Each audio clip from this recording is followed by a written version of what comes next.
Yeah, hello, Blossom Bud. Welcome into the stream. Let's see, I saw a Frosty in the chat. Welcome back to the cafe, Frost. Hope you've been well. Thank you. You saw as you catch a stream for old time's sake. Oh yes, of course. Always happy to have a cafe regular here. Also, yeah, hello. Welcome in. Happy to have me here as well. Alright, I'm gonna press my start stream on Arium 2, okay? One sec. Because it is now a little past stream start time. Okay, so before we get started, obviously, things look a little different than usual, right? So, what Momo has done is I'm able to stream with my iPad on Arium, so I went ahead and pulled up my VTube studio on my phone, and I'm able to stream with VBridger on there, so I have my regular tracking back. Hello, welcome in. Let's see, Kemi Yatam? Hope I said that right. Let me know what I should call you by. Thanks so much for joining my stream here on Arium. So happy to have me here. Let's see, we just got started, and we have a bit of a different streaming setup today. It's kind of funny. So, I was a little worried with having my phone back for tracking on OBS and then having Arium up on my iPad, which I was kind of surprised I was able to do, but I guess iPads have a camera, so it works, which is very nice. And just needing to keep them both charged, because today's probably going to be like a 6-hour stream. So I was a little worried what I was going to do for a phone charger, because I only have one. But I was able to somehow put like one of those you like place your phone on the charger, you just like rest your phone on it. It's like a little charging circle. I was able to place that behind my phone and keep it charged while it's on a phone stand, and it's kind of silly because I have my iPad on another sort of stand, but it's like a little painting easel, which I think is so silly. I somehow managed to get that to work, so the setup today is a bit scuffed, but I mean, you know, as long as it works for stream, right? Well, and arigato, thanks so much for the start, Gemi. Yes, so, how was your day? Oh, it was good. Oh, arigato for asking. Yes, so today Momo slept in. For those of you that played the Pokemon, how was it? TCGP or whatever. The Pokemon trading card game Pocket app. They just had a new, two new packs that got released at midnight. It's like the Space Time Smackdown or something like that. With Dialga and Palkia. So since I've been really big into playing that like every day, logging and doing my dailies, I stayed up all night to grind. I had like over 100 hourglasses to use in my iPad game. Because I have a separate account from my phone one, so that way I'm able to just open up as many packs as I want. Bounce back and forth. On my phone, not so much. I probably had like about 50 or so. But yeah, some of us stayed up probably till like 1 or 2 in the morning. So I slept in the day. I probably got up around, well, let's see, I was up for work around like 6 a.m., 7 a.m. So I woke up early, but I went back to sleep because I was so sleepy.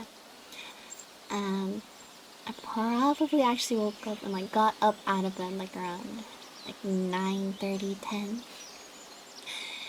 But Momo got some stuff done around the house, around the Sakurai farm. I walked the doggos, played outside with them, picked up and whatnot. And yeah, we're ready to stream. Come on, welcome in. Arigato for joining my stream here on Arium. Let's see. Give me one moment. Oh, there we go. Alright. I was worried that my ambiance, we have some nice foresty ambiance background noises for our stream today, and I really hope that there are no ads that want to pop up out of nowhere. That's what I was thinking was gonna happen for a sec, because I was thinking about it. But I think we're okay. What are we gonna do? We are gonna read Warriors. I grew up with Warriors. Momo was that Catgirl in elementary school on the playground that would like to play warrior cats with my other friends that read the books and whatnot. So yeah, this series is really near and dear to my heart, and I figured one of the things I wanted to do with my streams on Arium was wanting to be able to read. Maybe start a book club, but no. Because actually, if you go onto Google and you type in Warriors into the Wild, book 1, there is a website, or I guess like a link.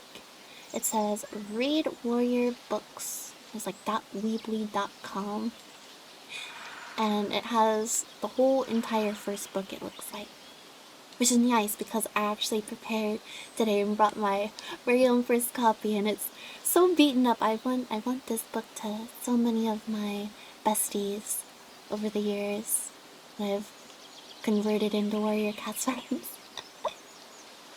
So yes, we're gonna be starting with reading the very first book today. And since I'm really gonna push to make this a 6-hour stream, I guess we'll see how far we can get, right? So yeah, like I said, I really love Warriors. I still love Warriors. Although I only ever got to like the second series of books. Oh my goodness! Mimi Pipple! I hope I said that right. Thanks so much for the follow over on Twitch. I super appreciate that. Welcome to the cafe. And actually now, as of that follow, we are officially at 1.8, right? Yeah, 1.8k followers on Twitch. Let's go! We gotta have a celebration. Arigato for the support. Now we can continue our goal here, our next step, which is to 1.9k, and then the big 2k. That is Momo's goal for the year, is 2k. Yes, welcome in, welcome. We haven't started yet. Momo's been yapping, getting stream set up here. I think we are ready to go though. We are multi-streaming on both Twitch and Arium here, so wherever you'd like to watch, please do get comfy and cozy. Wrap up with a nice comfy cozy blanket. Maybe get yourself a little snackaroonie and enjoy Momo's reading. And I made sure to double, triple check my stream audio. Hopefully, my microphone audio and the desktop audio for the background noises are fine. But as always, please do not hesitate to let me know if there's anything that I need to fix at any point during the stream. But coming back around again to Warriors, I read to about the second series of the books, because I think the first set of books, there's like five books, 7 books? There's a couple, there's a bottle. And I got to the next series of books, ones that come after the first round, and I think I got about to the second or the third book. It's all kind of hazy and foggy, but I definitely remember buying all like the first series of books, and then I think my cousin Bees handed me down all of her other books, which included some that I did not own from the next couple of series, so I have quite the collection now. I also went out of my way to, whenever I like go to, let's see, what is it, like, secondhand stores, and they would have warrior books, I would get them. Like, I remember probably the last book I picked up was, maybe they have them both there. It was like Fire Star's Quest and Blue Star's Prophecy. And Blue Star's Prophecy looked like it possibly had like some info on there that looked like it was like a library book. I'm like, oh no, did like some kitty's parent, like, you know, accidentally keep that over years and years and they forgot to return it. Yeah. I don't know if Momo growing up if ever like rented any warrior books from the library. I remember like renting, I think it was like Pokemon manga books. Those were always fun. And of course movies and episodes of DVDs. Y'all remember doing that? I'm pretty sure some libraries still do that to this day. Alright, let me get quick hydrate here.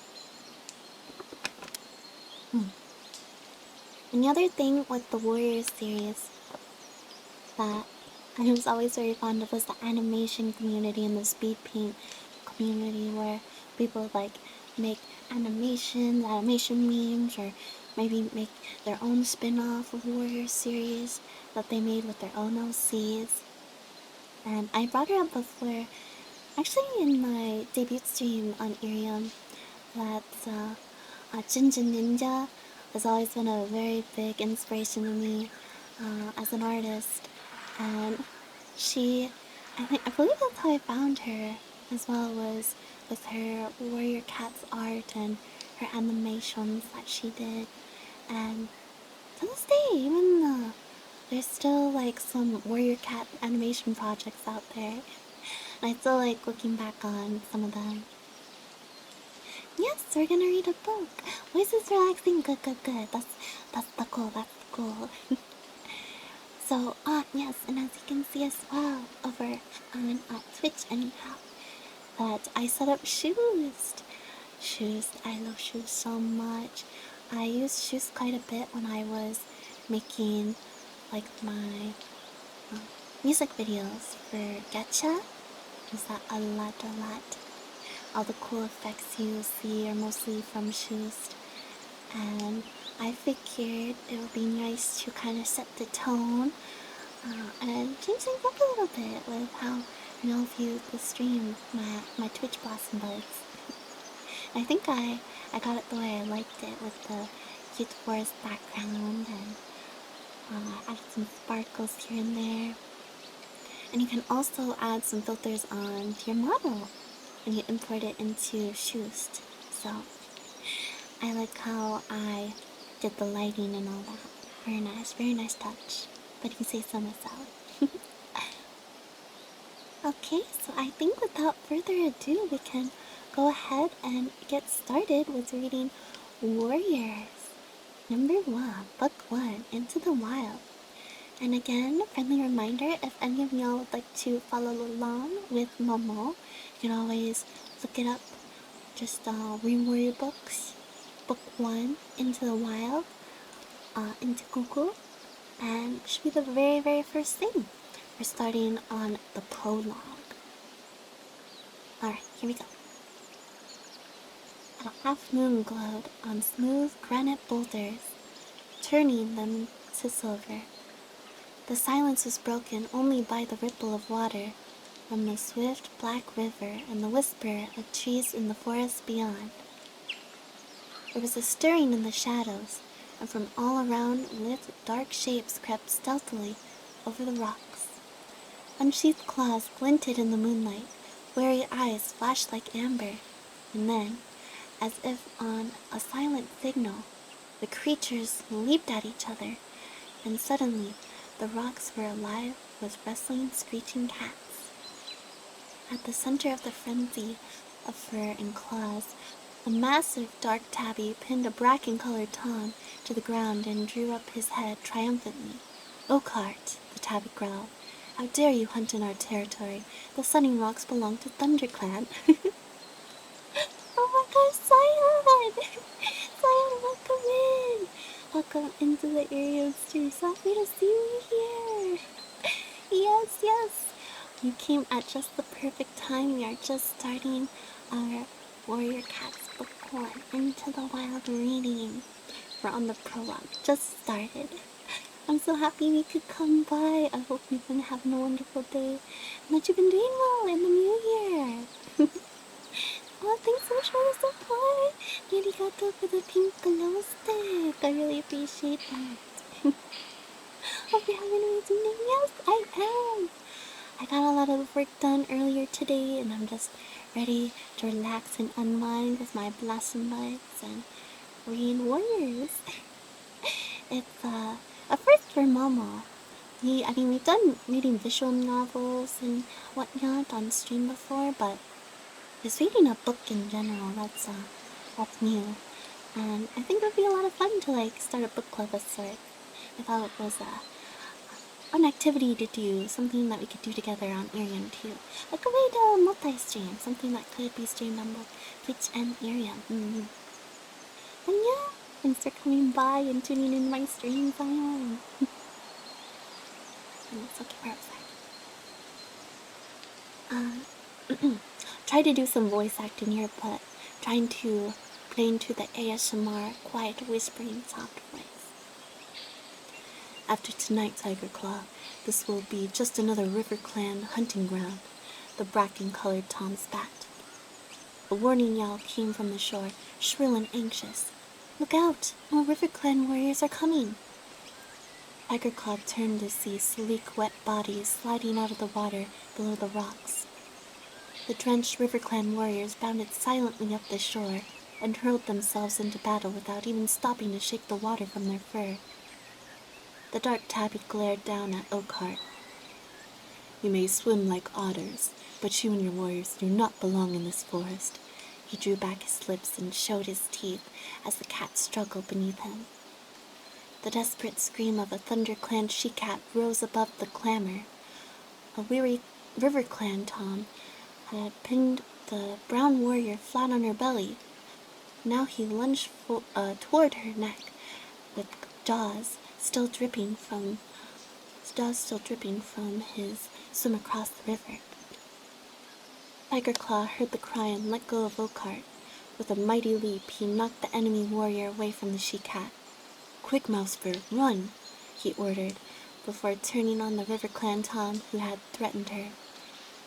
Mousefur scrambled to her paws, wincing from a deep gash on her shoulder, and raced away. Behind her, Tiger Claw spat with rage as the River Clan Tom sliced open his nose. Oh no, ouch, ouch. Blood blinded him for an instant, but he lunged forward regardless and sank his teeth into the hind leg of his enemy. The River Clan cat squealed and struggled free. Tiger Claw, the yell came from a warrior with a tail as red as fox fur. Red tail. This is useless. There are too many River Clan warriors. No, Red Tail. Thunder Clan will never be beaten. Tiger Claw yelled back, leaping to Red Tail's side. This is our territory. Blood was welling around his broad black muzzle, and he shook his head impatiently, scattering scarlet drops onto the rocks. Thunder Clan will honor your courage, Tiger Claw, but we cannot afford to lose any more of our warriors, Red Tail urged. Blue Star would never expect her warriors to fight against these impossible odds. We will have another chance to avenge this defeat. He met Tiger Claw's amber-eyed gaze steadily, then reared away and sprang onto a boulder at the edge of the trees. Retreat, Thunder Clan, retreat! He yelled. Once his warriors squirmed and struggled away from their opponents, spitting and snarling. They backed toward Red Tail. For a heartbeat, the River Clan cats looked confused. Was this battle so easily won? Then Oakhart yelled a jubilant cry. As soon as they heard him, the River Clan warriors raised their voices and joined their deputy in caterwauling their victory. Red Tail looked down at his warriors. With a flick of his tail, he gave the signal, and the Thunder Clan cats dived down the far side of Stunning Rocks, then disappeared into the trees. Tiger Claw followed last. He hesitated at the edge of the forest and glanced back at the blood-stained battlefield. His face was grim, his eyes furious slits. Then he leaped after his clan into the silent forest.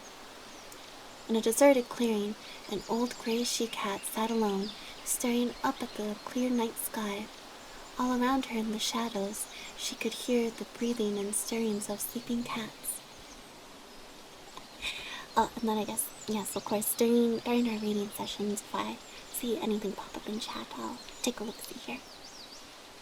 Oh, welcome back, Frost! Didn't notice you, lurked away for a sec there. Welcome back, welcome back. We're just reading the prologue. Really good at voice acting characters at a different voice.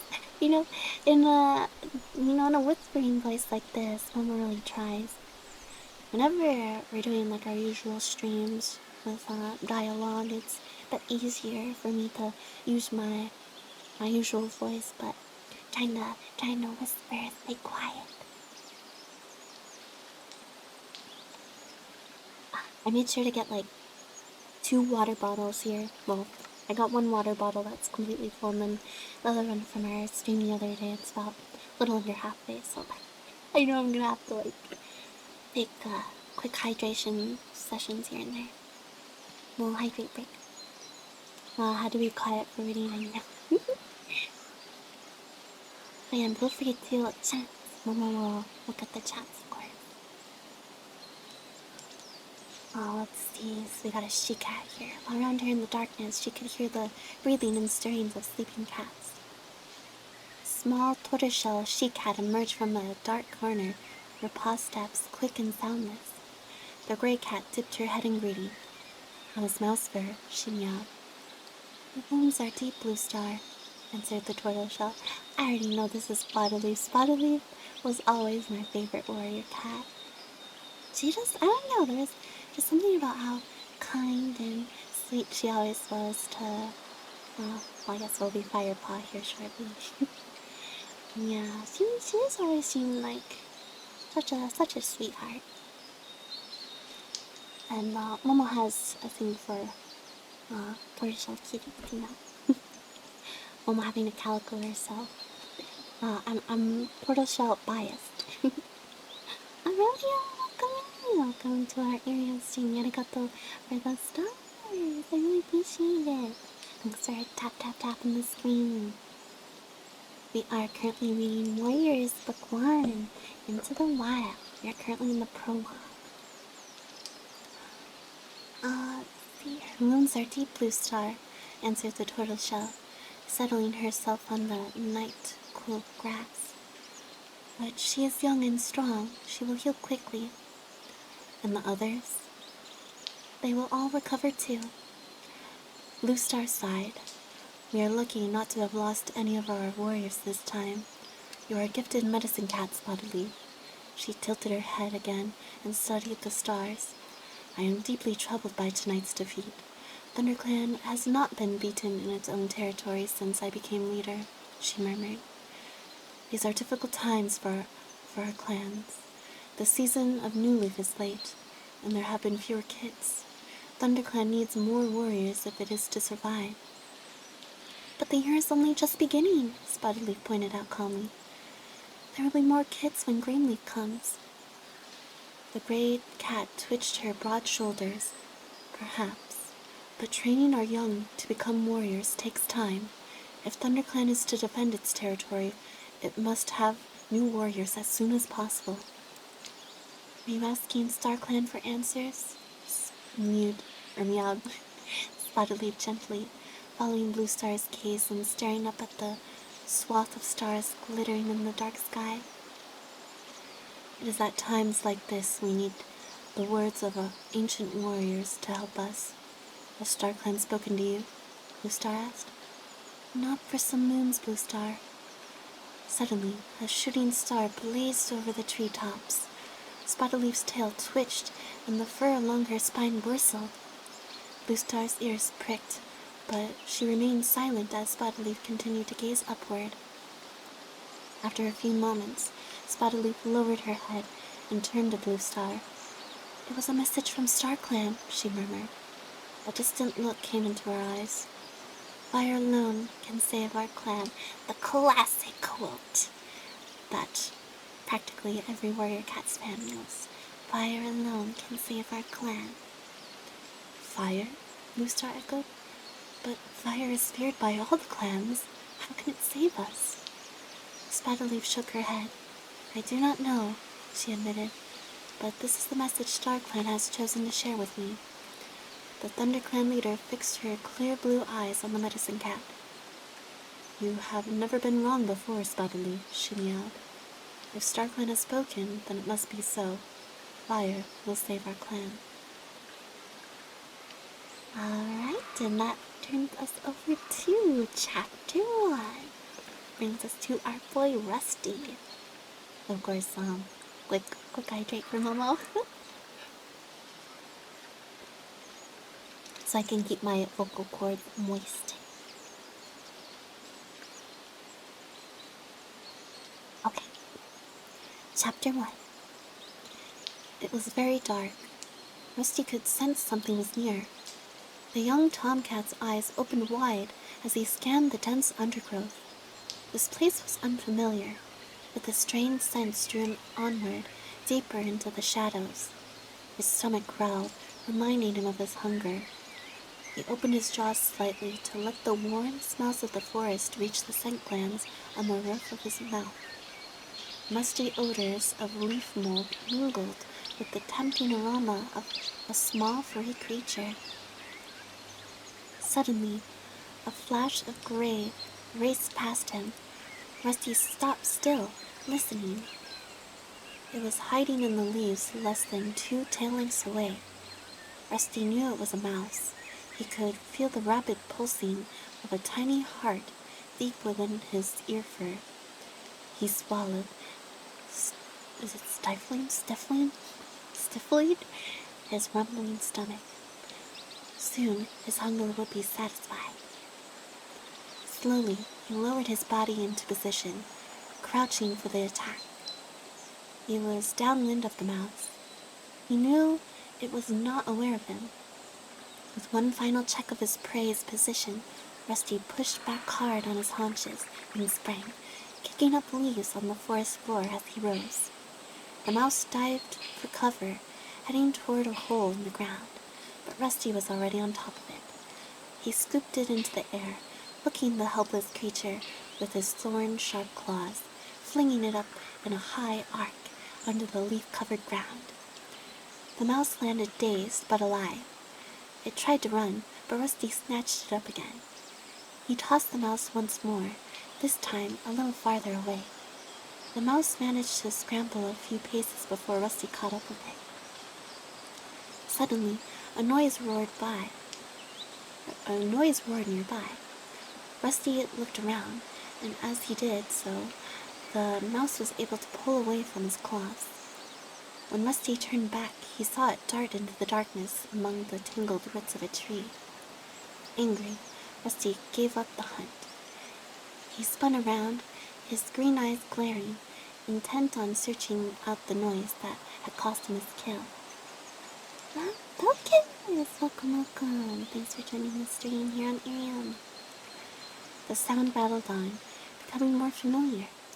Rusty blinked open his eyes. The forest had disappeared. He was inside a hot and airless kitchen, curled in his bed. Moonlight filtered through the window, casting shadows on the smooth, hard floor. The noise had been the rattle of the hard, dried pellets of food as they were tipped into his dish. Rusty had been dreaming. Lifting his head, he rested his chin on the side of his bed. His collar rubbed uncomfortably around his neck. In his dream, he had felt fresh air ruffling the soft fur where the collar usually pinched. Rusty rolled onto his back, savoring the dream for a few more moments.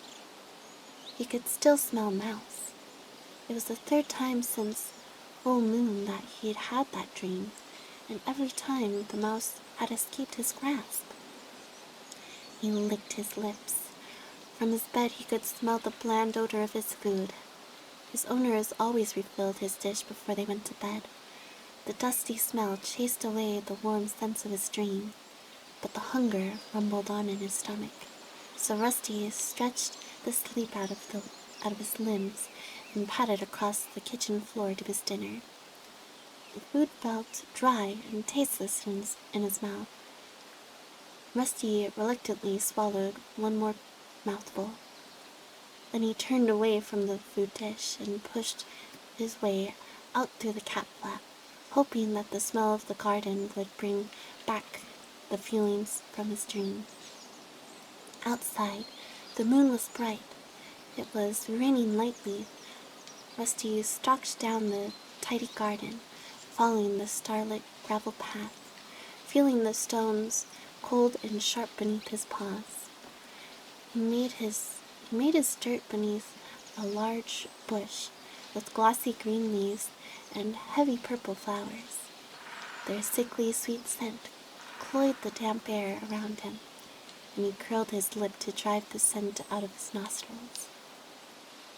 Afterward, Rusty settled down on top of one of the posts in the fence that marked the limits of his garden. It was a favorite spot of his, as he could see right into the neighboring gardens as well as into the dense green forest on the other side of the garden fence. The rain had stopped. Behind him,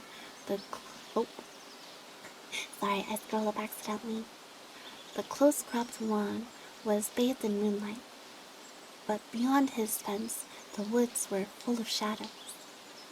Rusty stretched his head forward to take a sniff of damp air. His skin was warm and dry under his thick coat, but he could feel the weight of the raindrops that sparkled on his ginger fur. He heard his owners giving him one last call from the back door. If he went to them now, they would greet him with gentle words and caresses and welcome him into their bed, where he would curl purring, warm in the crook of a bent knee. Which is funny because that's exactly what Momo's cats do. But this time, Rusty ignored his owner's voices and turned his gaze back to the forest. Search topics! Search topics. Clever salamander. Welcome into the stream. Thanks so much for coming by. Currently reading Warriors into the Wild. We're on chapter 1. The crisp smell of the woods had grown fresher after the rain. Reaper, welcome in! Welcome into the Twitch chat! Welcome back. I was saying to the café, but we're in the forest now, aren't we? Yes. What can I get from you? Like I said, we are on chapter 1 of Warriors into the Wild. It's book 1 of one of Momo's favorite series of all time. I'm quiet, just know that I'm still here, just probably asleep in the chat room. Oh, no worries. That's kind of Momo's hope, is for this stream to not only be a fun, read along for my Blossom Buds that maybe want to also join Momo in reading this series, but a good way for Blossom Buds to unwind, maybe if y'all had a really long day, you're feeling sleepy and you just want to relax. Yes, please do cozy up with a nice warm fuzzy blanket under the covers.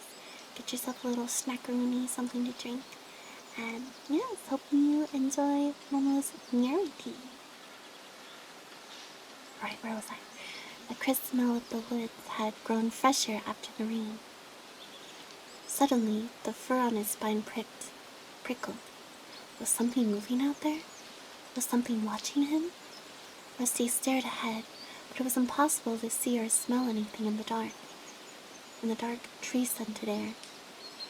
He lifted his chin boldly, stood up, and stretched, one paw gripping each corner of the fence post as he straightened his legs and arched his back. He closed his eyes and breathed in the smell of the woods once more.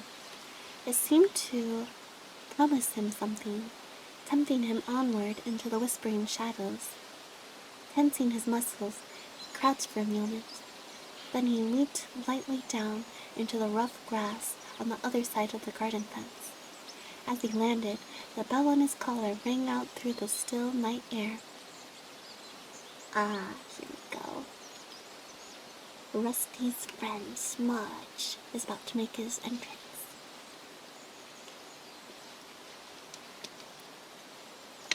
So I had a drink again.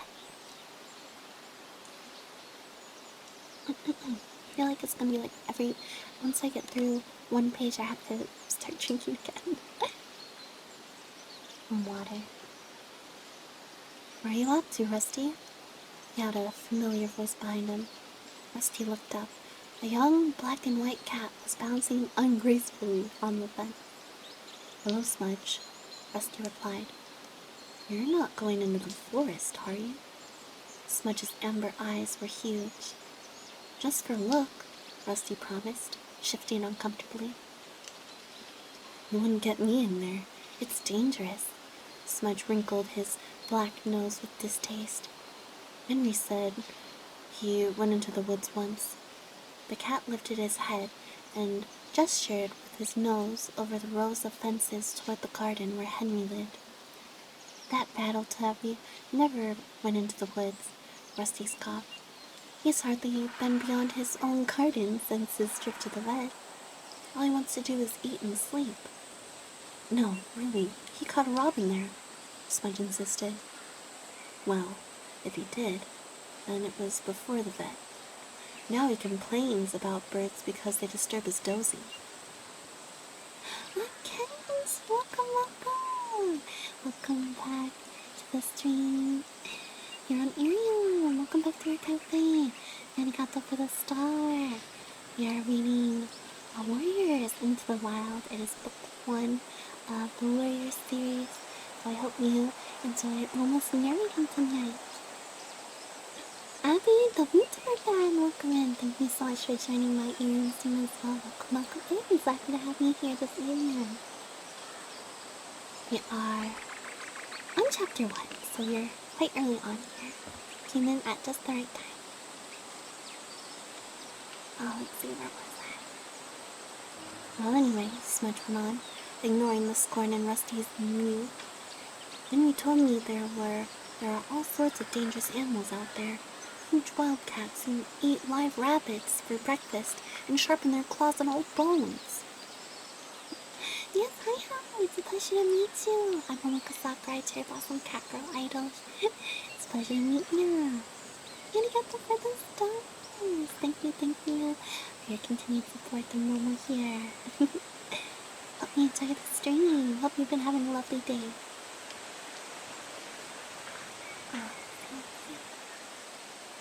I'm only going for a look around, Rusty meowed. I won't stay long. Well, don't say I didn't warn you, purred Smudge. The black and white cat turned and plunged off the fence back down into his garden. Rusty sat down in the coarse grass beyond the garden fence. He gave his shoulder a nervous lick and wondered how much of Smudge's gossip was true. Suddenly, the movement of a tiny creature caught his eye. He watched it scuttle under some brambles. Instinct made him drop into a low crouch. With one slow paw after another, he drew his body forward through the undergrowth. He's like, I've done this in my dreams before, I knew just what to do. Ears pricked, nostrils flared, eyes unblinking. He moved toward the animal. He could see it clearly now, sitting up among the barbed branches, nibbling on a large seed held between its paws. It was a mouse. Rusty rocked his haunches from side to side, preparing to leap. He held his breath in case his bell rang again. Excitement coursed through him, making his heart pound. This was even better than his dreams. Then a sudden noise of cracking twigs and crunching leaves made him jump. His bell jangled treacherously, and the mouse started away into the thickest tangle of bramble bush. Rusty stood very still and looked around him. He could see the white tip of a red bushy tail trailing through a clump of tall ferns up ahead. He smelled a strong, strange scent, definitely a meat-eater, but neither cat nor dog. Distracted, Rusty forgot about the mouse and watched the red tail curiously. He wanted a better look. All of Rusty's senses strained ahead as he prowled forward. Then he detected another noise. It came from behind, but sounded muted and distant. He swiveled his ears backward to hear it better. Paw steps? He wondered. but he kept his eyes fixed on the strange red fur up ahead and continued to creep forward.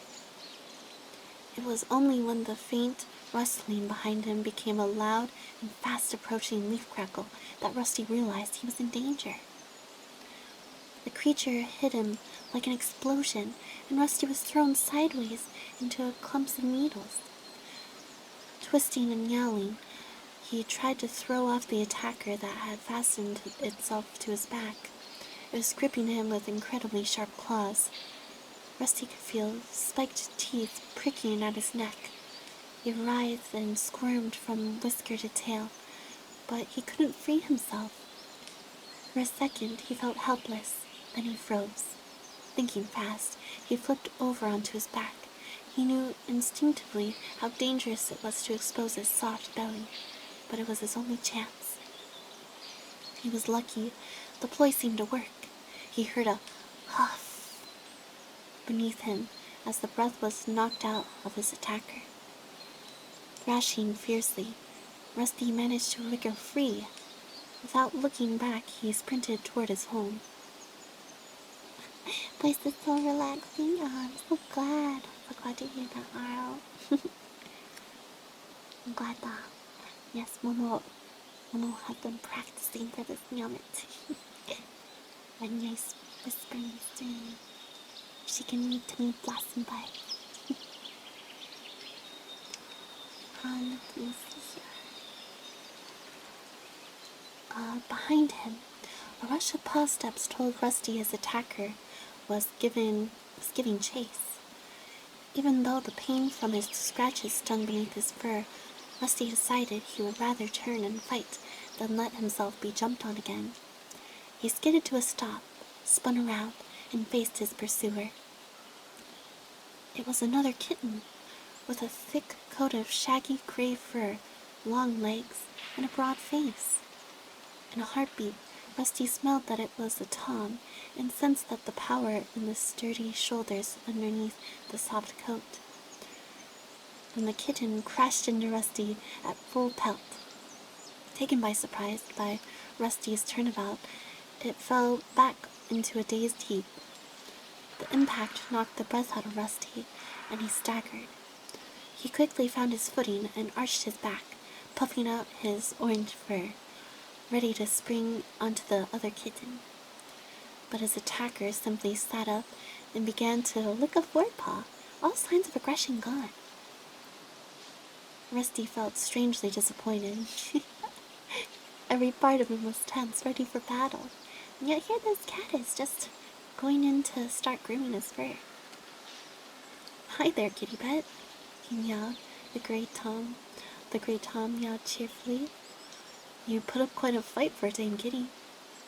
Rusty remained on tiptoe for a second, wondering whether to attack anyway.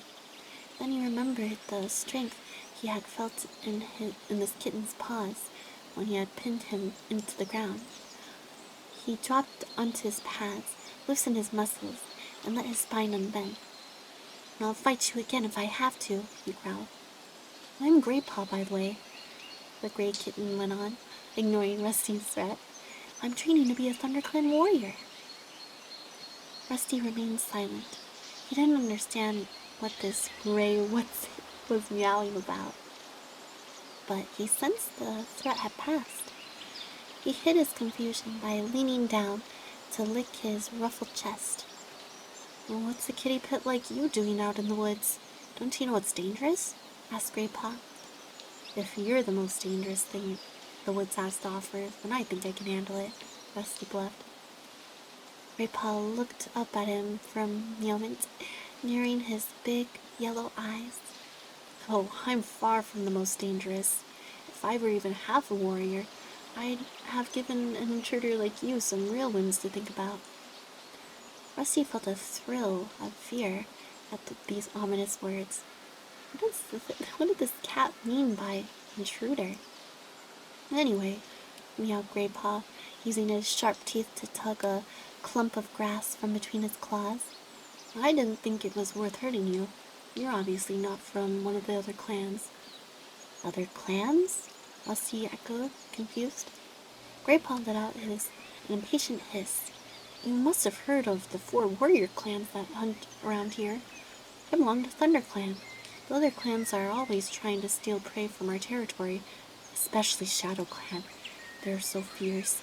They would have ripped you to shreds, no questions asked. Graypaw paused to spit angrily and continued. They come to take prey that is rightfully ours. It's the job of the Thunder Clan warriors to keep them out of our territory. When I've finished my training, I'll be so dangerous, I'll have all the other clans shaking in their flea-bitten skins. They won't dare come near us then. Rusty narrowed his eyes. This must be one of the wildcats Smudge had warned him about. Living rough in the woods, hunting and fighting each other for every last scrap of food. Yet Rusty didn't feel scared. In fact, it was hard not to admire this confident kitten. So, you're not a warrior yet? He asked. Why? Did you think I was? Graypaw purred proudly. Welcome into the stream. Thanks so much for joining us tonight again. Not back at the cafe, but in a nice forest. We're like in ThunderClan territory. We are currently reading Warriors, Book 1, Into the Wild. Work at 7. Oh, it's 7 p.m. I'm still working. Oh, good news, you're still at work. Save me with your ASMR. Oh my gosh, I have to use that. I gotta use that for whenever I talk about ASMR or nyasmr. Yeah, nyasmr. Love that. Yeah, I hope my comforting narration of one of Momo's favorite childhood stories and the ambiance of the forest really ties it all together for a nice, relaxing stream that can help you power through the rest of your work shift. Thanks for being here as always, type in. Enjoy your coffee break while lurking. Gonna hydrate. You're having a chance.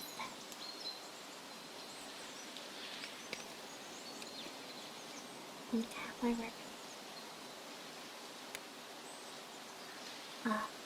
Then he shook his wide, furry head. I won't be a real warrior for ages. I have to go through the training first. Kids have to be 6 moons old before they even begin training. Tonight is my first night out as an apprentice. Why don't you find yourself an owner with a nice, cozy house instead? Your life would be so much easier. Rusty meowed. There are plenty of housefolk who would take you in as a kitten. All you have to do is sit where they can see you and look hungry for a couple of days. Yes, the cat distribution system at its finest. And they'd feed me pellets that look like rabbit droppings and soft slop. Grandpa interrupted. No way. I can't think of anything worse than being a kitty pet. They're nothing but two-leg toys, eating stuff that doesn't look like food, making dirt in a box of gravel, sticking their noses outside only when the 2 legs allow them. That's no life. Out here it's wild and it's free. We come and go as we please. He finished his speech with a proud spit and meowed mischievously. Until you've tasted a fresh killed mouse, you haven't lived. Have you ever tasted a mouse?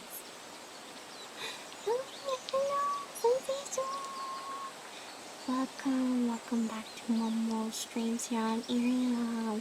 Thanks so much for dropping by here tonight. How are you?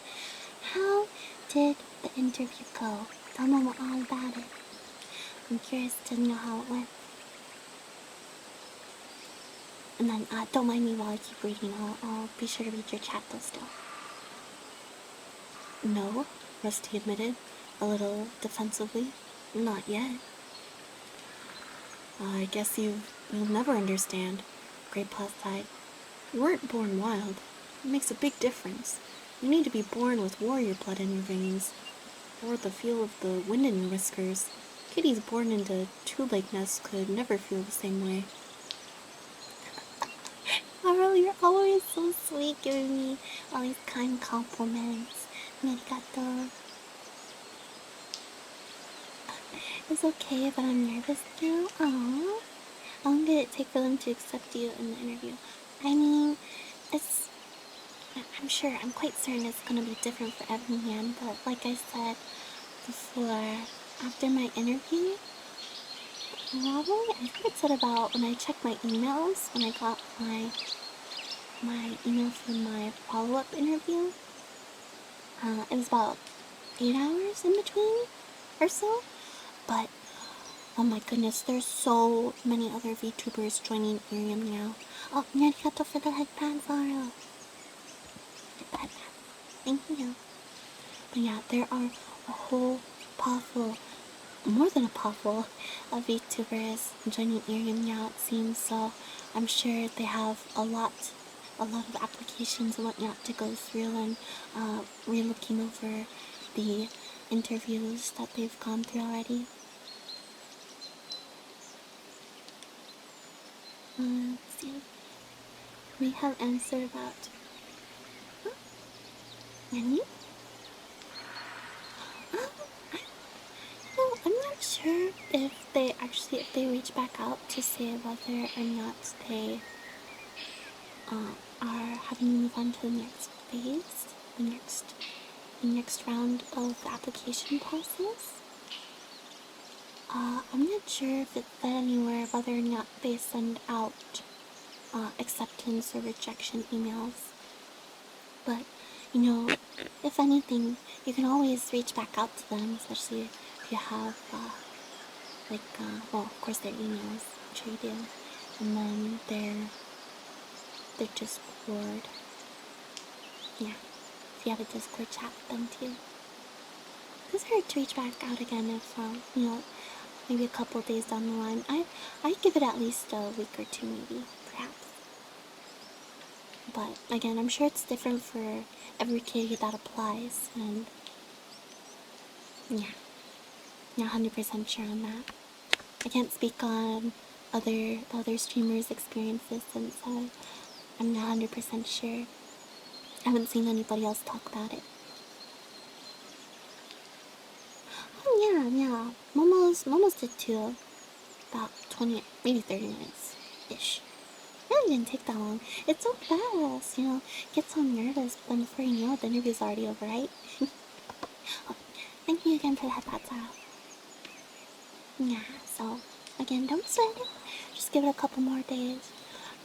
Again, maybe for Momo, if I was in this sort of situation, I'd wait about a week or two, and then, depending on what contact information you have with whoever interviewed you or the other staff of Arium, you can reach out to them and see if they do not get back to you.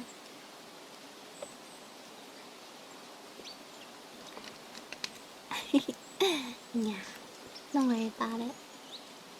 Just, maybe in the meantime, fill your days with, stuff you enjoy doing. I'm gonna cut off with the red glow stick, some facial. Yeah, just, try not to think about it too hard. And make music with the stars as well. Yeah. Play some games, watch some shows, watch a movie. Go out for a walk, exercise. Oh, thank you again for another red glow stick. Go. I'd love to know. Keep me posted, keep me updated. What you hear from them. I'm sure you did just fine. Okay, where was Momo? Let's see here. You need to be born with warrior blood in your veins, or the feel of the wind in your whiskers. Kitties born into two lake nests could never feel the same way. Rusty remembered the way he had felt in his dream. That's not true, he meowed indignantly. Graypaw did not reply. Oh, thank you so much for the follow. I didn't even realize you weren't following me yet. Arigato. Gosh, we've gotten a couple more follows. Well, Momo even was not streaming on Arium. We're getting close to. Are we at 90 now? Oh my gosh, we're at 91. Oh my goodness. We're almost to 100. I cannot believe it already. Thank you all. Thank you all for not dropping a follow for this kitty and joining the Blossom Bud Patch. Well, we'll definitely have to have a special stream at 100 followers. I really do want to do a karaoke stream. Probably like an Arium exclusive. Because I know on Twitch, like, karaoke streams can be hit or miss as far as, like, streamers getting bonked with, like, copyright stuff. Yeah! I've been really thinking about it these past couple of days, because I'm like, you know, as much as I would like to sing some songs in, like, Japanese or Korean, as I love J-pop and K-pop, there are some, like, K-pop songs that have, like an English version, and, that goes for J-pop as well. I already have like a list of songs that I could potentially do, but I think maybe we'll have a stream where we can like, and y'all can help me pick and choose which ones to do. Yeah. Oh, Frosty! I gotta go head out, but have a great stream, and have a wonderful night and session. Arigatou! So happy that you could drop by the stream tonight. I hope you have a great rest of your day, and yeah, I'll see you later, okay? Bye-bye. Bye-bye. Have a good rest of your day. Good night. When I start streaming this weekend, right? Of course, of course. Mama loves making new friends. Absolutely. Okay, okay. Let me scroll down here. I'm so glad I was able to like find this online so I didn't have to like have my actual book in front of me and make it a little bit more difficult. With my tracking on my iPad and my phone. Looking down on that. Okay. Grandpa did not reply. He suddenly stiffened mid-lick, one paw still raised, and sniffed the air. I smell cats from my clan, he hissed. You should go. They won't be pleased if they find you hunting in our territory. Rusty looked down, wondering how Grandpa knew any cat was approaching. He couldn't smell anything different on the leaf-scented breeze, but his fur stood on and at the note of urgency in Grandpa's voice. Quick! Hissed Grandpa again. Run! Rusty prepared to spring into the bushes, not knowing which way was safe to jump. He was too late. A voice meowed behind him, firm and menacing. What's going on here? Rusty turned to see a large gray it was probably Blue Star. I was speaking it as like, I think it's Lionheart. I think in the scene it's Lionheart, Blue Star. I don't know if Tiger Claw's here. And I think it's Blue Star, Lionheart, and it's like Wind something. There's like a white cat. Let me re-narrate that properly. He was too late. A voice meowed behind him, firm and menacing. What's going on here? As he turned to see a large gray she-cat strolling majestically out from the undergrowth. She was magnificent. White hair streaked her muzzle, and an ugly scar parted the fur across her shoulders. But her smooth gray coat shone like silver in the moonlight. Blue Star, beside Rusty. Graypaw crouched down and narrowed his eyes. He crouched even lower when a second cat, a handsome golden tabby, followed the gray cat into the clearing. Momo totally forgot to mention, but Momo was yapping about reminiscing about warriors, but I also was a really big fan of using the Warrior Cats roleplay website. I'm sure it's still up. Gosh, I roleplayed on that so much. It was always so fun to do that, like, at home and at school, and being able to, like, roleplay with other people and, like, other Warrior Cats fans. They'd, like, start threads, and it would, like, kind of, like, be a scenario where it would set the scene. And, I remember I made a lot of friends through that, and just being so excited to, like, reply, and then, like, go about my daily business and then like go back to check to see if I got no response so we could keep role playing. It's really like, coming up with your own stories. And man, if I can somehow find some of my old role playing dialogues that I wrote down with other people, I'll definitely have to give it a look see.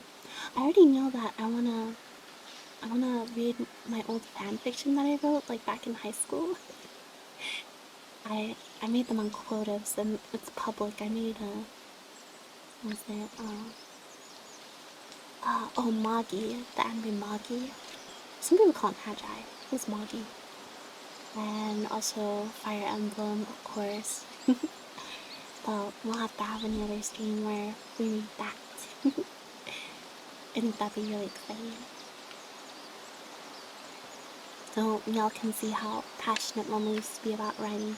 I don't know. Momo's last touch of being able to like write, I guess just fan fictions in general. Was being able to maybe like depending on situations, like viewpoints on how characters would react.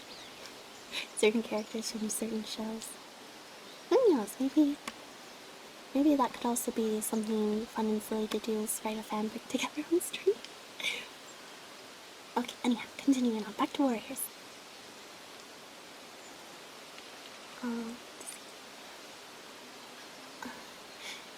Blue Star, beside Rusty, Grey Paw, crouched down and narrowed his eyes. He crouched even lower when a second cat, a handsome golden tabby, followed the gray cat into the clearing. That should be Lionheart. Lionheart? You shouldn't be so near Two-Leg Place, Grey Paw, growled the golden tabby angrily, narrowing his green eyes. I know, Lionheart. I'm sorry.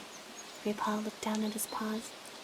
Rusty copied Grey Paw and crouched low to the forest floor, his ears twitching nervously.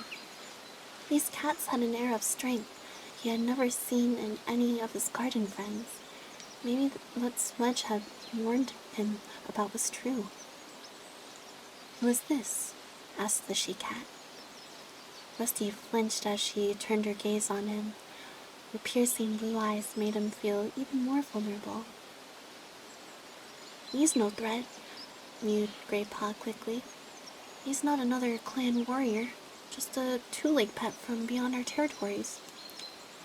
Just a two-leg pet? The words inflamed Rusty, but he held his tongue. The warning look in Blue Star's stare told him that she had observed the anger in his eyes, and he looked away. This is Blue Star. She's the leader of my clan. Grey Paw hissed to Rusty under his breath. Lionheart, he's my mentor, which means he's training me to be a warrior. Thank you for the introduction, Grey Paw, meowed Lionheart coolly. Blue Star was still staring at Rusty. You fight well for a two-leg pet, she meowed.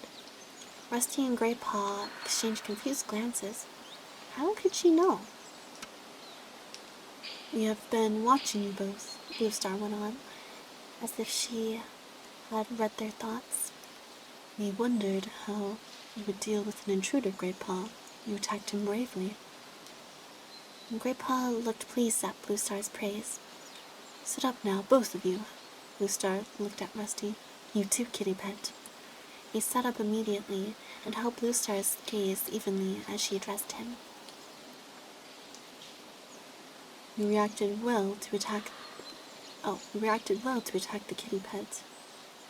Or you reacted well to the attack, kitty pet. Sorry, sometimes it's gonna take Momo like a couple times to like read it to get the idea of like how it's supposed to be said or read, but also like English is my first language, but English can be hard sometimes. I don't know. I'm sure it happens for other people too, but I'm starting to realize like since this is almost in like a Google, not even a Google Doc, but like basically white background with black text on there. Makes Momo's eyes go a little brr, a little funky. The words start to kind of blend together and I stumble over my words.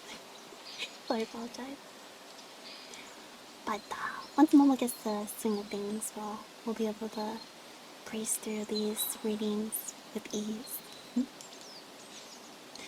You reacted well to the attack, kitty pet. Graypaw is stronger than you, but you used your wits to defend yourself. And you turned to face him when he chased you. I've not seen a kitty pet do that before. Rusty managed to nod his thanks, taken aback by such unexpected praise. Her next words surprised him even more. I've been wondering how you would perform out here, beyond the two-leg place. You patrol this border frequently, so I have often seen you sitting on your boundary, staring out into the forest. And now, at last, you have dared to place your paws here. Bluestar stared at Rusty thoughtfully. You do seem to have a natural hunting ability. Sharp eyes. You would have caught that mouse if you had not hesitated so long. Really? Rusty stammered. Lionheart spoke now. His deep meow was respectful but insistent. Bluestar, this is a kitty pet. He should not be hunting in ThunderClan territory. Send him home to his two legs. Rusty prickled at Lionheart's dismissive words. Send me home? He mewed impatiently. Bluestar's words had made him glow with pride. She had noticed him. She had been impressed by him. But I've only come here to hunt for a mouse or two. I'm sure there's enough to go around. Bluestar had turned her head to acknowledge Lionheart's words. Now her gaze snapped back to Rusty. Her blue eyes were blazing with anger. There's never enough to go round, she spat. If you didn't live such a soft, overfed life, you would know that. Rusty was confused by Bluestar's sudden rage, but one glance at the horrified look on Graypaw's face was enough to tell him he had spoken too freely. Oh, sorry, I accidentally keep scrolling and I missed my spot. What was chapter 2? Lionheart stepped to his leader's side. Both warriors loomed over him now. Rusty looked into Bluestar's threatening stare, and his pride dissolved. These were not cozy fireside cats he was dealing with. They were mean, hungry cats who were probably going to finish what Graypaw had started. Oh no! But we're only on chapter 2! What the heck? I can't just do that to the main character right off the paw. Exciting time!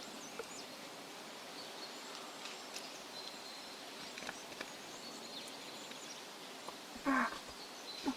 Chapter 2. Well, hissed Bluestar, her face only a mouse length from his now.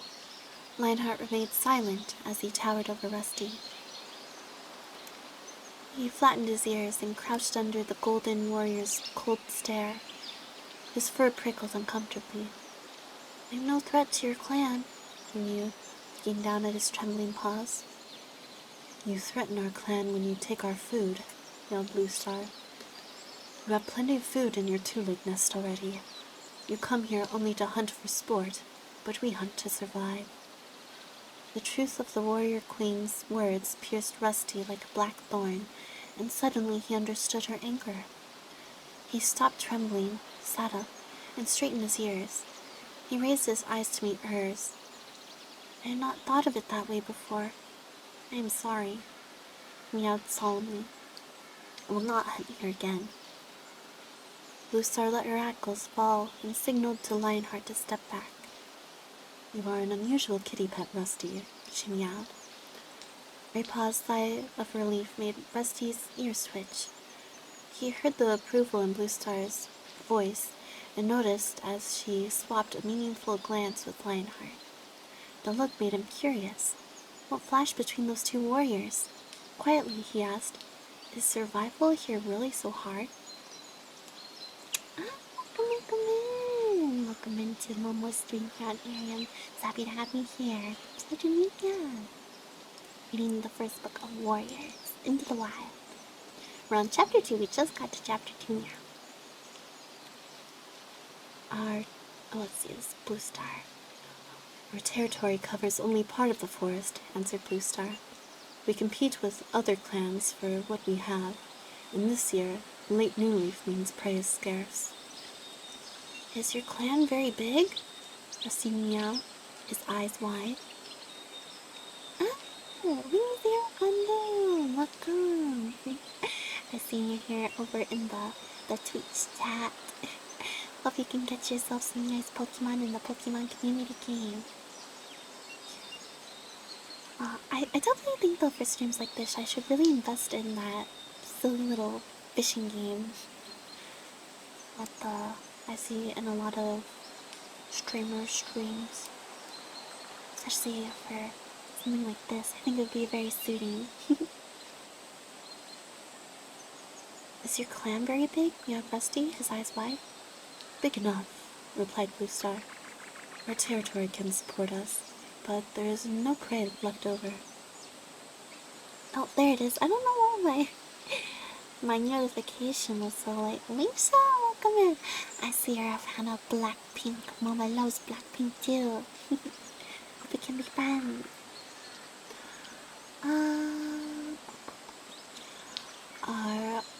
Are you all warriors then? Rusty mewed. Blue Star's guarded answers were just making him more and more curious. Lionheart answered him. Some are warriors, some are too young or too old or too busy caring for kids to hunt. And, hi Patron, welcome in. Thanks so much for coming by Momo stream. We are currently reading Book 1 of Warriors Into the Wild. On chapter 2 now. And you all live and share prey together? Rusty murmured in awe, thinking a little guiltily of his own easy, selfish life. Welcome! Thanks so much for joining in my stream. Hope you're having a lovely day, and it's nice to meet you, Momoka Sakurai. J-Boss and Catgirl, it's a pleasure to meet you. How do you go live? So, for now, in order to go live on Irium, you actually have to apply, and there's a way to do that. I think, yeah, if you actually press the stream button on the home screen, on the home page, if you press the stream button, it should take you to where you can look into becoming a streamer here at Irium. And yeah, there's a whole application process. You submit an application through like a Google Doc, you know those Google forms? And then eventually once the Irium team gets around to it, they'll let you know if they're interested in having an interview with you. And from there, yeah, you have an interview, and yeah, that's pretty much how to do it. If they accept you onto the Irium team, then go from there and you're able to hop on Irium and stream like this, stream like Momo. Oh my gosh. I just got a notification that one of my gifts I ordered for a certain someone is in the mail, or it's coming up for delivery. But it's late. That notification must be late. I click on it, it does not work. Yeah, so you have to apply. You have to apply to be a streamer here on Irium in order to do that.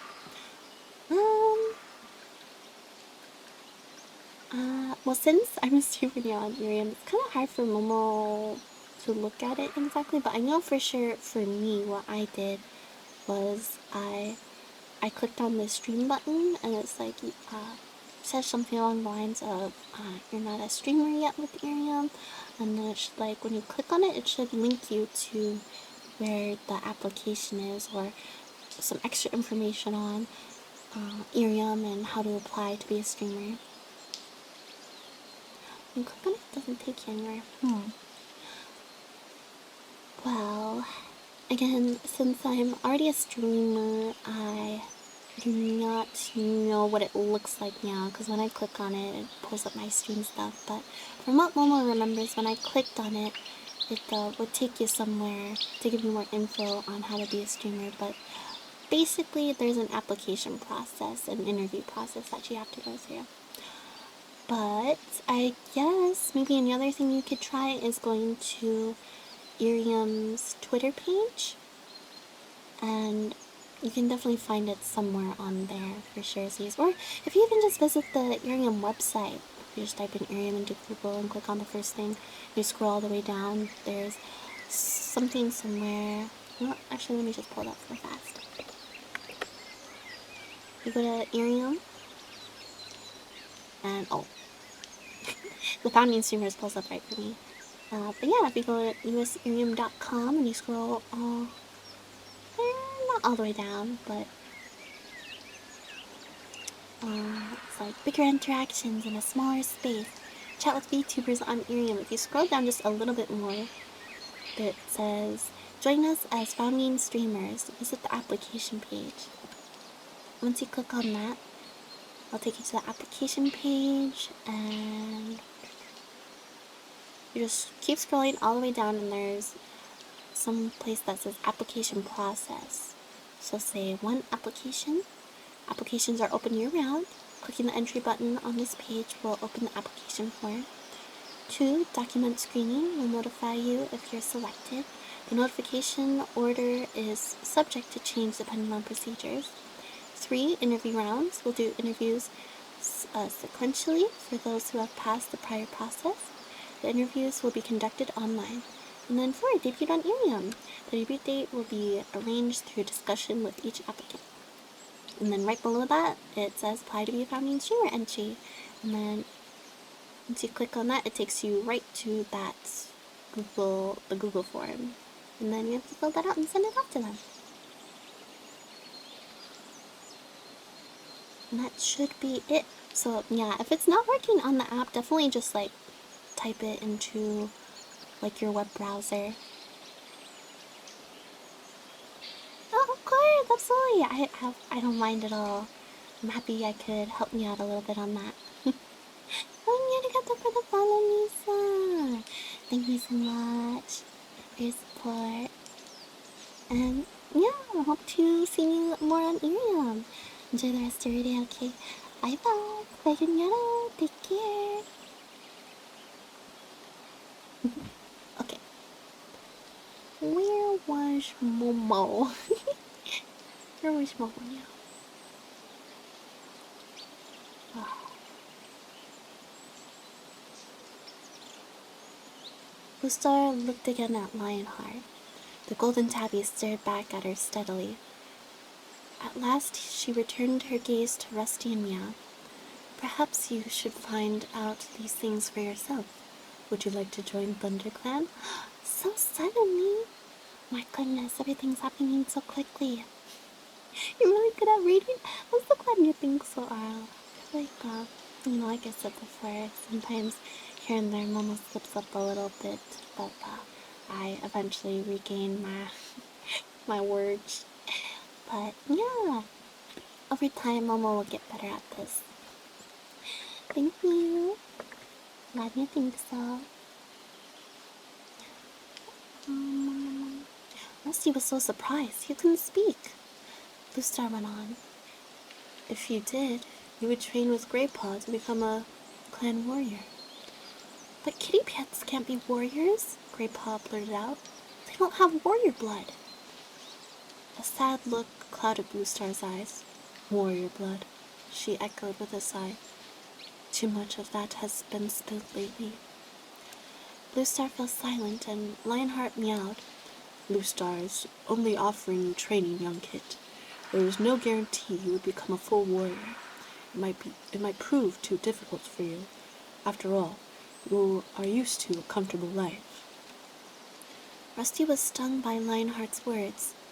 He swung his head around to face the golden tabby. Why offer me a chance then? But it was Bluestar who answered. You are right to question our motives, young one. The fact is, ThunderClan needs more warriors. Understand that Bluestar does not make this offer lightly, warned Lionheart. If you wish to train with us, we will have to take you into our clan. You must either live with us and respect our ways, or return to your two-leg place and never come back. You cannot live with a paw in each world. It's a big decision for Rusty to make. A cold breeze stirred the undergrowth, ruffling Rusty's fur. He shivered, not with the cold, but with excitement at the incredible possibilities opening up in front of him. Are you wondering if it's worth giving up your comfortable kitty pet life? Asked Blue Star gently. But you do realize the price you will pay for your warmth and food. Rusty looked at her, puzzled. Surely his encounter with these cats had proved to him just how easy and luxurious his life was. I can tell that you are still a Tom, Blue Star added, despite the two-legged stench that clings to your fur. What do you mean, still a Tom? You haven't yet been taken by the two legs to see the cutter, meowed Blue Star gravely. Oh. Wait, what? That's crazy. This is wild. Reading this again. As a full-grown cat, not a kitten. She's the cutter? That's brutal. Oh no. Momo definitely does not remember that.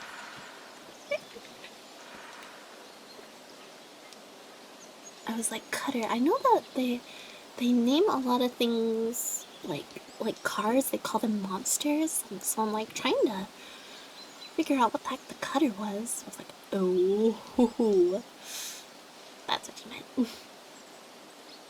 You'll be very different then. Not quite so keen to fight a clan cat, I suspect. Rusty was confused. Rusty was confused. He suddenly thought of Henry, who had become fat and lazy since his visit to the vet. Oh, is that why? Was that what Blue Star meant by the cutter? The clan may not be able to offer you such easy food or warmth, continued Blue Star. In the season of leaf bare, nights in the forest can be cruel. The clan will demand great loyalty and hard work. You will be expected to protect the clan with your life if necessary, and there are many mouths to feed. But the rewards are great. You will remain a Tom. You will be trained in the ways of the wild. You will learn what it is to be a real cat. The strength and the fellowship of the clan will always be with you, even when you hunt alone. Rusty's head reeled. Blue Star seemed to be offering him the life he had lived so many times, and so tantalizingly in his dreams. But could he live like that for real? Lionheart interrupted his thoughts. Come, Blue Star. Let's not waste any more time here. You must be ready to join the patrol at Moon High. Tigerclaw will wonder what has become of us. He stood up and flicked his tail expectantly. Wait, Rusty meowed. Can I think about your offer? Blue Star looked at him for a moment and nodded. Lionheart will be here tomorrow at sun high, she told him. Give him your answer then. Blue Star murmured a low signal, and in a single movement the three cats turned and disappeared into the undergrowth.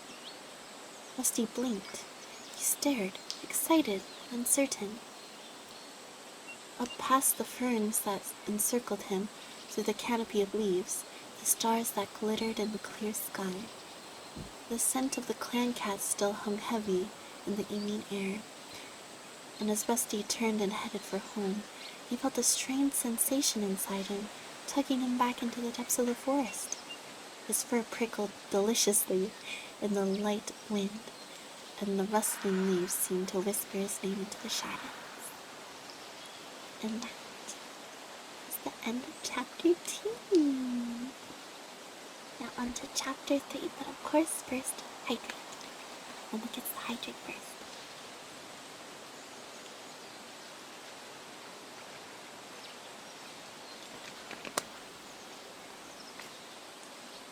Alright. Chapter 3. That morning, as Rusty slept off his night's wanderings, the mouse dream came again, can. My goodness, this dream happens practically every night. Even more vivid than before. Free of his collar, beneath the moon, he stalked the timid creature, but this time he was aware of being watched. Shining from the shadows of the forest, he had seen dozens of yellow eyes.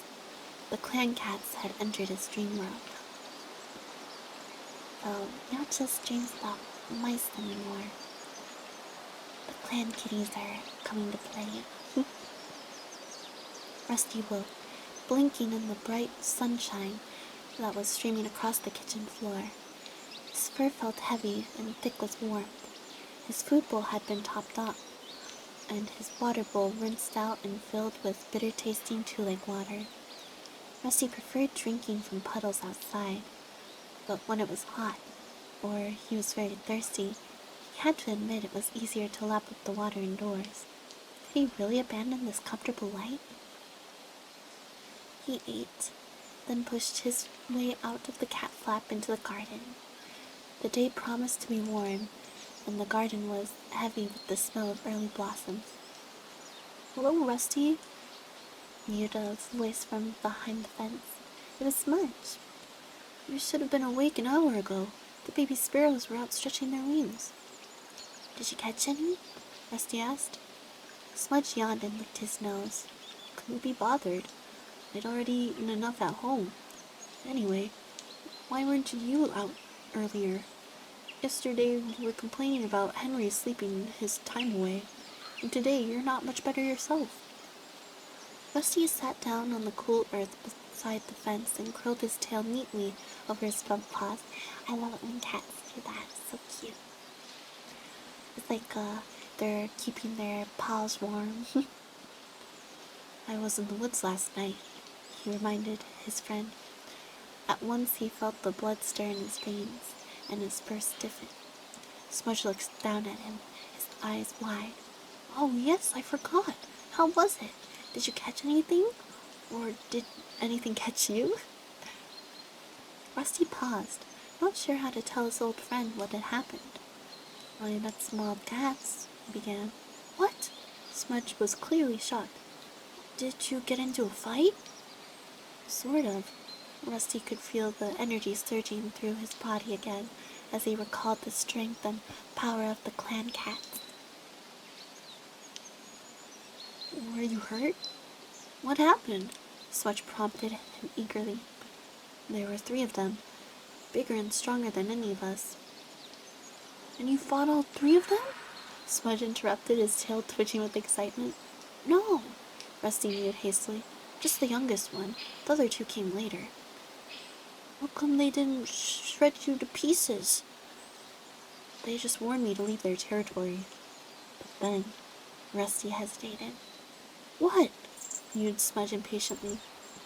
"They asked me to join their clan." Smudge's whiskers quivered disbelievingly. "They did," Rusty insisted. "Why would they do that?" "Oh, I have a Mitzi coming to lay in my lap." "Ow, put your claws away, please."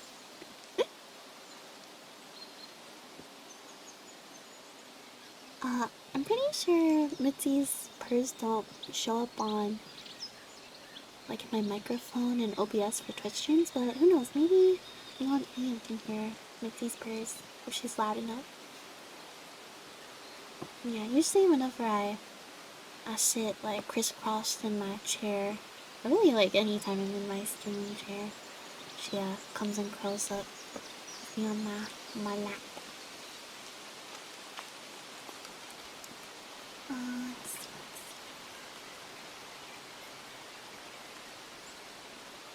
Why would they do that? I don't know, Rusty admitted.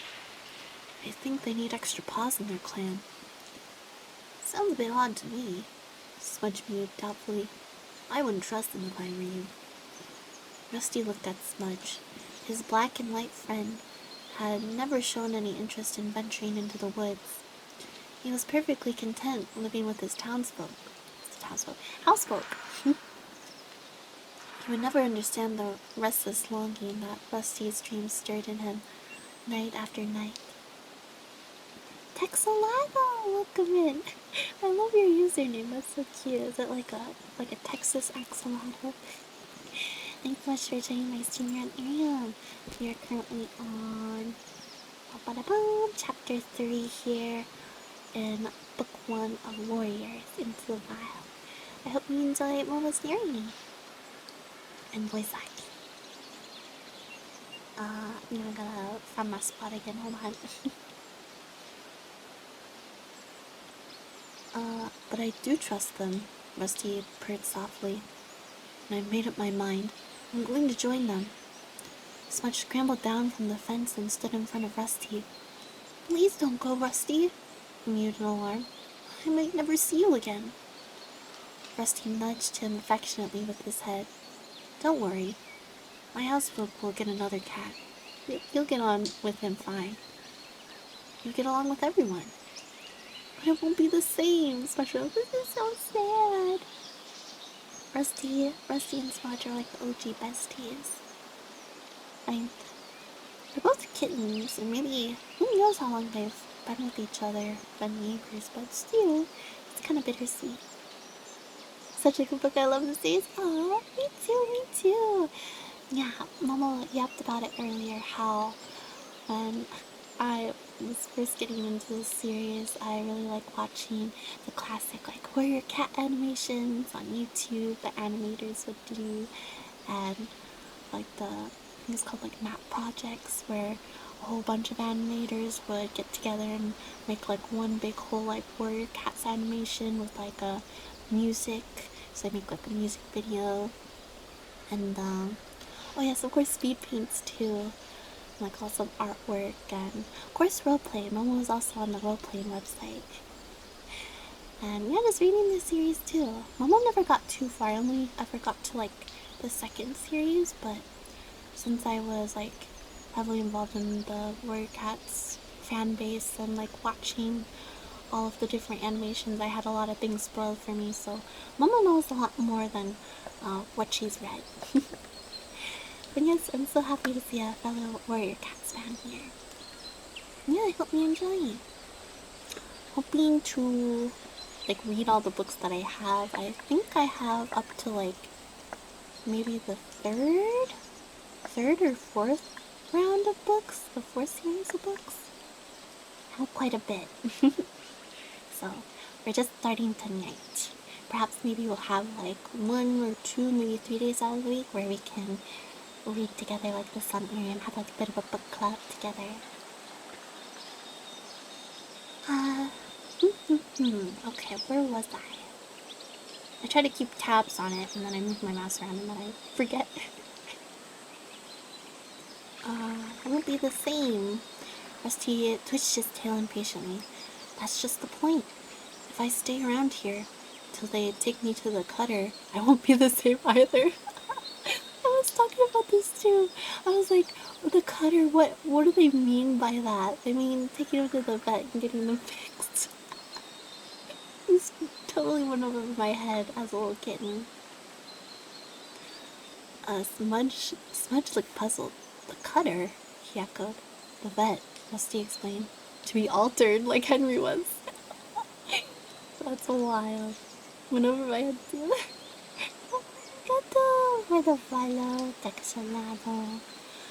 I really appreciate the continued support. Thank you. We are, where are we at now? 93. Oh my goodness. I think that would be so crazy if we got to 100 followers this stream. I've already decided we'll have a fun karaoke stream to celebrate 100 followers. Oh, Love-Chu, welcome in. Thank you for the stars. Join the stream and it's on a stream. Nice. Thanks for joining us back here tonight at the cafe here on Arium. Yes, hello. How are you? How's your day going? We are currently reading book 1 of Warriors Into the Wild. We're on chapter 3.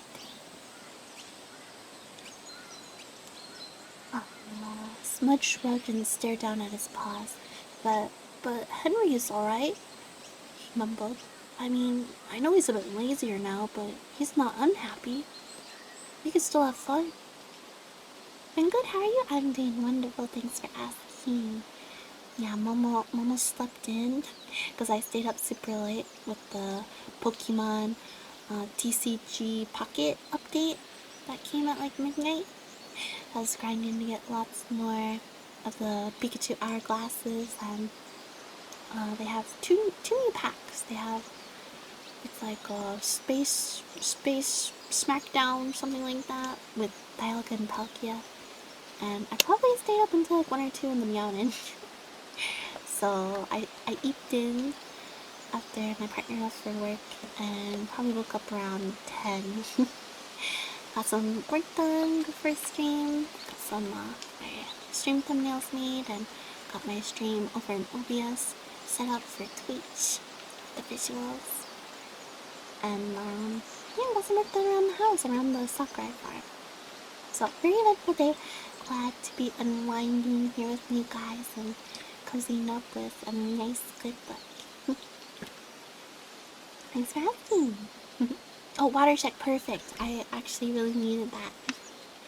Momo's gonna need a lot of water checks because with reading so much and talking so much and, trying to voice these characters, it does a number on Momo's vocal cords. Gotta keep them moist.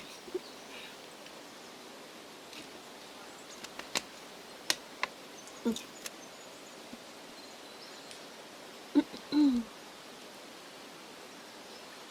Rusty felt his heart fill with sadness at the thought of leaving his friend. I'm sorry, Smudge.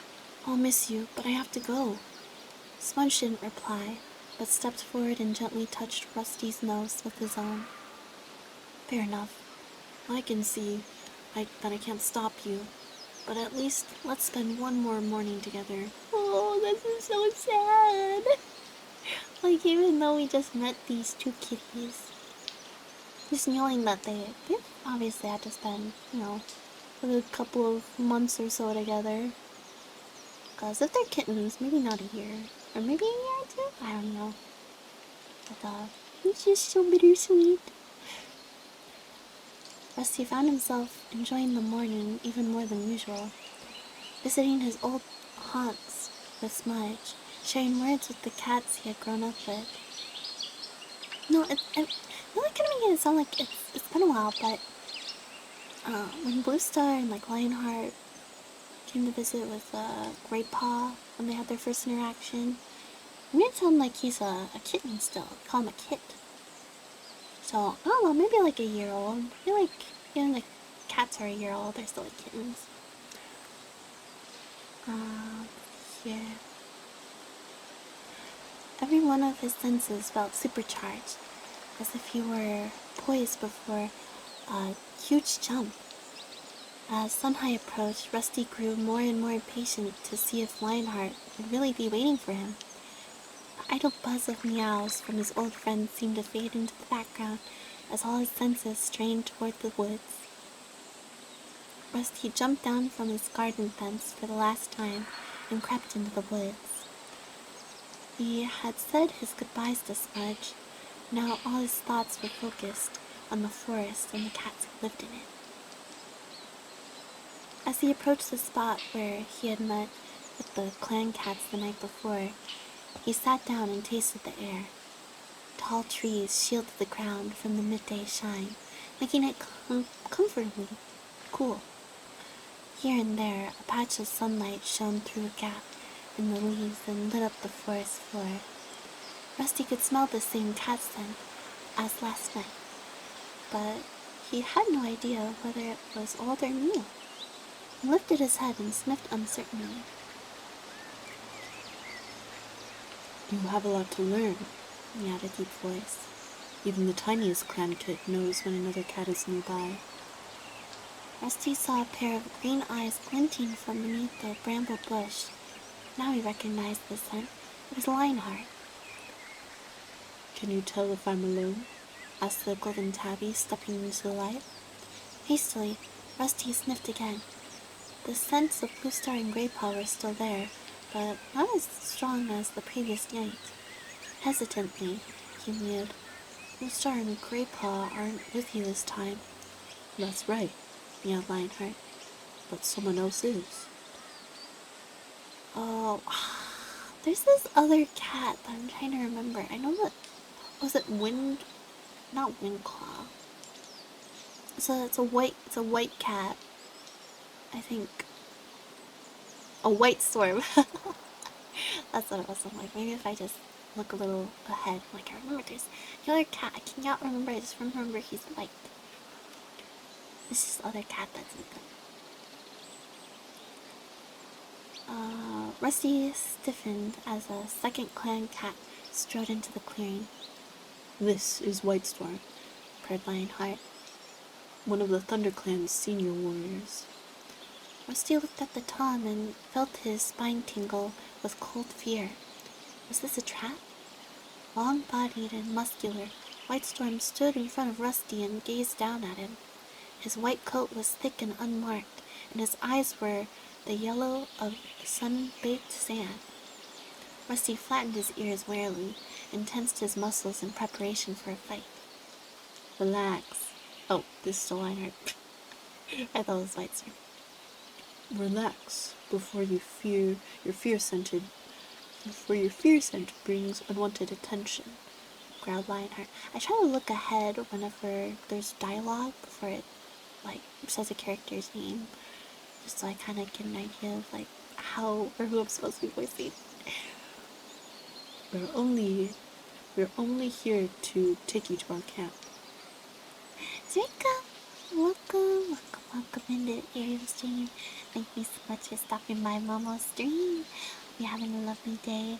We're currently meeting warriors book 1 into the wild. Hope you enjoy Momo's narrating of the story. How are you? How's your day?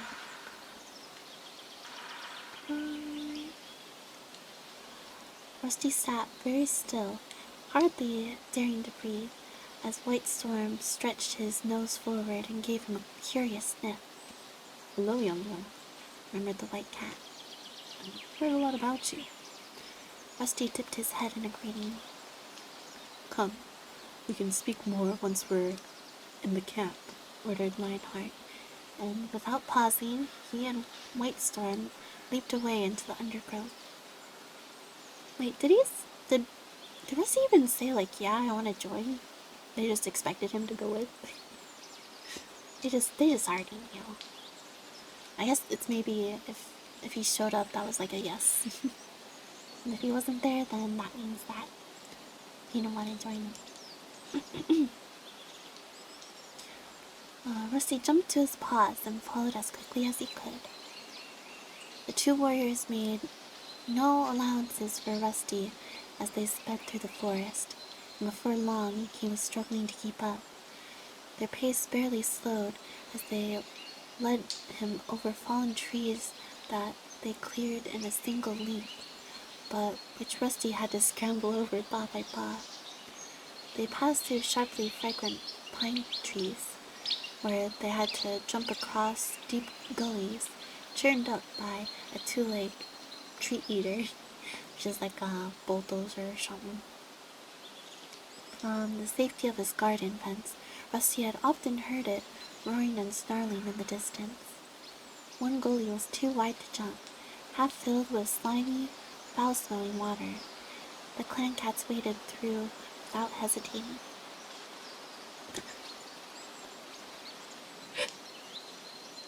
Nani? I did not realize that some of y'all can have some pretty silly names on Miriam. But I assume that's you, Lisa. Welcome back.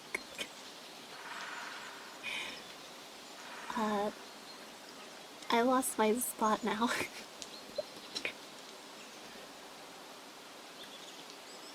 Let me see. I'm I reckon I just saw I knew your profile picture on me earlier, Blackpink.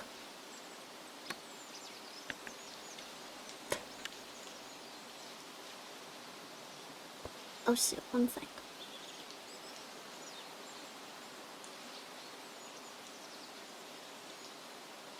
Sunny Bunny, welcome in! I have to adjust my phone real quick. Because I have my charger on it. Do I like furries? I'm not a furry myself, but I don't mind furries. Especially like the, what is it, the kimono minis? The ones that are like super anime styles or really cute fursuits. But yeah, Lola's never been a furry herself. Just double checking. Oh no, how did I? Sorry, no, I bumped my. There we go. I bumped my phone charger and I had to readjust it on my phone stand here. Watching One Piece, do you guys like One Piece? I've never really been one into One Piece, but gosh, I have friends that are like diehard fans that like, I remember I have one friend of a friend specifically that like made it her goal over like one summer break to like just catch up with One Piece from like the very beginning. And she somehow did it. But yeah, well, I've tried a couple of episodes here and there, but I don't know, maybe one day Momo will devote her time to One Piece.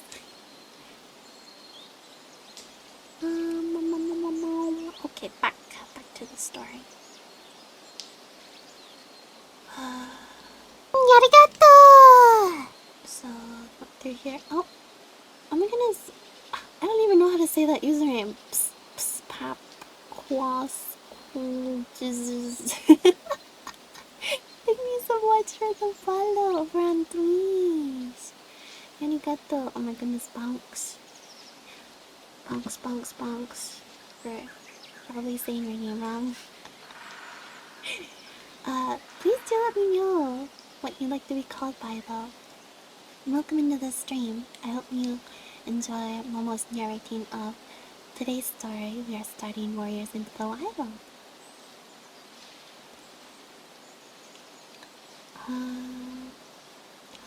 I guess was the character Robin? Oh, there's Robin and Nami. Probably Nami. There's that One Piece movie. I like let me see. One Piece Red. Who's that character? The main character, the singer character.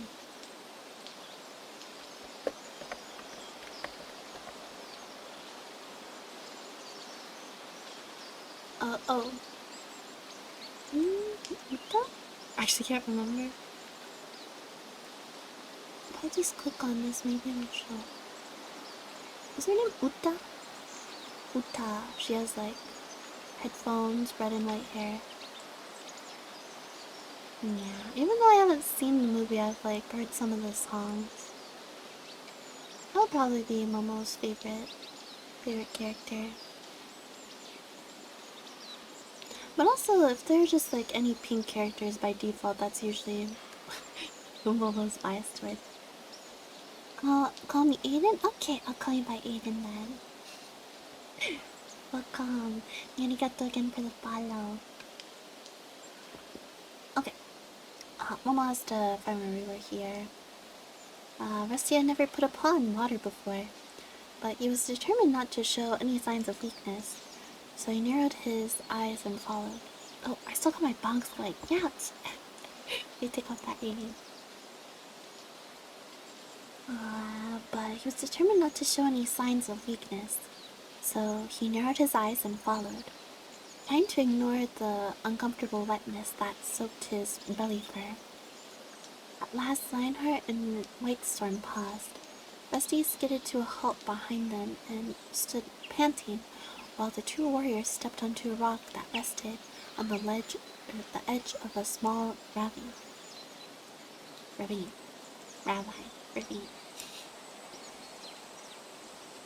We are very close to our camp now, yelled Lionheart. Rusty strained to see any signs of life. Moving leaves, a glimpse of fur among the bushes below, but his eyes saw nothing except the same undergrowth that covered the rest of the forest floor.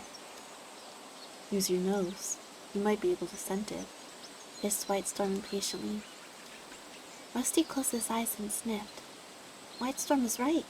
The scents here were very different from the cat scent he was used to. The air smelled stronger. Speaking of many, many different cats, he nodded thoughtfully and announced, "I can smell cats." Lionheart and Whitestorm exchanged amused looks. "There will come a time I'll lose us, Lionheart." There will come a time, if you are accepted into the clan, when you will know each cat scent by name, Lionheart meowed. Follow me. He led the way nimbly down the boulders to the bottom of the ravine and pushed his way through a thick patch of gorse. Rusty followed, and Whitestorm took up the rear.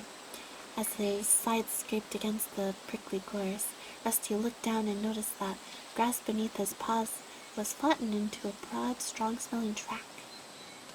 This must be the main entrance into the camp, he thought. Beyond the gorse, a clearing opened up. The ground at the center was bare, hard earth, shaped by many generations of paw steps. This camp had been here a long time. The clearing was dappled by sunshine, and the air felt warm and still. Rusty looked around, his eyes wide. There were cats everywhere, sitting alone or in groups, sharing food or purring quietly as they groomed one another. Just after sun high, when the day is the hottest, it is time for sharing tongues, Lionheart explained. That's when the kitties groom each other. And it's basically bath time. Sharing tongues? Rusty echoed. Clan cats always spend... Oh, this is Whitestorm. Clan cats always spend time grooming each other and sharing the news of the day, Whitestorm told him. We call it sharing tongues. It is a custom that binds the members of the clan together. The cats had obviously smelled Rusty's foreign scent. Their heads began to turn and stare curiously in his direction.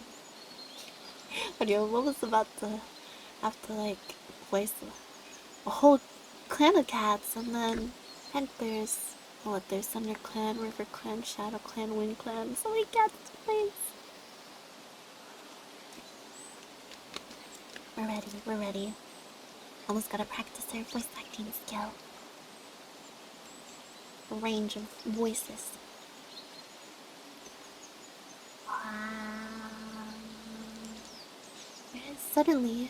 Suddenly shy of meeting any cat's gaze directly, Rusty looked around the clearing. It was edged with thick grass, dotted with tree stumps and a fallen tree. A thick curtain of ferns and gorse shielded the camp from the rest of the woods. Over there, meowed Lionheart, flicking his tail toward an impenetrable-looking tangle of brambles. is the nursery where the kids are cared for. Rusty swiveled his ears toward the bushes. He couldn't see through the knot of prickly branches, but he could hear the mewling of several kittens from somewhere inside. As he watched, a ginger she-cat squirmed out through a small gap in the front. That must be one of the queens, Rusty thought. A tabby queen with distinctive black markings appeared around the bramble bush. The two she-cats exchanged a friendly look between the ears before the tabby slipped inside the nursery, murmuring to the squealing kits. Scrolling down. The care of our kits is shared by all of the queens, meowed Lionheart. All cats serve the clan. Loyalty to the clan is the first law in our warrior code, a lesson you must learn quickly if you wish to stay with us. Here comes Blue Star, meowed Whitestorm, sniffing the air. Rusty sniffed the air too. One sec. There we go. And was pleased that he was able to recognize the scent of the gray she-cat a moment before she appeared from the shadow of a large boulder that lay beside them at the head of the clearing. He came, Blue Star purred, addressing the warriors. Whitestorm replied. Lionheart was convinced he would not. Rusty noticed the tip of Blue Star's tail twitch impatiently. "Well, what do you think of him?" she asked.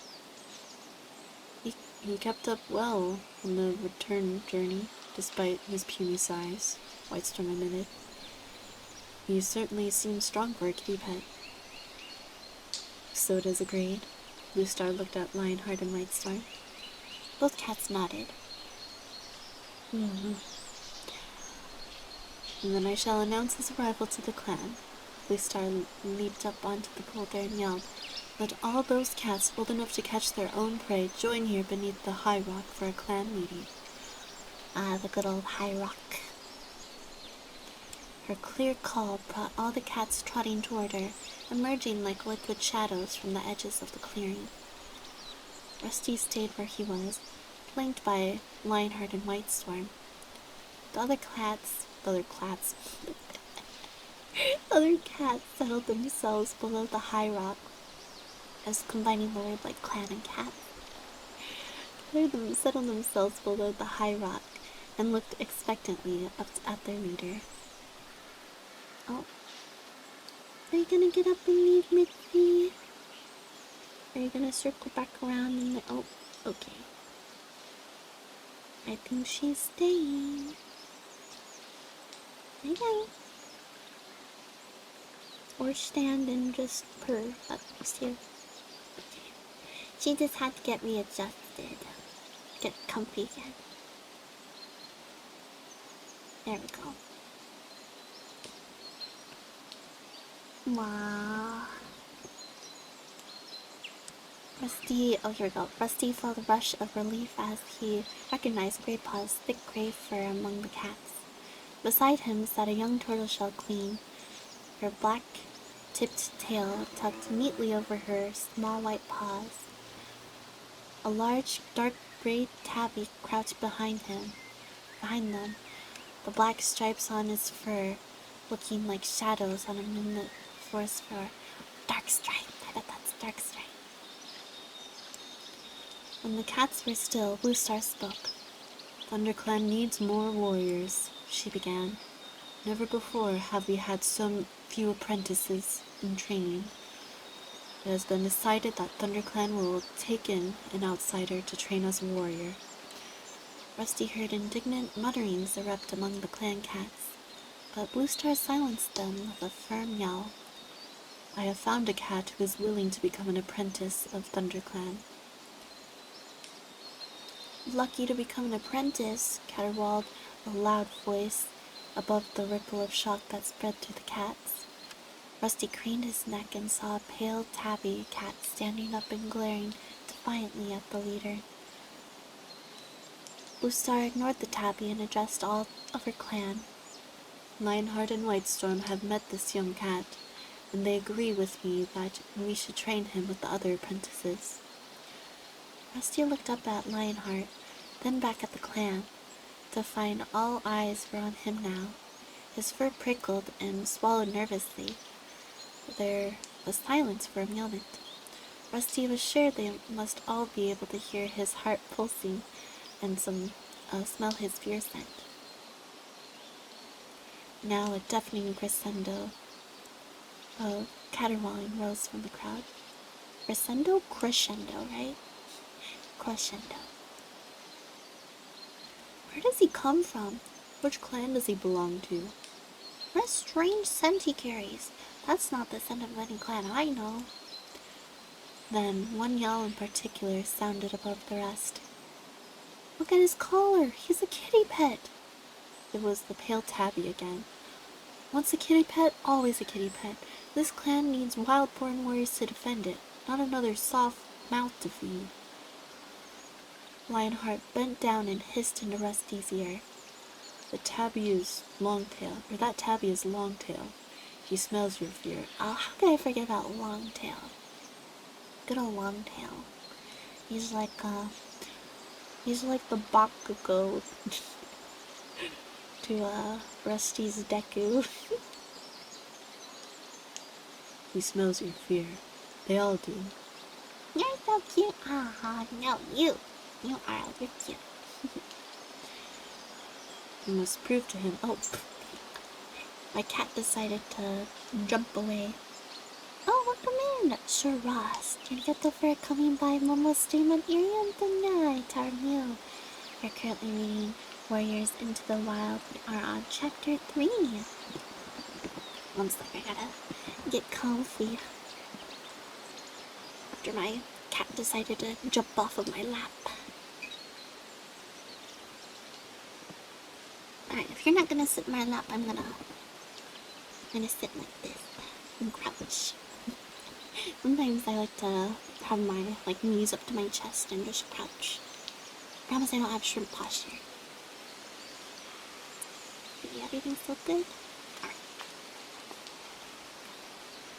That tabby is a longtail. He smells your fear. They all do. You must prove to him that, and the other cats, that your fear won't hold you back. Oh, arigato, Sir Ross, for the follow. This puts us at 94 followers here on Irium. Yeah. Once we are at 100 followers, we will be having a super duper fun karaoke stream. Be sure to plan for that sometime in an upcoming stream. So thank you so much for helping Momo get closer to 100 followers. Welcome to the café, or my blossom buds now.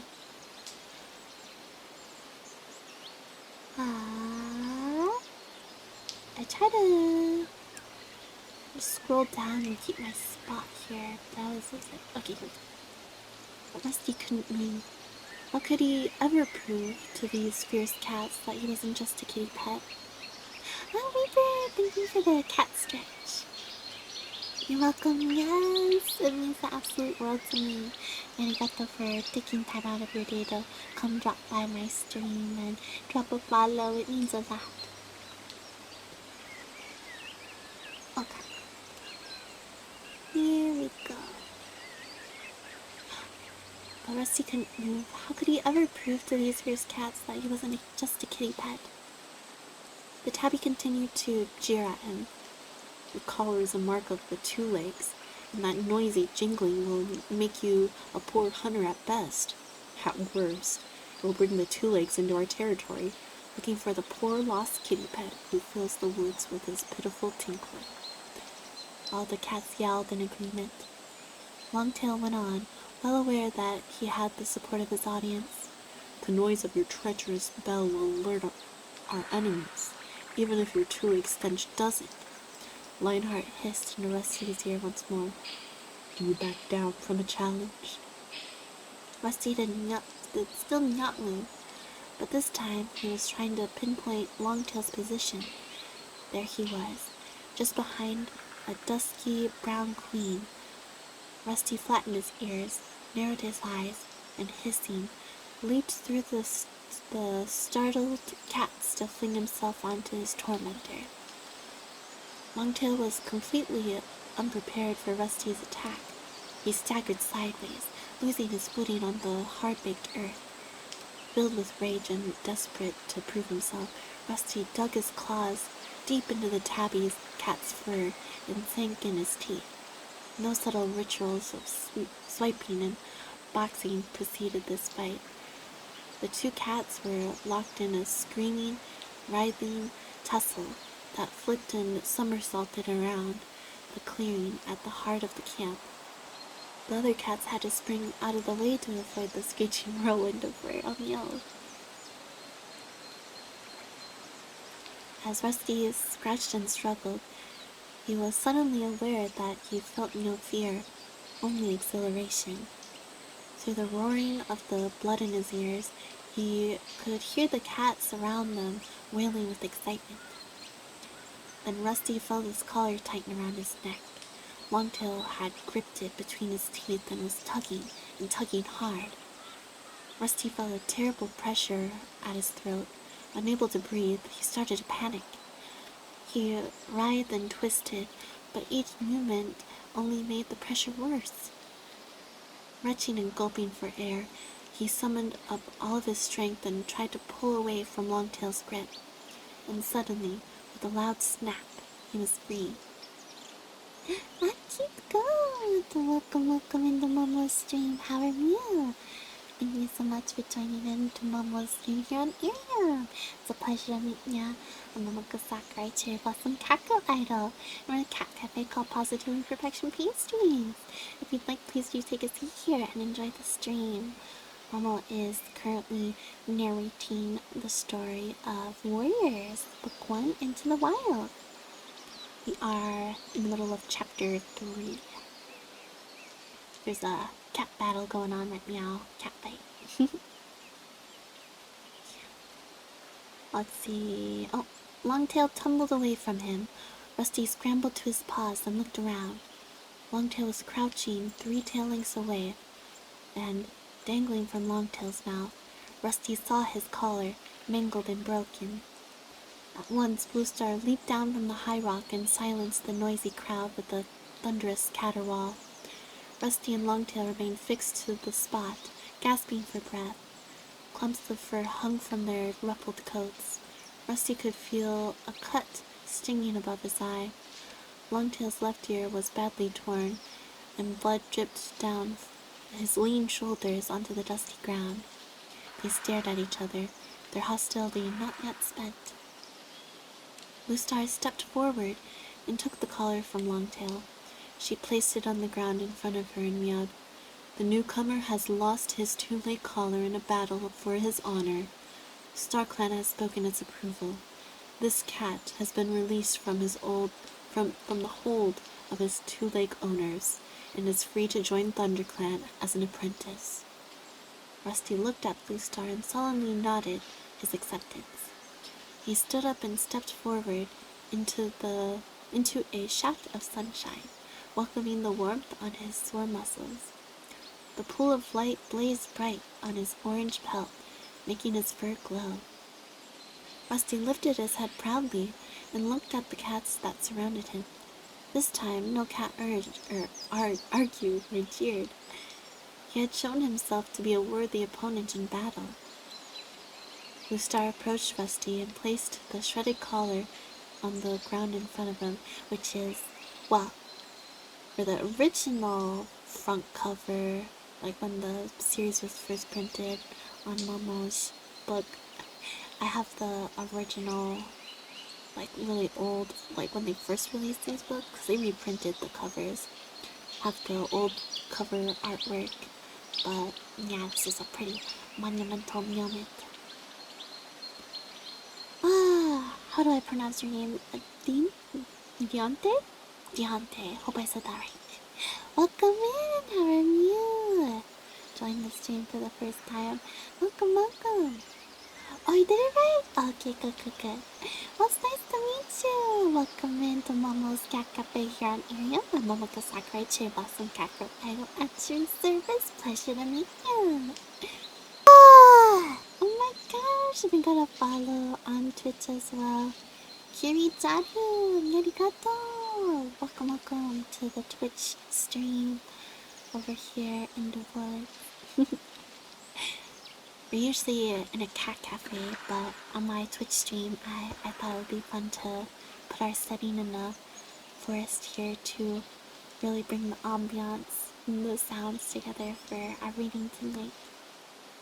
And yes, thanks so much for coming by Momo's stream. Hope you're doing well.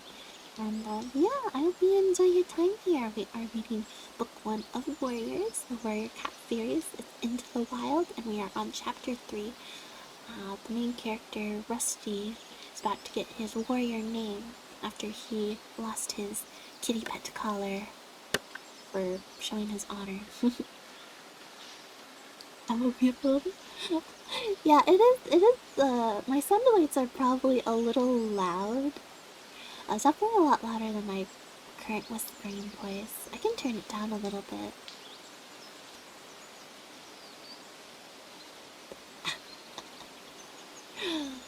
I'll probably put it to like 15. We'll see how well that does. It's fine? Okay. Yeah, I haven't changed it from like other streams, so like I already know that even in like the audio, like when I'm usually talking, it's about like the same sounding, but at least where it's at. no BS, so you can turn down a little bit. I was actually really debating on whether or not I should do that before I started this stream, but just a teensy bit, so if y'all are kind of trying to eat or just really enjoying Momo's yapping with the story, you're dozing off, that it doesn't startle you too much. Okay. I'm needing to wake up while I'm waiting. Gotcha. Well, there you go. Stream alerts work like that too. Alright, where are we here?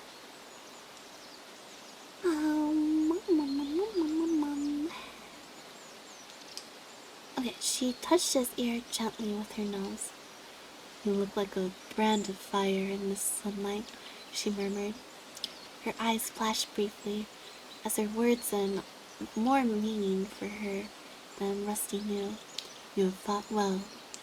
Then she turned to the clan and announced, from this day forward, until he has earned his warrior name, this apprentice will be called Firepaw, in honor of his fire, or his flame, colored cook.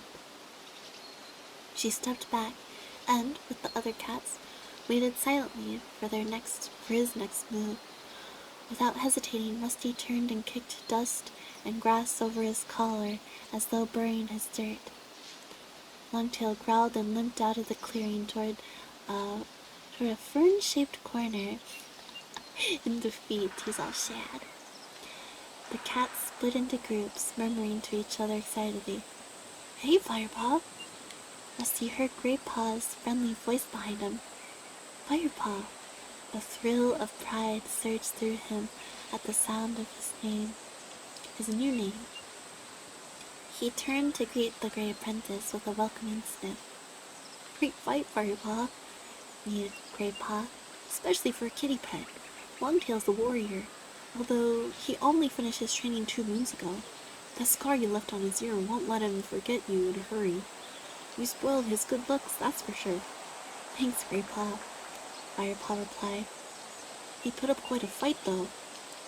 He licked his front paw, and began to wipe clean the deep scratch that stung above his eye. As he washed, he heard his new name again, echoing among the meows of the cats. Firepaw! Hey, Firepaw. Welcome, young Firepaw. Firepaw closed his eyes for a moment, then let the voices wash over him.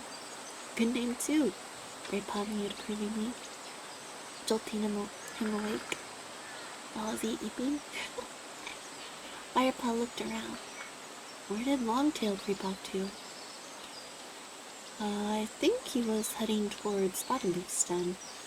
Greypaw tipped his head toward the fern-enclosed corner Longtail had disappeared into. She's our medicine cat. Not bad looking either. Younger and a lot prettier than most. A low yell next to the 2 cats stopped Greypaw mid-speech. They both turned, and Firepaw recognized the powerful Grey Tabby who sat behind Greypaw earlier. Dark Stripe, mewed Greypaw, dipping his head respectfully. The sleek Tom looked at Firepaw for a moment. Lucky your collar snapped when it did. Longtail's a young warrior, but I can't imagine him being beaten by a kitty pet. He spat the word kitty pet scornfully, then turned and stalked off. Yeah, there's always like a group of a gang of warrior cats here in ThunderClan that banded together and kinda made fun of Rusty, well, Firepaw. He has his apprentice name.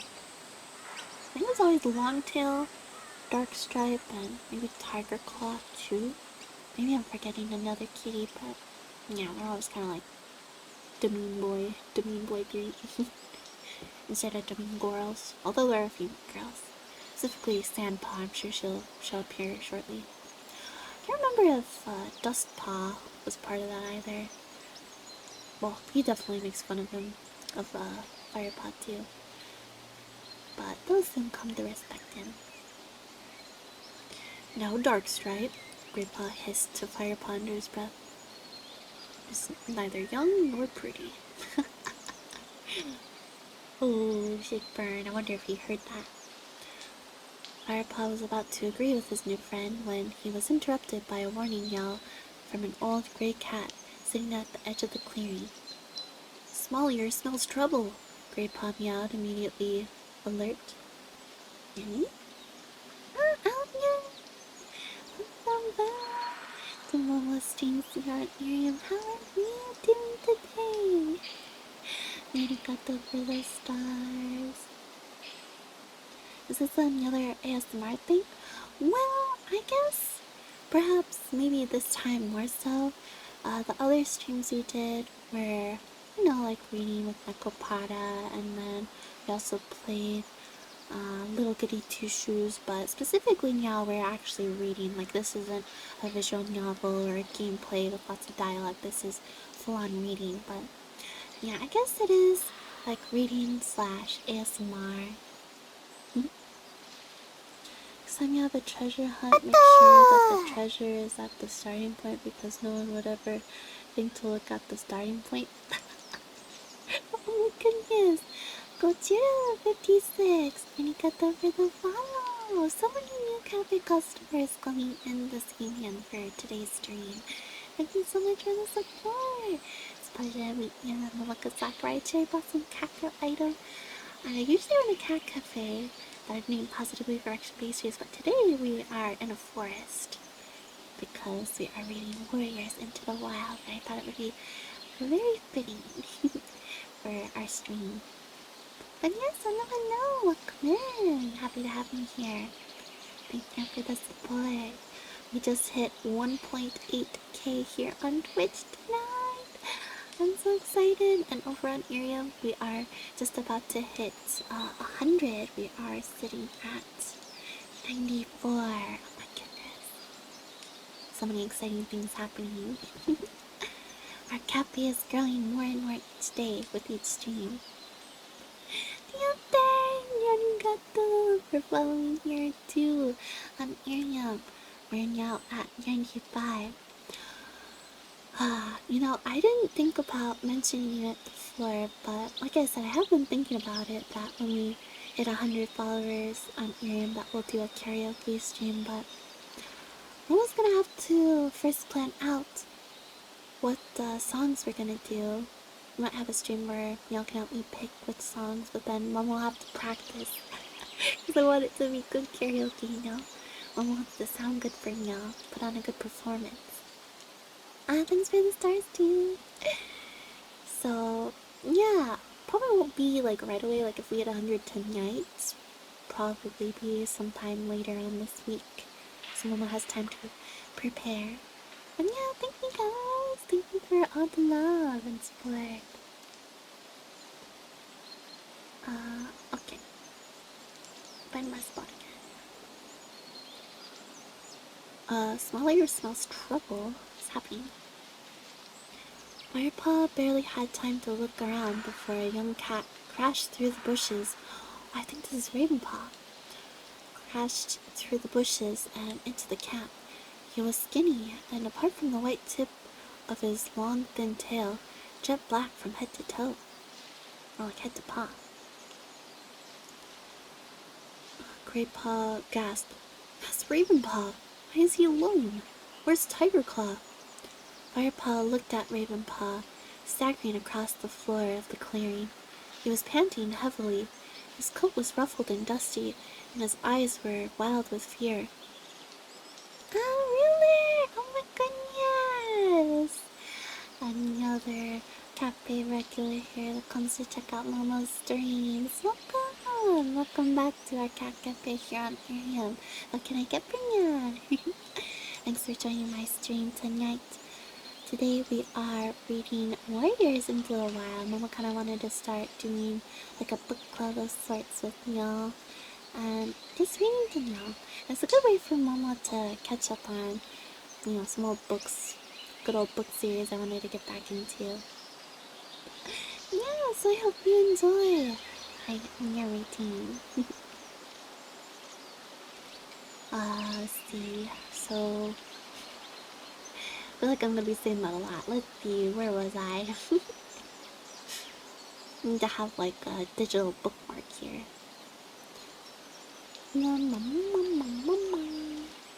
Grandpa gasped. That's Ravenpaw. Why is he alone? Where's Tigerclaw? Firepaw looked at Ravenpaw staggering across the floor of the clearing. He was panting heavily. Okay, yeah, I read this. Basically, he's very scared. Basically, he is very small and very scared. Poor Ravenpaw and Tigerclaw, Firepaw whispered to Greypaw as several other cats raced past him to greet the new arrival. Ravenpaw's an apprentice. Tigerclaw's his mentor, Greypaw explained quickly. Ravenpaw went out with Tigerclaw and Redtail at sunrise on a mission against RiverClan, the lucky furball. Redtail? Firepaw echoed, thoroughly confused by all these names. So many new names to keep track of. Oh, Blue Star's deputy, hissed Greypaw. But why on earth has Ravenpaw come back alone? He added to himself. He lifted his head to listen as Blue Star stepped forward. Ravenpaw? Oh, who is this? Ravenpaw? The she-cat spoke calmly, but a look of worry clouded her blue eyes. The other cats drew back, curling their lips with anxiety. What has happened? Blue Star jumped onto the high rock and looked down at the trembling cat. Speak, Ravenpaw. Ravenpaw was still struggling for breath, and his sides heaved fitfully, while the dust around him turned red with blood. But still he managed to scramble up onto the high rock and stand beside Blue Star. He turned to the crowd of eager faces that surrounded him and summoned enough breath to declare, Redtail is dead. On chapter 4. Oh no! Not Redtail, so yeah, refresher, Redtail is Blue Star's deputy. For those of you that were here for the prologue, we gotta see him a bit more. And also, maybe future spoilies. Read this together, but maybe by that point, by the time we get to that book, you may have forgotten. Unless you're diehard Warrior Cats fans like Momo, but I'm pretty sure Redtail was Blue Star's mate at one point. Correct me if I'm wrong. Yeah, I think that's how it went. But we don't find that out until I think probably Blue Star's prophecy. Chapter 4. Alright, here we go. Shocked yells rose from the clan cats and echoed through the forest. Also, where are we at? Actually, before we get started with this chapter, I wanted to see how far in we are. Almost 3 hours, 2.5. Best to write down their names and give them a small description next time. Yeah, so actually, at the very, very beginning of each book, there's actually like a character list where it shows like the character names, or the cat names, and like which clan they belong to, I think. But also definitely a description on like how they look. So yeah, they are. Had an idea if you're up to it. What is it? What's your idea? Let's see. You're gonna go against like, let's see. We're just at the start of chapter 4. Just like one sentence in. Ravenpaw staggered slightly. His right foreleg glistened, wet with blood that flowed from the deep gash on his shoulder. We met 5 RiverClan warriors beside the stream, not far from Sunny Rocks, he went on shakily. Alucard was with them. Among them. Alucard! Greypaw gasped beside Firepaw. He was the deputy of RiverClan. He's one of the greatest warriors in the forest. Lucky Ravenpaw. Wish it could have been me. I'd have really... Greypaw was silenced by a fierce glance from the old Grey Tom, who had first sensed Ravenpaw's return. Was it Alucard? Redtail or Alucard? That was Blue Star's mate. Blue Star also had a sister, maybe I'm getting mixed up. But yeah, I just remember like hearing stuff about this and then like going back and like rereading this. I mean like, hey, oh wait, we know them this early on. I would want to every week give you a chapter of a book I write in Discord, and you could read it on here if that feels like a self-promotion thing, or this sounds like a cool idea. Yeah, so maybe perhaps, we'll see. I definitely wouldn't mind reading it on Discord, but usually Momo like has plans whenever we do have our live streams here. It's usually either gonna be chatting or gaming or reading like we are today, or ASMR. But actually, I don't know, maybe we could do a stream where like y'all can submit like stuff you write and Mama can read it on stream. We could actually do that. Yeah. Yeah. Yeah, for sure. Yeah, feel free to send it over anytime, and then I'm not sure when we'll do it, but I'll have to get like maybe an interest check to see how many other people are interested in doing it. Or maybe we could do it on a day where I am reading like my fan fiction. I really want to read my old fan fiction because I haven't revisited that in a really long time, and I recently rediscovered it. So yeah, of course, not a problem. Wow. Okay, Firepod turned his attention back to Ravenclaw. Pinky! Pinky the worker. Arigato for the follow. Welcome into Momo's Cat Cafe. We're out in the forest right now, reading a nice little book called Warriors into the Wild. But usually Momo's at a cat cafe. Go positive affection pastries. If you'd like, please do take a seat and enjoy this stream. So happy to have you here. Thank you so much for your support and joining the Blossom Bud Patch. Yes, tonight we are reading Warriors into the Wild. And I keep losing my spot because I get easily distracted. Thank goodness though, we've had so many follows this stream, y'all. My heart is overflowing with so much love. Arigato. Also, y'all have to let me know how that sounded when it sounded. Was it a bit quieter? Was that better? It wasn't, waking up too much.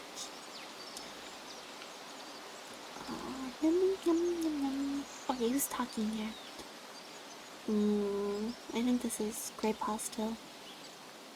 Redtail warned Oakheart to keep his hunting parties out of ThunderClan territory. He said the next RiverClan warrior to be caught in the territory, the ThunderClan territory, would be killed. But Oakheart would not back down. He said his... Oh, wait, this is Ravenpaw. Well, you're comfy. Oh, good. That's just what Mama wants. Mama wants me all to get super extra comfy, cozy. Snuggle up with a nice blanket, get some snacks, something to drink, and enjoy Mama's reading. I just wish that I could also have like background noise on my Arium streams, because I have it over on Twitch, so it immerses me all more. But at least y'all can hear Momo read the book to me, right? Also, I have, of course, my cat Mitzi that was here with us earlier. She's back laying in my lap. She decided that she wanted to return. Now I have to deal with this. Okay, lie down. Do you actually hear her purring? She is pretty loud compared to my other cat, Akilala. This is Mitzi. Mitzi after the cat villager from Animal Crossing, and Kilala from Inuyasha. The cute fire demon cat. Okay, let me reread that whole thing, because I was reading it as Great Pop. Redtail warned Oakheart to keep his hunting parties out of ThunderClan territory. He said the next RiverClan warrior to be caught in ThunderClan territory would be killed, but Oakheart would not back down. He said his clan had to be fed. whatever we threatened. Ravenpaw paused to wheeze for breath. His wound was still bleeding heavily, and he stood awkwardly to keep his weight off his shoulder. I was giggling because I was like, well, if y'all on Irium cannot have the background noise because I have it playing on OBS and Twitch, at least y'all can get the Mitzi's purring ASMR. Thank she's at least loud enough. Sounded like y'all could hear.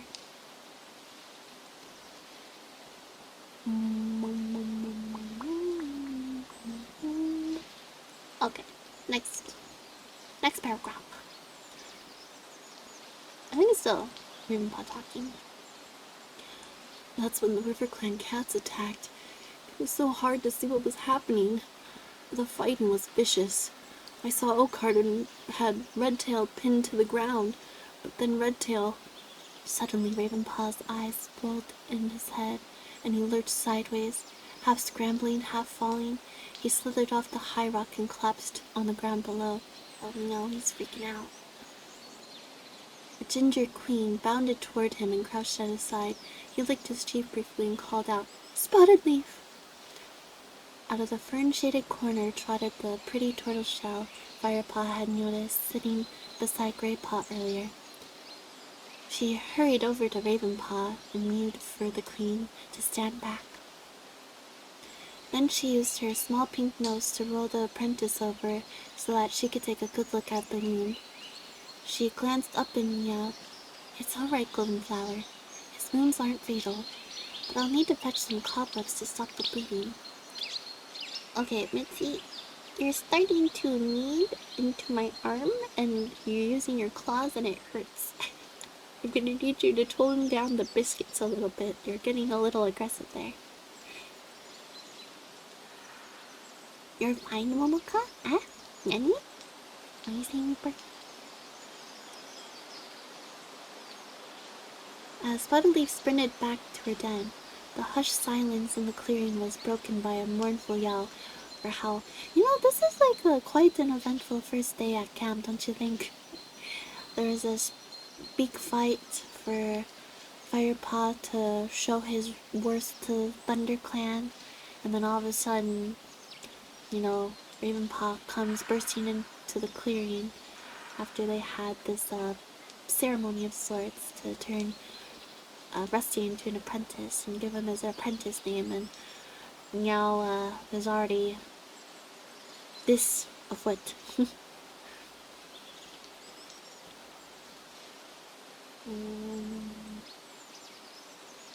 Okay, scroll down a bit here.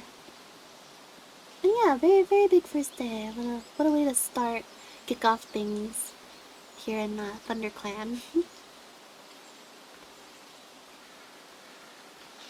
As Spotted Leaf sprinted back to her den, the hushed silence in the clearing was broken by a mournful howl. All eyes turned to the direction it had come from. A massive, dark brown tabby staggered through the gorse tunnel. Oh, I think this is Tiger Claw. Between his sharp teeth, the warrior held not prey, but the lifeless body of another cat. No! He dragged the tattered creature into the center of the clearing. Firepaw craned his neck and glimpsed a flash of bright ginger tail hanging limply in the dust. Shock rippled through the clan like a chill breeze. Beside Firepaw, Greypaw dropped into a crouch as the grief swept over him. "Redtail!" "How did this happen, Tiger Claw?" demanded Blue Star from her position on the high rock. Sorry, one second. Tiger Claw let the scruff of Redtail's neck fall from his mouth. He looked steadily back at Blue Star. "He died with honor, struck down by Oakheart. I couldn't save him, but I managed to take Oakheart's life while he was still gloating over his victory." Dang. Stone Cold Tiger Claw. He's like when you think of villains, like he's a villain. He's a big meanie. Like he should be working alongside Bowser. He's worse than Bowser, really.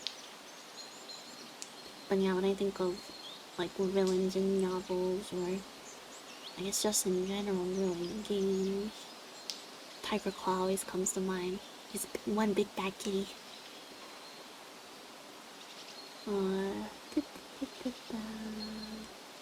Red Tail's death was not in vain, for I doubt we'll see River Clan hunters in our territory again.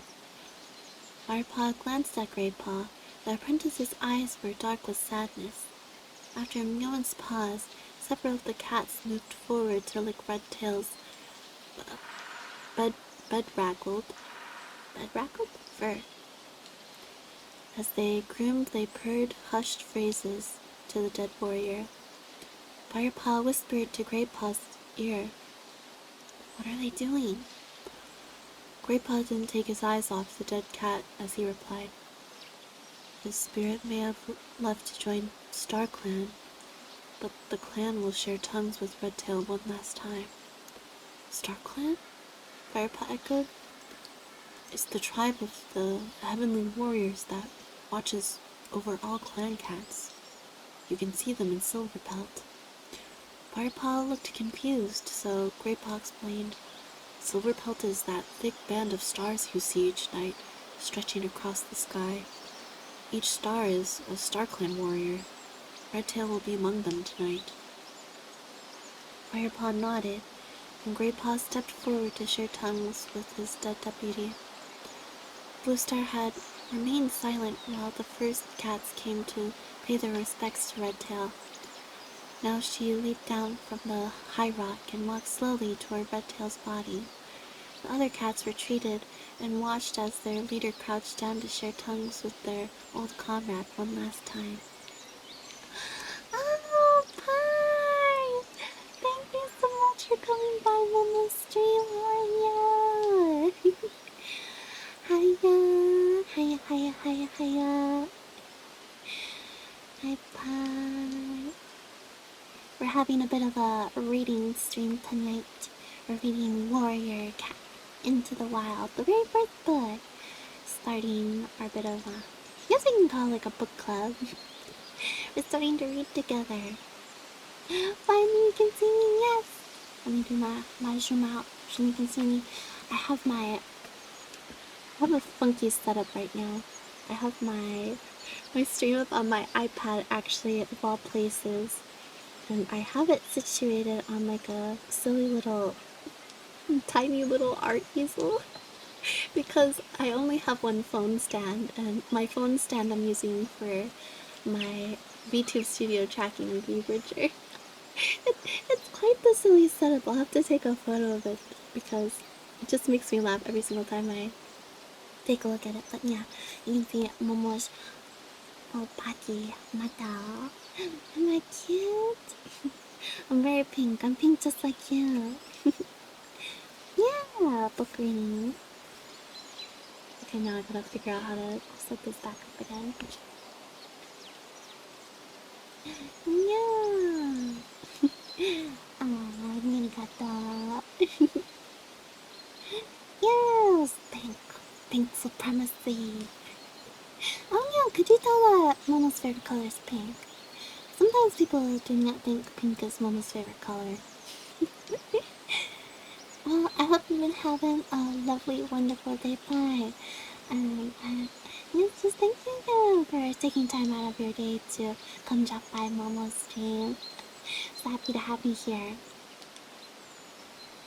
We just got to chapter 4, right guys? Oh, arigato for the big heart. Mine were cute. Thank you for the goodbye. Big love, big cato love. Ito Momo, yeah. Now I gotta get you back. I gotta hand over my gifts, my points for when I see you streaming next. Thank you. Let me see here now.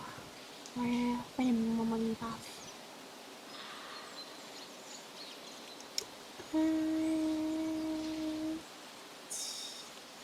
When she had finished, she had raised her head and spoke. Oh, I actually have a stream also, so I can't say, oh no, no worries at all. Even if you just stop by for even just a moment or even, heck, a second, Momo's happy to have me here to check out her stream. Stop by. I'll probably be streaming for quite some time. Momo wanted to try to do a longer stream tonight, but hopefully, if by the time that I'm done, if you're still streaming, I'll definitely be sure to drop by. Yes, absolutely. I gotta come support the other cute pink cat though. Us cat girls gotta stick together. I will happily support any cat girls.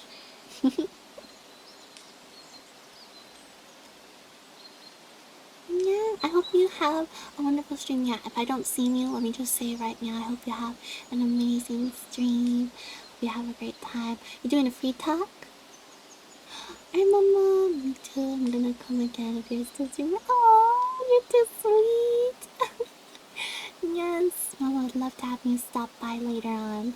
If you happen to end your stream. But yes, Mom hopes she can catch your stream before you end it. Yes.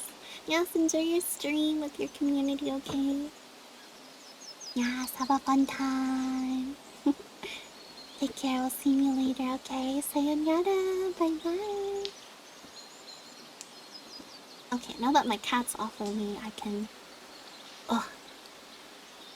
get comfy again. You would think having a cat on your lap would be comfy, and it is, but at a certain point, especially depending on their weight, it like crushes your legs. Still saying, oh, thank you, Ruler. Thanks for hanging around, keeping Momo company. Appreciate that. Alright, let us continue. And, okay, when she had finished, she raised her head and spoke. Her voice was low and thick with grief, and the clan listened in silence. Redtail was a brave warrior. His loyalty to ThunderClan could never be doubted. I always relied on his judgment, for it bore witness to the needs of the clan, and was never swayed by self-interest or pride. He would have made a fine leader. Crushing cuteness, you can say, ah. No, also context for just anyone that does not know with warriors. It's basically about cats in the woods, in the forest. There's 4 clans, and they basically, have their own territories, and they gotta protect their land. And specifically the main character, Rusty. Oh, you got there for the wave. Hello, I see you. Thank you for the stars, Pie. Rusty was what they called a kitty pet, and kitty pets are basically cats that are domesticated. And Rusty, before he joined the clan here, he had always dreamed about going to the forest and being wild and free. And so within these first few chapters, he happened to come across some of the warriors here in the clan. He just joined ThunderClan. And they're like, well, we're running low on warriors, and we could use an extra paw, so you could join us if you want, but you can't live a paw in each world, as Lionheart put it.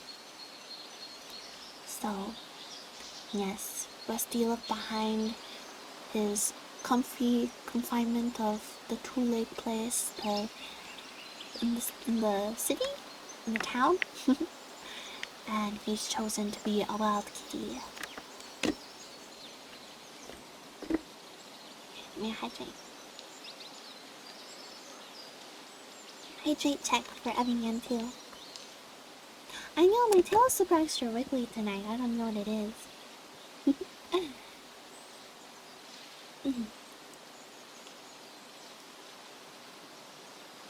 Let's see, did I finish this sentence? When she lowered herself onto her belly, her head bowed, her paws stretched neatly before her, and she silently grieved for her lost friend.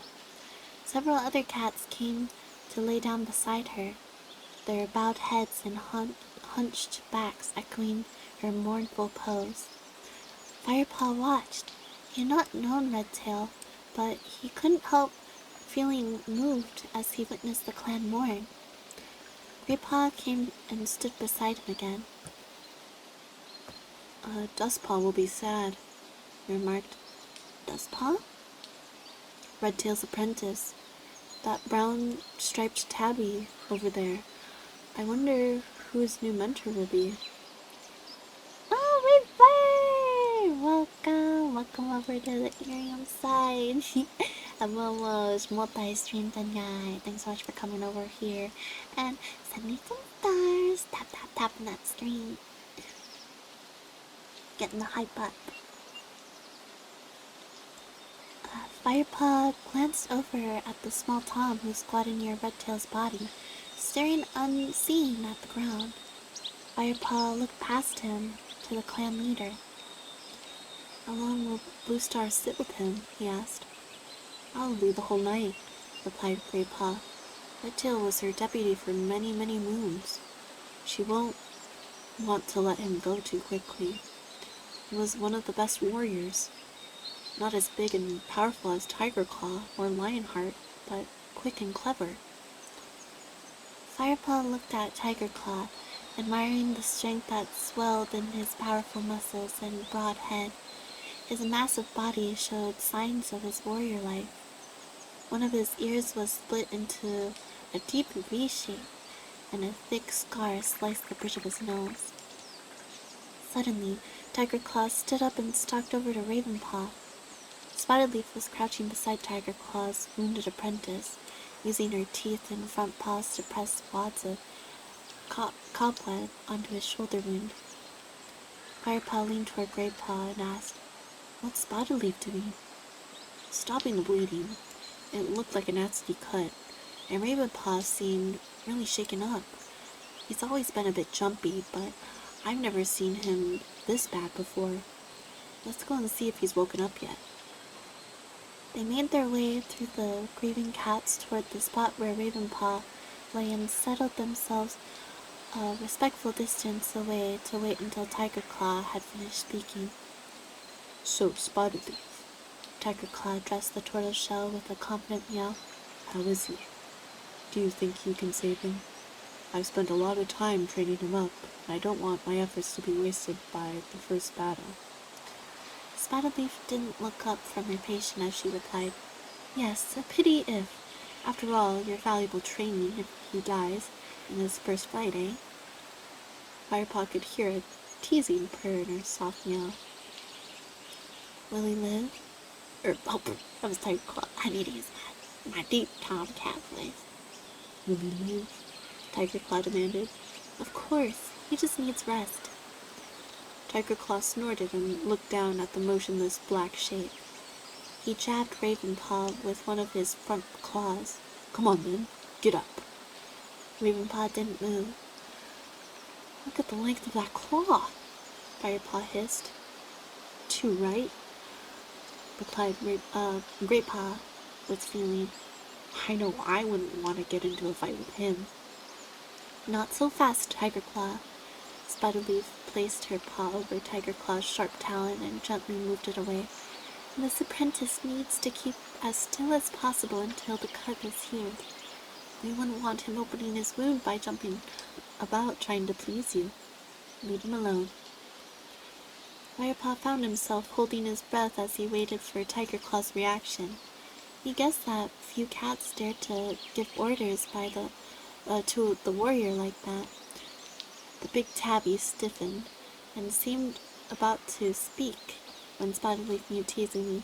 "Even you know better to argue with the medicine cat, Tiger Claw." Tiger Claw's eyes flashed at the little tortoiseshell's words. "I wouldn't dare argue with you, dear Spotted Leaf," he purred. "She's rizzing him up." He turned to leave and caught sight of Greypaw and Firepaw. "Who's this?" he asked Greypaw, towering above them. "He's the new apprentice," Greypaw mewed. "He smells like a kitty pet," snorted the warrior. "I was a house cat," Firepaw meowed boldly, "but I am going to train to be a warrior." Tiger Claw looked at him with a sudden interest. Ah, yes, now I remember. Blue Star mentioned that she had stumbled across some stray kitty pet. So she's actually going to try you out, is she? Firepaw sat up very straight, anxious to impress this distinguished clan warrior. That's right, he mewed respectfully. The clear! Welcome to the stream and arigato for the stars. Yippee! Tiger Claw eyed him thoughtfully. Then I shall watch your progress with interest. Firepaw puffed his chest out proudly as Tiger Claw stalked away. Do you think you liked me? I don't think Tiger Claw likes any apprentices, whispered Grey Paw. Funny name, Sticky Taco. Just then, Ravenpaw stirred and twitched his ears. Has he gone? He mumbled. Who, Tiger Claw? Replied Grey Paw, trotting toward him. Yep, he's gone. Hi there, Firepaw began, about to introduce himself. Ah, and here they are, the cute group of these kitties, the bestie squad. It was always Firepaw, Greypaw, and Ravenpaw together. Such good memories together, the three of them. Oh, Spotted you. Go away, both of you, Spotted Leaf protested. How am I meant to help this cat with all these interruptions? She impatiently flicked her tail at Greypaw and Firepaw and pushed her way between them and her patient. Firepaw realized she was serious, despite the lively glimmer in her amber eyes. Come on then, Firepaw, mewed Greypaw. I'll show you around. See you later, Ravenpaw. The two cats left Spotted Leaf with Ravenpaw and walked across the clearing. Greypaw looked thoughtful. He was clearly taking his duties as a guide very seriously. You know the high rock already, he began, flicking his tail toward the big, smooth rock. Blue Star always addresses the clan from there. Her den is down there. He lifted his nose toward a hollow in the side of the high rock.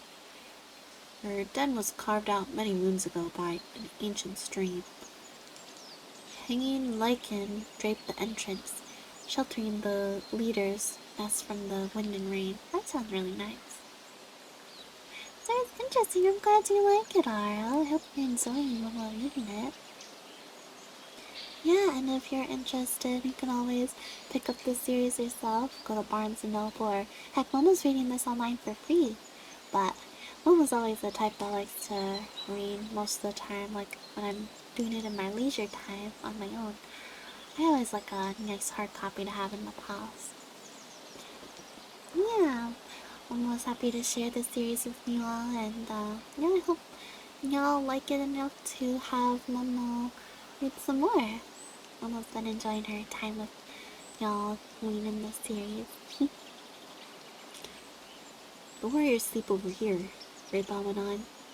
Firepaw followed him to a large bush a few paces away from the high rock. There's a clear view from here right down to the gorse entrance into the camp. The branches of the bush hung low, but Firepaw could see a sheltered place inside where the warriors made their nests. Voice is so silly. Yeah, I'm so happy you think so. Yeah, lots of Blossom Buds here in the chat, both on Irium and on Twitch, have been saying the same thing, and it really makes me so happy. I'm glad y'all like Momo's voice. I'm time to try next. Because Momo likes reading. Yeah. Always makes my day to hear that.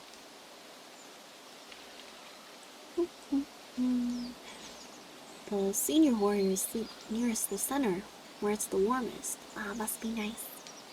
Explained Greypaw. They usually share their fresh kill together over by the clump of nettles. The younger warriors eat nearby. Sometimes they are invited to join the senior warriors for eating, which is a big honor. What about the other clan cats? Firepaw asked, fascinated about but feeling rather overwhelmed by all the traditions and rituals of clan life. He has a lot to learn. Great Pa's giving him like a crash course. Well, the queens share warrior quarters when they work as warriors, but when they are expecting kits or nursing them, they stay in the nest near the nursery. The elders have their own place on the other side of the clearing. Come on, I'll show you. Grandpa trotted after Grandpa, across the clearing, and past the shadowy corner where Spotted Leaf had her den. They stopped beside a fallen tree that sheltered a patch of lush grass. Crouched among the soft greenery were 4 elderly cats tucking into a plump young rabbit. Dustpaw and Sandpaw would have brought them that, whispered Greypaw. One of the apprentices' duties is catching fresh kill for the elders. Oh, I like who's saying this. Hello, youngster, one of the elders greeted Greypaw. Hello, small ear, mewed Greypaw, nodding respectfully. This must be our new apprentice, Firepaw, isn't it? Oh, this is the that was still Lopsy. This must be our new apprentice, Firepaw, isn't it? Yeah, the second Tom. His patchy fur was dark brown, and there was only a stump where his tail would have been. That's right, Firepaw replied, copying Grandpa's polite nod. I'm Half-Tail, purred the brown Tom. Welcome to the clan. You're so sweet for welcoming them in. So warmly, unlike some of the other cats. That's you in your book. Have you two eaten? Mewed Small Ear. Firepaw and Greypaw both shook their heads. Well, there's enough here. Dustpaw and Sandpaw are turning into fine hunters. Would you mind if these youngsters shared a mouse one eye? The pale gray queen who laid beside... Oh, that was probably the other cat that was trying to give a male voice.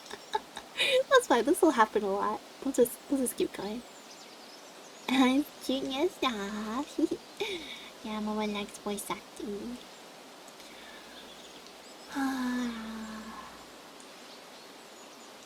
Okay, the pale gray queen who lay beside him shook her head. Firepaw noticed one of her eyes was clouded and sightless. What about you, Dappletail? The other elder, a tortoiseshell she-cat with a gray muzzle, meowed in a voice cracked with age. Of course not. Thank you, mewed Greypaw eagerly. He stepped forward and took a large mouse from the pile of prey, then dropped it at Firepaw's feet. You still not tasted mouse? He asked. Oh, he gets to have his first mouse meal. His first fresh kill. No, Firepaw admitted. He suddenly felt excited by the warm smells that were rising from the piece of fresh kill.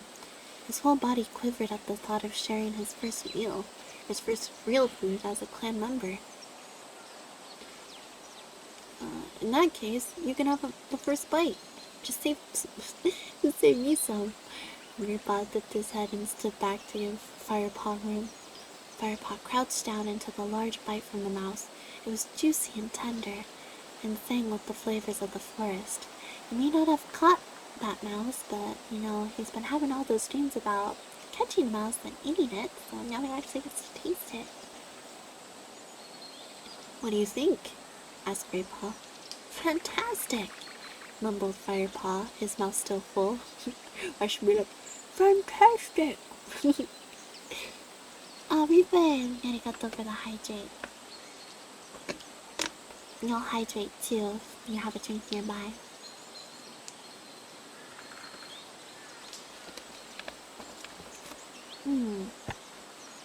Arigato. I know what's up for me. I will thank you, Reaper. Momo really appreciates that so much. Thanks for caring for Momo so much. Move over then, mewed Greypaw, stepping forward and bending his head to take a bite. As the two apprentices shared the mouse, they listened to the elders talk among themselves. Oh shoot, I gotta remember. I think who the elders? I think Small Ear. There's Small Ear, One Eye, and Dapple Tail. What Small Ear was? Small Ear, a she cat. Maybe I'll just keep going with it. Because the voice is already game.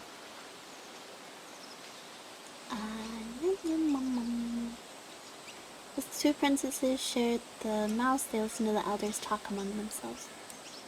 How long before Blue Star appoints a new deputy? Asked Small Ear. What did you say?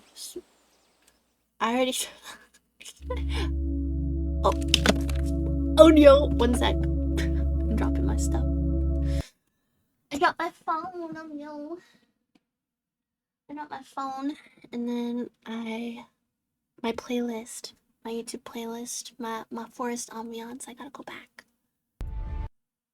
And there's an ad. Of course, there's an ad. Yeah, sorry about that. Didn't mean to scare you. Why don't we just replay the same one? Hopefully that wasn't too loud for you. Sorry. Then let me double check. Okay. Gotta make sure it's still on the charger.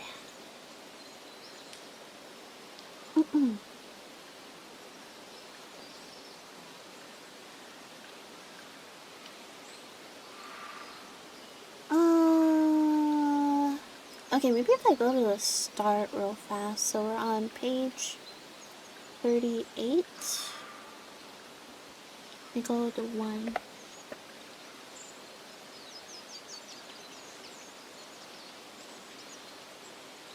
So, looking at the character names. Elders. Oh yeah, so the characters are listed by leader, deputy, medicine cat, warriors, apprentices, queens, and elders. Okay, so Halftail is a big dark brown tabby tom. Parts of his tail missing, so. But see, the thing is that he would have gotten his name before he lost his tail. So he was like predestined to lose his tail. Okay, so we got Halftail's a Tom. Small Ear. Okay, Small Ear is also a Tom. Great Tom with very small ears. The oldest Tom in ThunderClan. And then One Eye is Pale Gray She Cat, the oldest cat in ThunderClan, virtually blind and deaf. And Dappletail is once pretty tortoiseshell she cat with a lovely dapple coat. Okay, so I just wanted to know while I was trying to voice these elderly kitties. Okay, so Halftail and Small Ear are the Toms, and then One Eye and Dappletail are the she cats. Arigato for the stars. Thought I fell out of my chair. No, my phone just fell down, and then I had to pick it up. Also, my chair is ever so squeaky. Oh, my bongs. No. Why not never give me head pats no more? I feel like Mama always gets bonked. Really good at reading. I'm glad you think so, Ara. Thanks for the virtual head pat, really. Okay, now that we got that cleared out of the way, we type in page number 38. Thanks for that, that's too Reaper.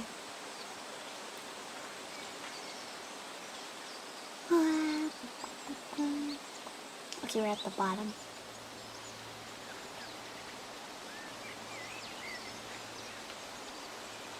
How long before Blue Star appoints a new deputy?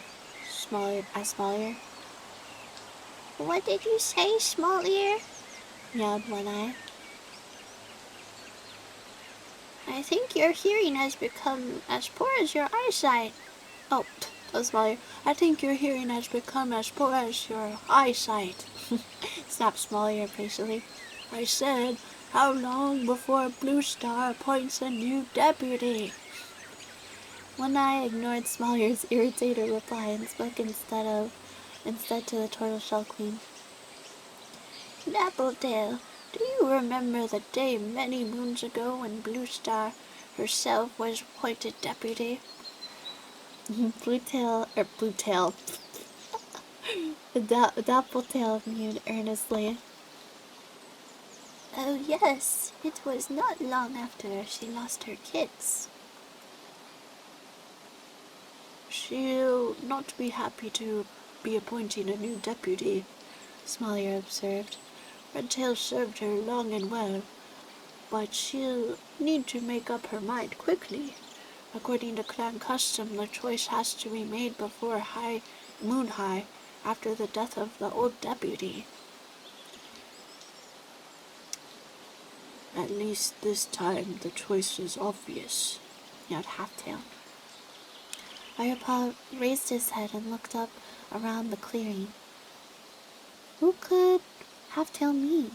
To Firepaw, all the warriors looked worthy of becoming deputy. Perhaps he meant Tiger Claw. After all, he had avenged Redtail's death.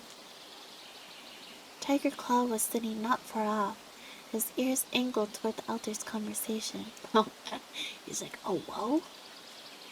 He definitely wants in on that deputy position, manager position. As Firepaw stretched his tongue to lick the last traces of mouse from his whiskers, Blue Star's voice called from the high rock. Redtail's body still lay in the clearing below, pale gray in the fading light. A new deputy must be appointed, she meowed. But first, let us give thanks to StarClan for the life of Redtail. Tonight, he sits with his fellow warriors among the stars.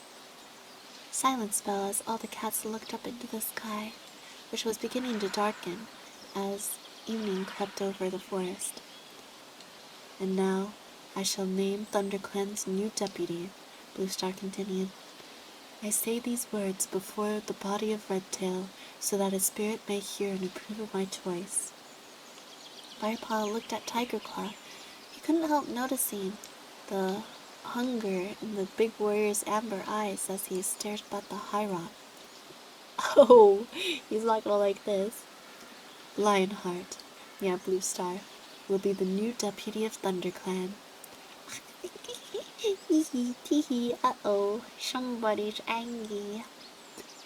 Firepaw was curious to see Tiger Claw's reaction, but the Dark Warrior's face revealed nothing as he moved to congratulate Lionheart with a nudge so hearty that it almost pushed the golden tabby off balance. Why didn't she make Tiger Claw deputy? Firepaw whispered to so many cat names, to Greypaw. Probably because Lionheart has been a warrior longer, so he has a lot more experience, Greypaw murmured back, still looking up at Blue Star. Blue Star spoke again. Redtail was also a mentor to young Dustpaw.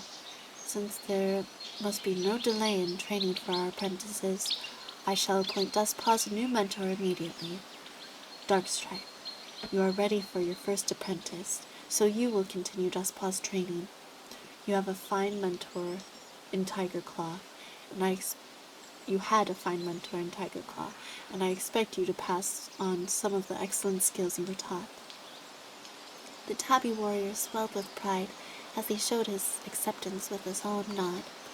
He strode over to Dustpaw, bent his head, and rather awkwardly touched noses with his new apprentice. Dustpaw flicked his tail respectfully, but his eyes were still dull with grief for his lost mentor. Blue Star raised her voice. I shall keep a vigil with Redtail's body tonight, before we bury him at sunrise. She jumped down from the high rock and walked over to lie beside Redtail's body once more. Many of the other cats joined her, Dustpaw and Small-Ear among them. Scrolling down to the next page. Should we sit with them too? Firepaw suggested. He had to admit the idea didn't appeal to him much. It had been a busy day, and he was beginning to feel tired. All he wanted to do was find somewhere warm and dry to curl up and sleep. Greypaw shook his head. No, only those who were closest to Redtail will share his final night. I'll show you where you may sleep. The apprentice's den is over here. Firepaw followed Greypaw to a thick bush of ferns that lay behind a mossy tree stump. All the apprentices share their fresh kill by this stump, Greypaw told him. How many apprentices are there? Greypaw asked. Not as many as usual. Just me, you, Ravenpaw, Dustpaw, and Sandpaw. As Greypaw and Firepaw settled themselves beside the tree stump, a young she-cat, oh, is it her? Sandpaw. A young she-cat crawled out from beneath the ferns. Her coat was ginger like Firepaw's. Orange cat energy. But much paler, with barely visible stripes of darker fur. So, here comes the new apprentice, she meowed, narrowing her eyes. Hello, Firepaw mewed. The young cat sniffed rudely. Oh, he smells like a kitty pet. Don't tell me I'm going to have to share my nest with that revolting stench. Firepaw felt rather taken aback. Since his fight with Longtail, all the cats had been quite friendly. Maybe they had just been distracted by Ravenpaw's news, he thought. You'll have to excuse Sandpaw, apologized Greypaw. I think she must have a fur ball stuck somewhere. She's usually not this bad-tempered. Spat Sandpaw crossly. Hold on, youngsters. The deep voice of Whitestorm sounded behind the apprentices. Sandpaw, as my apprentice, I expected you to be a little more welcoming of this newcomer. Sandpaw held her head up and looked defiant. I'm sorry, Whitestorm, she purred, not sounding sorry at all. I just didn't expect to be training with a kitty pet, that's all. I'm sure you'll get used to it, Sandpaw, yelled Whitestorm calmly. Now, it's getting late. The training starts early tomorrow. You three should get some sleep. He gave Sandpaw a stern look, and she nodded obediently. As he walked off, she spun around and vanished into the clump of ferns, sniffing once more as she brushed past Firepaw. The flick of his tail, Greypaw invited Firepaw to follow him, and led the way after Sandpaw. Inside the sleeping area, the ground was lined with soft moss, and the pale moonlight turned everything a delicate shade of green. The air was fragrant with fern scent, and warmer than outside. Where should I sleep? Firepaw asked. Anywhere, just so long as it's not near me, snarled Sandpaw, who was prodding some moss with her paw. Greypaw and Firepaw exchanged glances, but said nothing. Firepaw raked together a pile of moss with his claws. While he gathered his bed into a cozy nest, he circled until it was comfortable and settled down. His whole body felt drowsy with content. This was his home now. He was a member of ThunderClan. Yay! Yeah, that's the end of chapter 4. Now we're on to chapter 5. Some of y'all know what that means.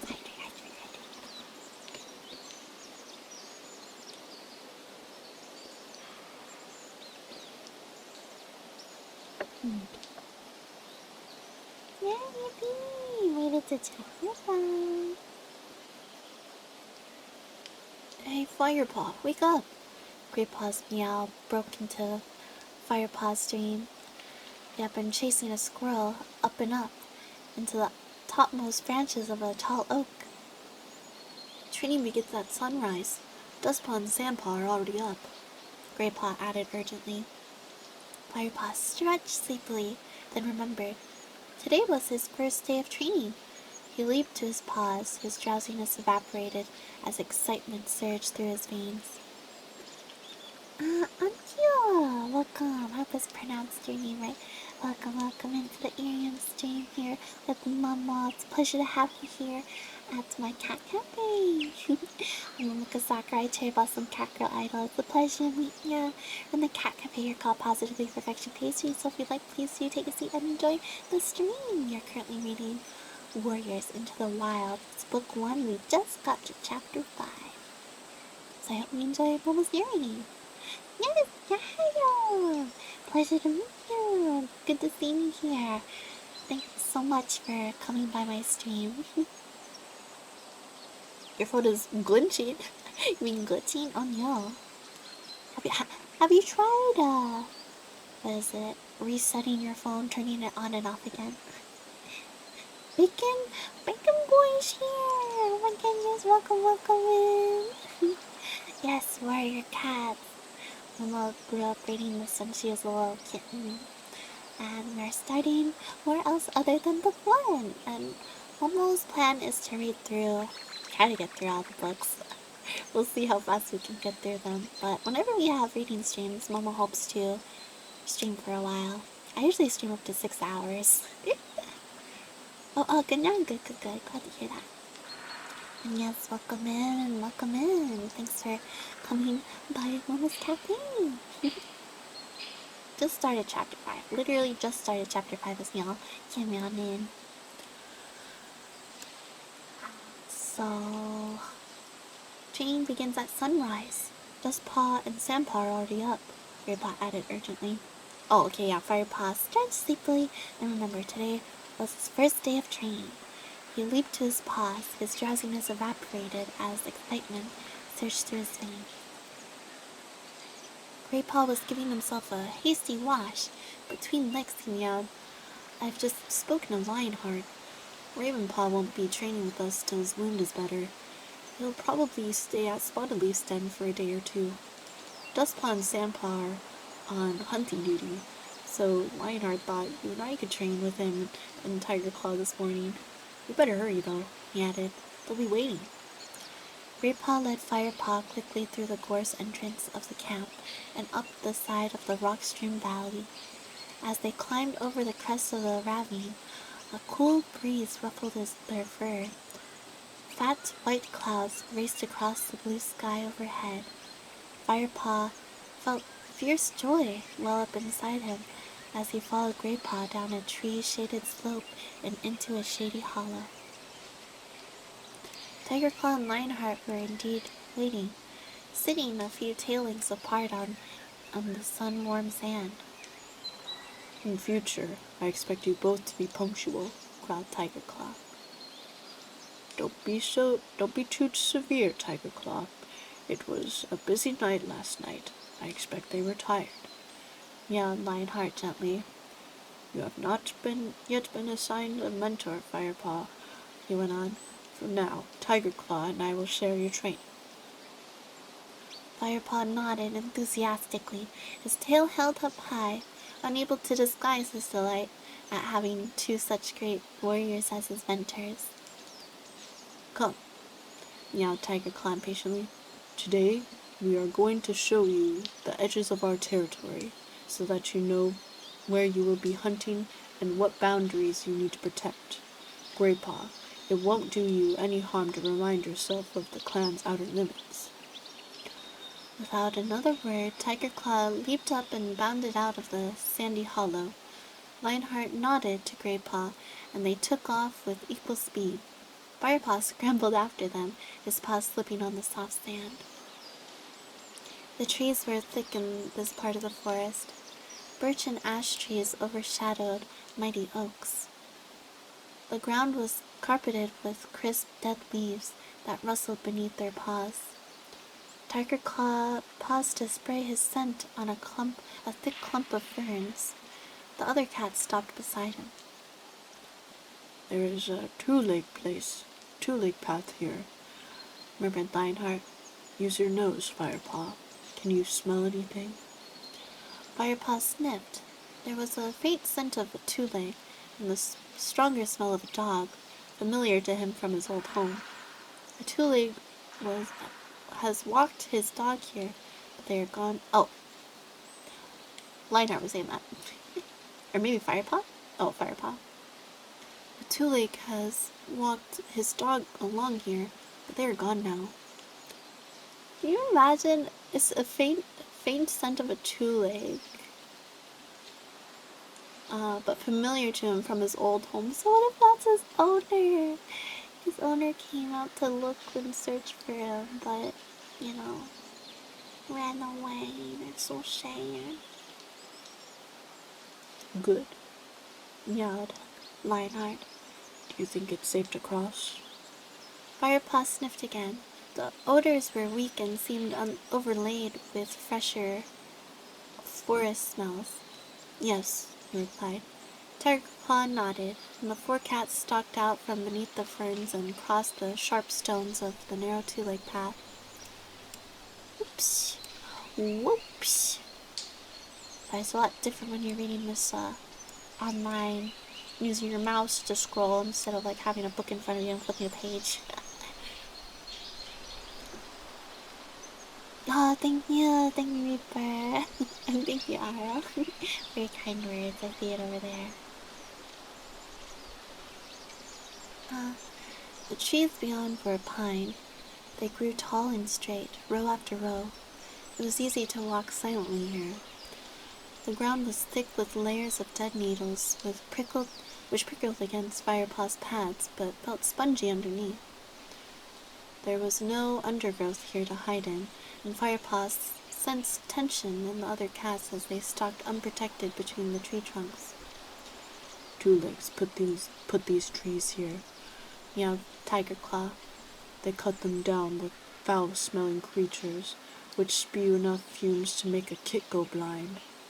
Then they take the fallen trees to the tree-cut place that lies near here. Oh, I love that eepy kitty emoji. So cute. Perfect for this stream. Firepaw stopped and listened for the roar of the tree eater, which he had heard before. The tree-cut place will be silent for a few more moons, until the time of Greenleaf, explained Greypaw, noticing his pause. The cats padded on through the pine forest. Two-Leg Place... Oh, Tigerclaw speaking. Two Leg Place lies in that direction. Meowed Tigerclaw, flicking his thick tail to the side. No doubt you can smell it, Firepaw. Today, however, we will head the other way. Eventually, they reached another two-leg path that marked the far edge of the pine forest. They quickly crossed over the safe bushes of the oak woods beyond. But Firepaw still sensed anxiety in the other cats. "We're approaching RiverClan territory," whispered Greypaw. The sunning rocks are over there." He pointed with his soft muzzle to the treeless mound of boulders. Ah, sunning rocks. Firepaw felt his fur stand on end. Was where Redtail had been slain.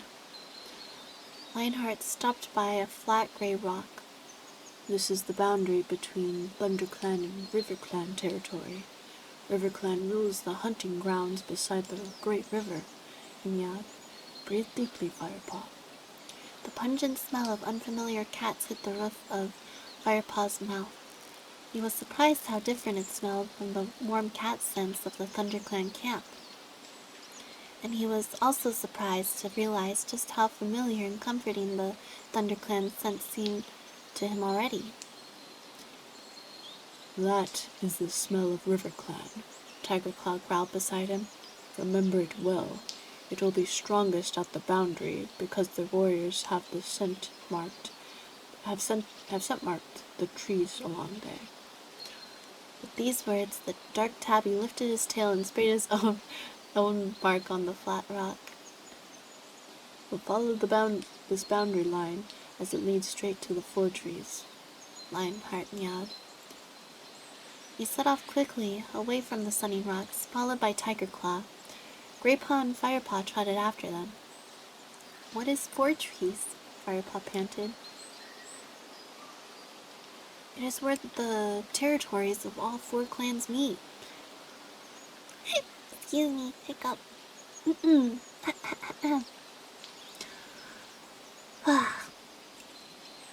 There are 4 great oaks there, as old as the clans. Be quiet, ordered Tigerclaw.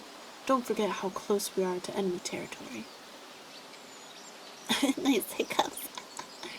I just hope it doesn't get as bad as it did the other day. I was having them for like a half hour straight. It was crazy.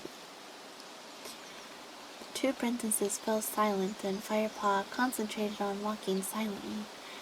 They crossed a shallow stream, keeping their paws dry by leaping from boulder to boulder across the pebbly riverbed. By the time they reached Four Trees, Firepaw was feeling completely out of breath, and his paws ached. He wasn't used to traveling so far and so fast. He was quite relieved when Lionheart and Tiger Claw led them out of the thick woods and stopped at the brow of the bush-covered slope.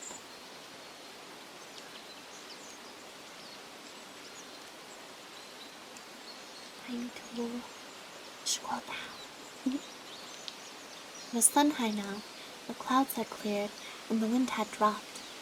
Below, in the dazzling sunlight, stood four enormous oaks, their dark green crowns reaching almost to the top of the steep slope.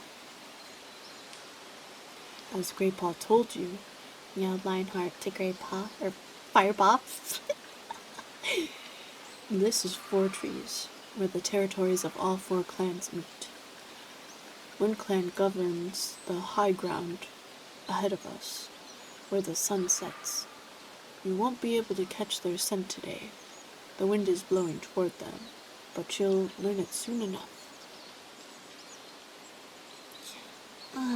Arl says, make sure you don't get it on here. Hear you read that hiccups, make sure you do quiet. Oh, Nyata! It goes past 1,000!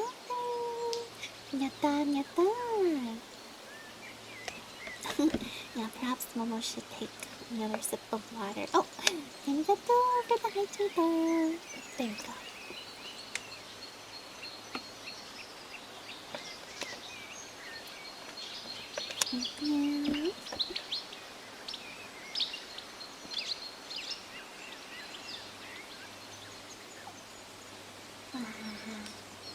Okay, here we go. The Shadow Clan holds power over there, in the darkest part of the forest, added Greypaw, flicking his head sideways. The elders say the cold winds from the north blow over the Shadow Clan cats and chill their hearts. I can see how that would make sense. Really good at book and voice acting.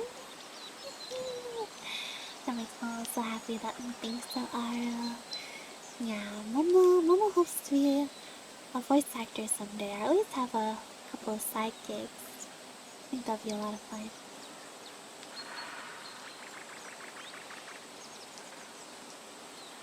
Read that right? Okay. So many clans, Firepaw exclaimed. And so well organized, he added to himself, remembering Smudge's lurid tales of wildcats wreaking terror in the forest. You see now why prey is so precious, yelled Lionheart. Why we must fight to protect what little we have. But that seems foolish. Why can't the clans work together and share their hunting grounds instead of fighting each other? Firepaw suggested boldly. A shocked silence greeted his words. They're like, oh boy, this kitty pet has a lot to learn about the forest. Tiger Claw was the first to reply. That is treacherous thinking, kitty pet, he snapped. Don't be too fierce, Tiger Claw, warned Lionheart. The ways of the clans are new to this apprentice. He looked at Firepaw. You speak from your heart, young Firepaw. This will make you a stronger warrior one day. Tiger Claw growled. Or it might make him give in to kitty pet weakness right at the moment of attack. Lionheart glanced briefly at Tiger Claw before he continued.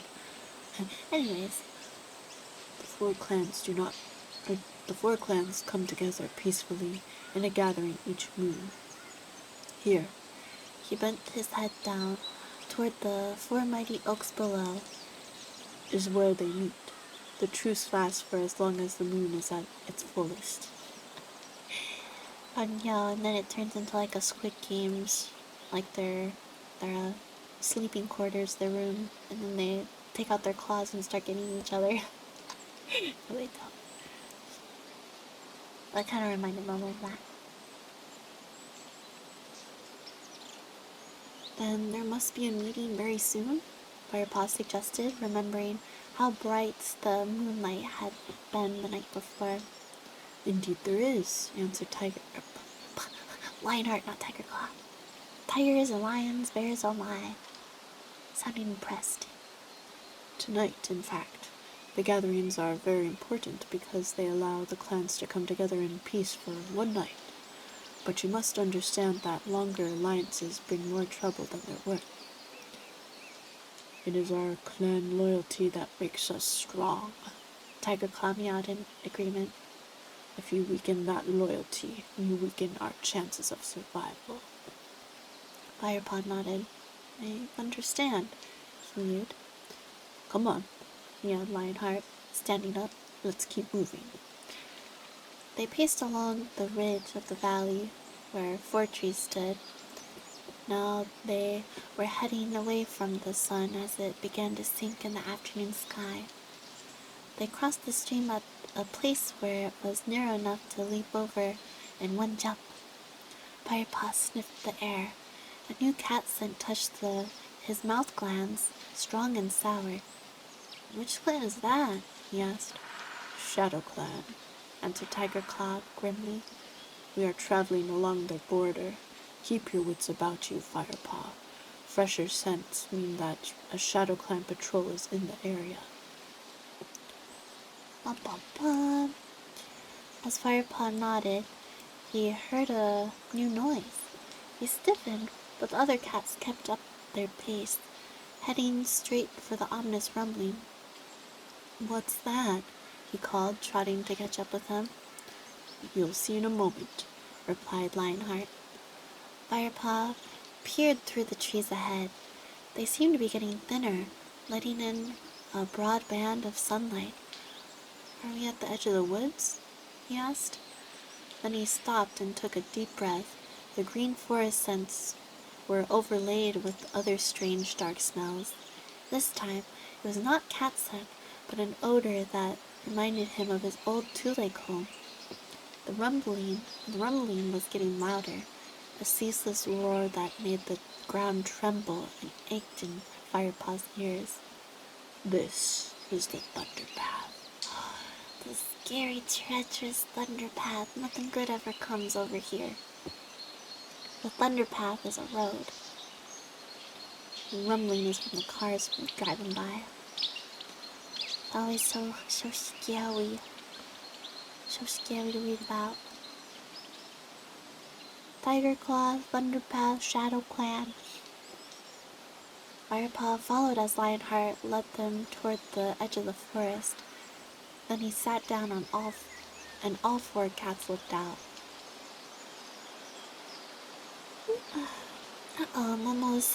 Momo yawned. Momo's getting eepy. But we'll persist, we'll keep going. We're like, Momo's getting hungry. We'll see if we have a little dinner intermission. But we'll keep going. Firepaw could see a gray path like a river cutting its way through the forest. The hard gray stone stretched ahead of him so far that the trees on the other side seemed blurred and tiny. Firepaw shuddered at the bitter smell that rose from the path. Maybe a snack? I do have snacks here. I could just mute myself. Maybe... Gosh, I know we just started this chapter, but maybe once this chapter's over, we'll take a quick little snackaroni break. Momo can put on a video or something.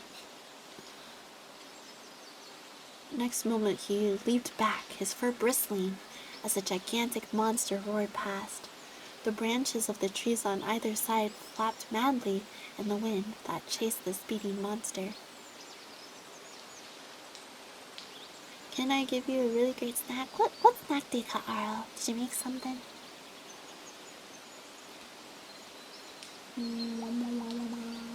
Flap madly in the wind chased the speeding monster. Firepaw stared around at the other cats, his eyes wide, unable to speak. He had seen paths like this before near his Old Lake home, but never this wide, nor with monsters so swift and fierce. It's because the speed limit's probably like 60. Ooh, chips! Mama loves chips. What kind of chips do you got? I actually have, like, I guess it's like trail mix, right? Like Gardettos. Mama really likes Gardettos.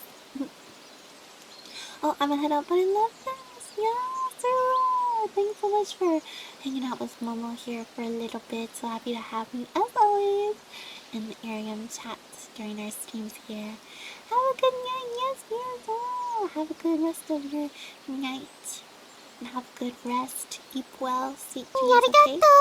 Sayonara. Bye-bye. We'll see you next time. Who is this? Big Dude Priest. Arigato. Thank you so much for the follow. I'm just big chillin' for real. Well, yes, feel free to big chill with us here in the forest. Comfy maxing if you will. Yes. Please do cozy up with a nice warm blanket, some macaroni, something to sip on maybe as well. And yeah, enjoy Momo narrating Warriors into the Wild. We're on chapter 5, right guys? Yeah, we just started reading chapter 5, but it's a pleasure to meet you. I'm Momoko Sakurai with Cherry Blossom Catgirl Idol. I run a cat cafe here called Positively Perfection Pastries, so yes, please do take a seat and enjoy this stream. Welcome to the Blossom Bud Patch.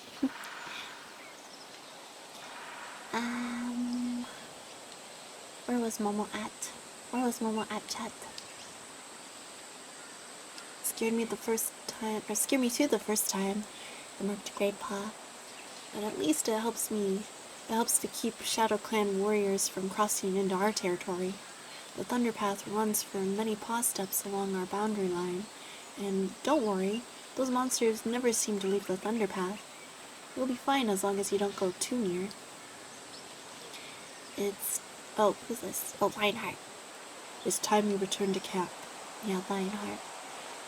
You have seen all our borders now, but will avoid snake rocks, even though the way around is longer. An untrained apprentice would be easy prey for an adder, and I expect you are getting tired, Firepaw. Firepaw couldn't help feeling relieved at the thought of returning to camp. His head was spinning with all the new smells and sights, and Lionheart was right. He was tired and hungry. He fell in behind Greypaw as the cats turned away from the Thunder Path and headed back into the forest. Almost voice. I need water. I need it. I need it.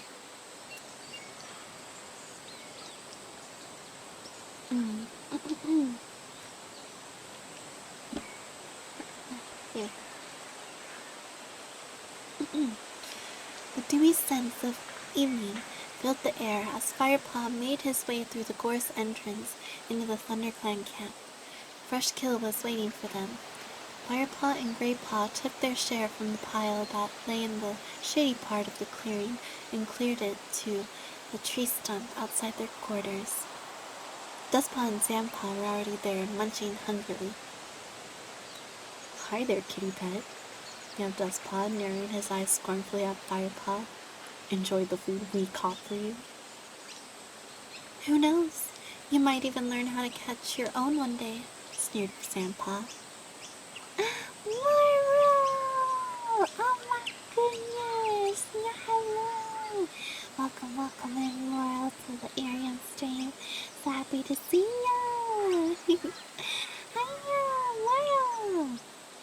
Arigato for the stars! We're having a multi-stream tonight on both Arium and Twitch. We are currently reading Warriors into the Wild. We just got on to chapter 5. And yeah, we've done stuff like reading visual novels, and of course there's been dialogue and video games that we like to read. And Momo loves to voice act, and Momo thought it would be a fun idea to kind of start like a book club with her community and read together. then yeah, I hope you enjoy Momo's narrating and her attempts at voicing oh so many cat characters. Yeah! Catgirl reads a book about cats in the wild. Are you familiar with the Warrior series, Moral? Momo grew up reading it as a little kitten, and it's been a very, very long time. The what series? Warrior Cats. That's what we're reading tonight. It's, I should just have... You know, I told myself to have, like, synopsises or summaries ready whenever we have streams like this.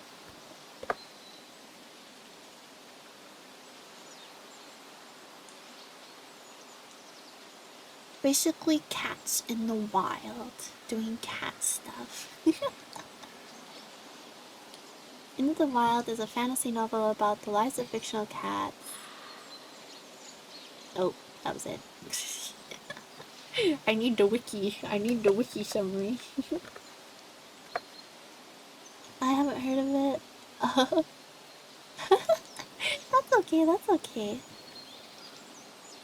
It's so good. I feel like, you know, as a fellow cat, you might also enjoy it.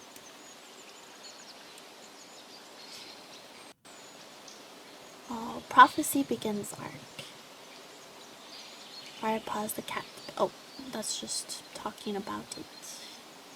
Blurb. Detailed plot description. Okay, basically, TLDR, there's this cat. Okay, get this. There's a cat named Rusty. And Rusty had always dreamed about being a wild cat. And one day, he decided to go out into the woods finally after his other cat companion, his cat bro, Smudge, warned him about the dangers of the forest and things that he's heard about wild cats. And he stumbles into another wildcat, of course, while he's out there trying to hunt for mice, and comes across ThunderClan, which is the clan that he's now in. And thankfully, they're really nice to him, and they're like, well, I mean, you're a house cat, but if you want to leave your owners, you could join us here in the wild. We need some more warriors. There's apprentices, warriors, elders, queens, which are the ones that like have kittens, and of course there's the leader and the deputy. Yeah, so there's like a whole bunch of rankings. So, but right now he's just an apprentice. I hope that's an okay TLDR to catch you up to speed. He just joined the clan, and I mean there's kind of quite a bit that happened. The deputy got murdered, and they just appointed a new deputy. And what else, chat? What else? You've been listening, right? Basically, right now, or they just got back from like patrolling their borders and like Firepaw's getting to know their territory more, because there's 4 clans. There's Thunder Clan, Wind Clan, Shadow Clan, and River Clan, and they all have to like fight to protect their territory. And if anyone steps over, then they gotta fight. They gotta fight to protect, because there's only so much food to go around, you know. Yeah, oh for sure, I will. Yes, all the cat puns. And yeah, I hope you enjoy Momo reading it. And thanks again for dropping by Momo's stream tonight. Yes, I am holding the awesome bun. Natty, welcome in. Thank you so much for dropping by Momo's stream. Okay, where was Momo at?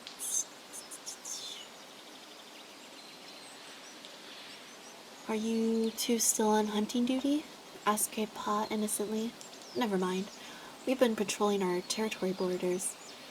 You'll be glad to know all is safe. I'm sure the other clans were terrified when they smelled you two coming, yelled Dustpaw. They didn't even dare show their faces, retorted Great Paw, unable to hide his anger. Well, we'll ask them tonight when we see them at the clan gathering, mused Sandpaw. Are you going? Firepaw blurted out, impressed in spite of the apprentice's hostility. Of course, replied Dustpaw loftily. It's a great honor, you know. But don't worry, we'll tell you all about it in the morning. Graypaw ignored Dustpaw's gloating and started eating his fresh kill. Firepaw was hungry too and crouched down to eat. He couldn't help feeling a twinge of envy that Dustpaw and Sandpaw were actually going to meet the other clans tonight. Yeah, 'cause usually there's like a select few that get picked. And it's usually the ones that, like if it's apprentices, it's like ones that just got their apprentice names so that they get introduced to the other clans. It's like in a weird show, like, hey, it's just who's gonna become a warrior soon, and if you mess with them, you know, this is who you're messing with. And who else? Well, of course the leader. I think the deputy stays behind to watch the clan, if I recall correctly. But yeah, it's usually just like a select pawful, not like a whole entire group, like not the whole entire clan. Always lucky. Never gets picked. A loud call from Blue Star made Firepaw look up. He watched several of the clan warriors and elders gather in the clearing. It was time for the clan party to leave for the gathering. Dustpaw and Sandpaw leaped to their feet. To their feet! They have feet! Their paws. Pink Cat is cute? Yes! That's you guys! That's Blossom Bud. You guys are my Blossom Buds. They leaped to their feet and trotted off to join the other cats. Bye, you two, called Sandpaw over her shoulder. Have a nice, quiet evening. The assembled cats stalked out of the camp entrance in a single file, with Blue Star at the lead. Her fur glowed with silver in the moonlight, and she looked calm and confident as she led her clan to the brief truce between old enemies. Have you ever been to a gathering? Firepaw asked Graypaw wistfully. Not yet, replied Graypaw, crunching loudly on a mouse bone. It won't be long now. Just you wait. All the apprentices get to go sometime. The two apprentices ate the rest of their meal in silence. When they had finished, Graypaw wandered over to Firepaw and began to groom his head. Oh, so cute! It's time to share tongues. Together they washed, sharing tongues as Firepaw had seen the other cats do when they first arrived. Gosh, I wish my cats would do that. But it's like, older sister, younger sister sort of relationship that they have, where Mitzi is the younger, annoying sister, and then Wawa is the older sister that gets annoyed very, very easily. They get along when they want to, but generally most of the time, I don't know, they have their moments. They have their moments where they do get close, and there have been moments where they've briefly done this thing of sharing tongues and cleaning each other, but definitely like not how like you see cute cat videos online, like where they hug each other and they clean each other and then they fall asleep with each other. They don't do that. If anything, it's very short-lived for like just one moment, like a minute, and then it's back to you know, the love-hate relationship. It's like, wait, I just remember that I don't like you. It's a shame, but maybe once they're a bit older, we'll see. A Catgirl can dream.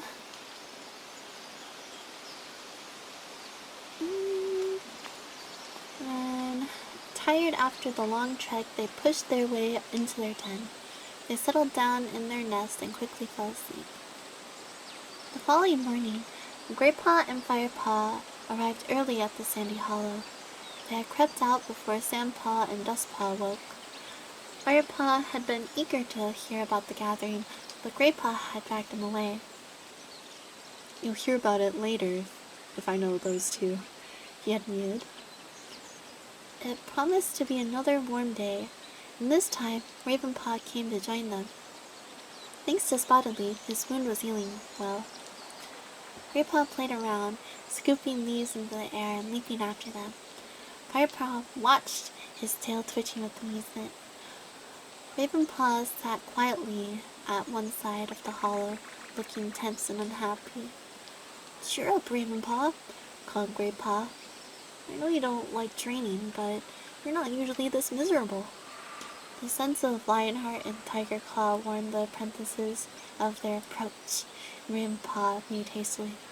"I suppose I'm just worried about my shoulder getting hurt again." At that moment, Tiger Claw emerged from the bushes, closely followed by Lionheart. Warriors should suffer their pain silently, growled Tiger Claw. He looked Ravenpaw straight in the eye. You need to learn to hold your tongue. Ravenpaw is just this,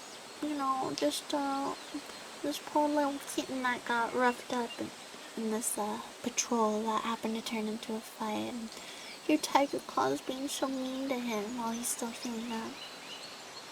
I think he definitely feels like he comes from Shadow Clan. Foreshadowing? Ravenpaw flinched and dropped his eyes to the ground. It's just a trademark of Shadow Clan cats, I feel like. But then again, there's Darkstripe and Longtail, but that's just 'cause I don't know, some of the cats in the clan aren't so welcoming of a kitty pet. But to be expected, that's the first time they've ever had a kitty pet in their camp. Especially in a situation like this.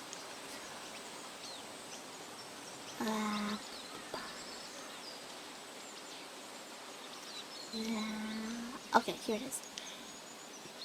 "Tiger Claw's a bit grumpy today," Graypaw whispered into Firepaw's ear.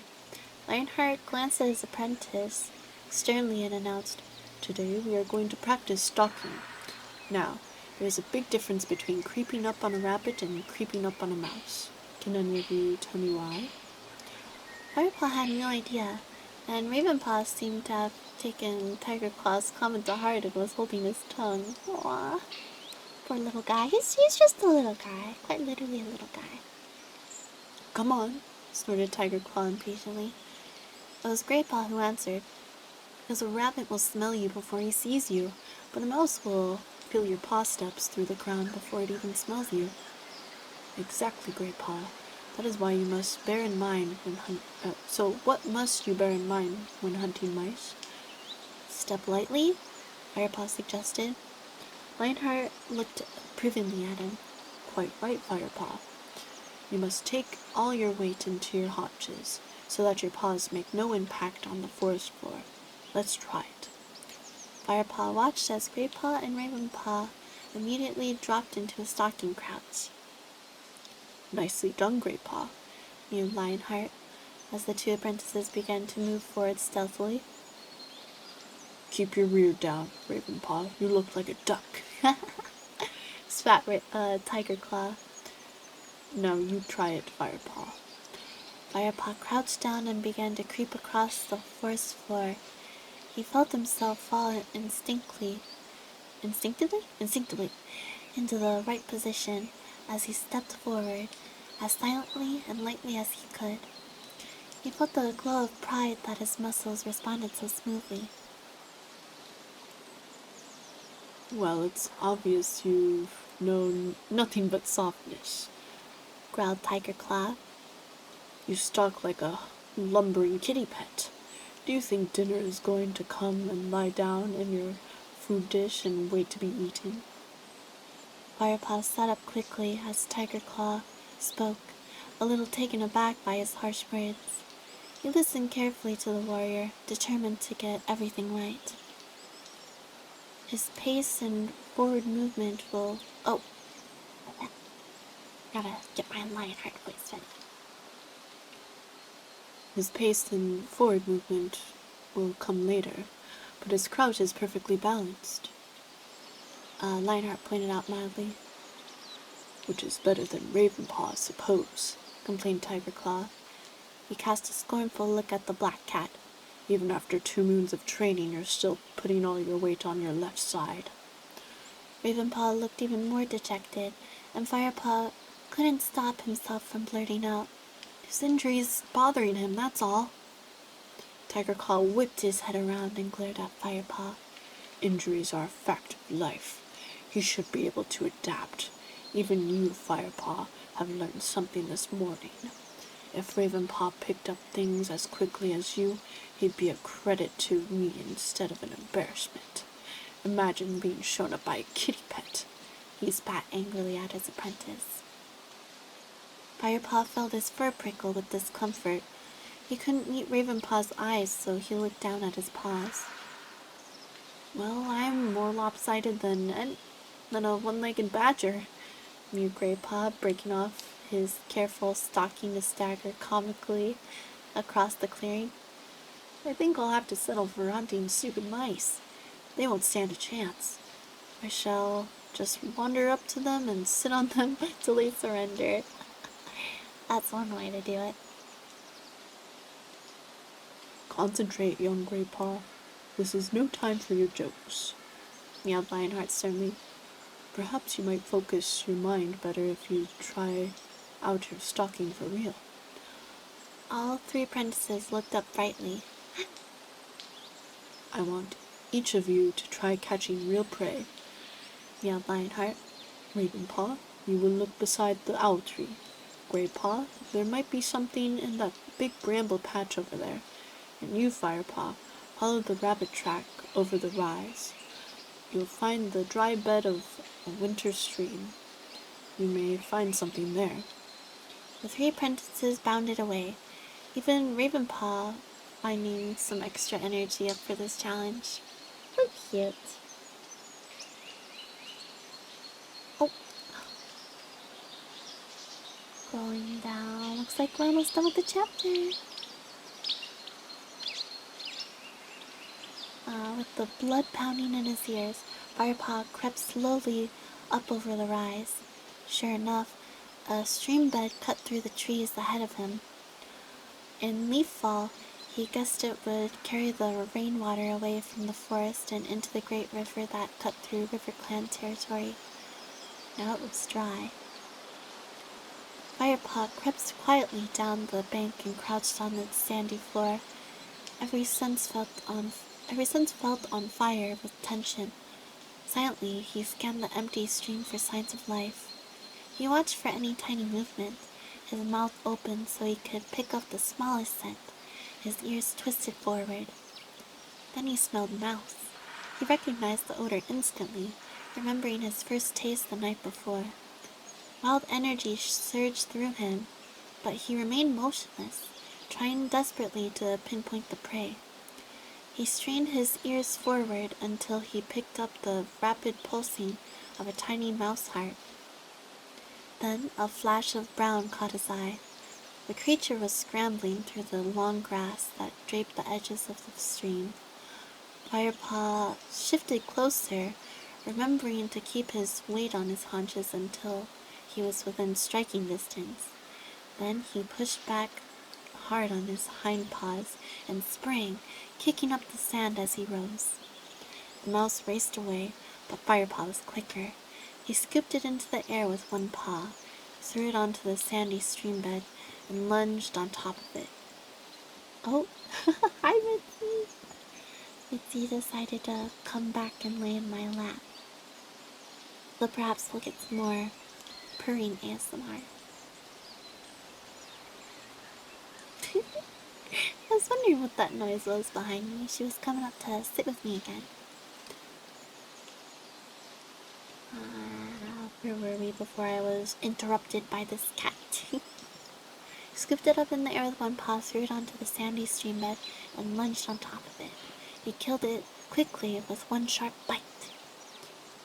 Firepaw quickly lifted the warm body between his teeth and returned with his tail held high to the hollow where Tiger Claw and Lionheart waited. He had made his first kill. He was a true ThunderClan apprentice now. And that is the end of chapter 5.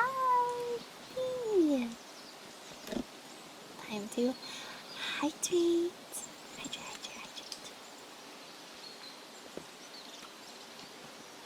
You'll hydrate as well if you have anything to drink. Okay, so since we're in a bit of an intermission, Momo is gonna quick mute herself so she can eat a little snackaroonie. And then we'll continue reading. Gosh, I still haven't set up my sticky notes as a, not a reading, but a toggle on my stream deck. So I just have to drop it in here. But yeah, I think we'll just continue reading. Mama will just take a quick couple of bites of a little snack, and then we'll get on to chapter 6. And then while I'm nobbing on some food, I'm gonna double check and see how many chapters this book is, because Momo has forgotten. Alright, here is...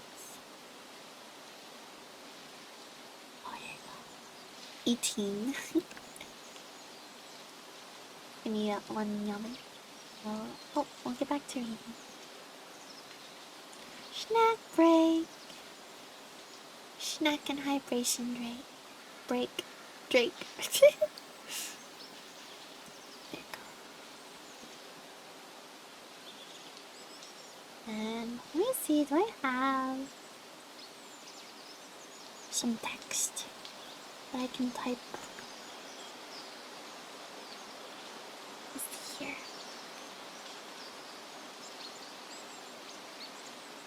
An extra, what was this? Ah, okay, we'll use this.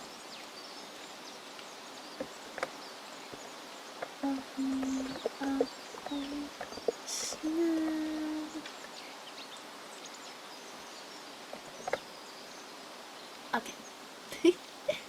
That should be good, right? And center horizontal. There you go. Okay. Yeah, so in the meantime, y'all can just enjoy the ambiance of the forest. I'll Momo nom yum jumbo real fast. We'll be back and keep reading, okay? Thanks for your patience.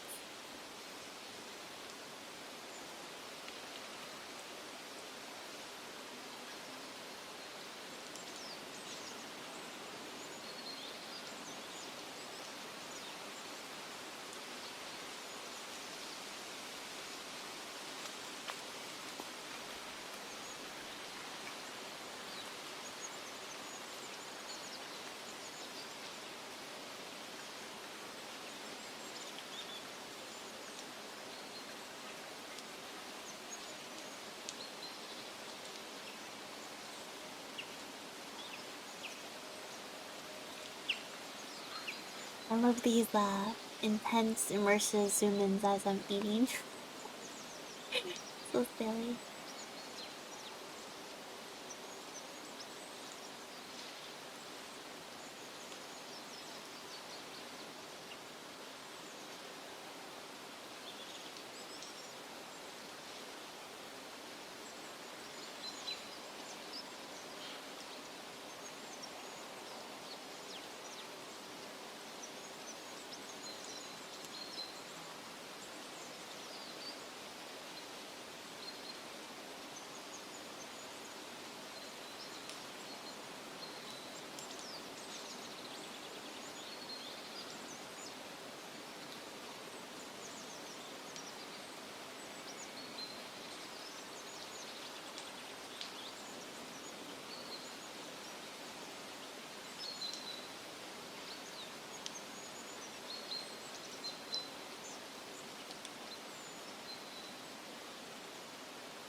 Mitzi is trying to get into my back of Cartettos.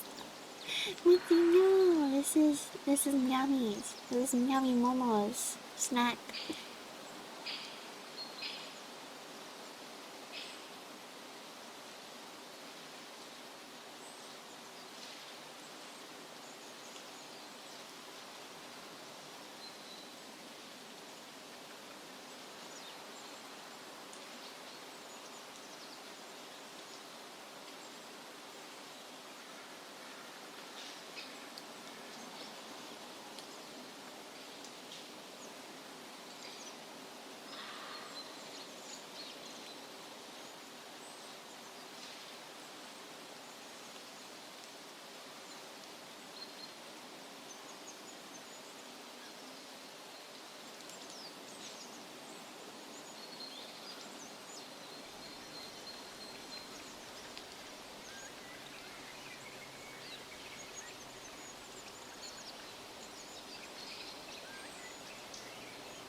Okay. Momo has had her fill of snackage.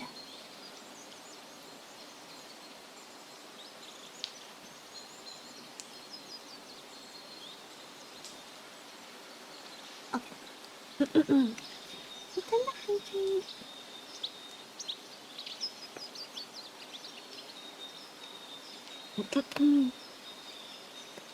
Yeah, I gotta. He was Mitzi kneading into my leggies though. Her biscuit making is very intense. Okay. Alright, let me move everything back to the way I had it.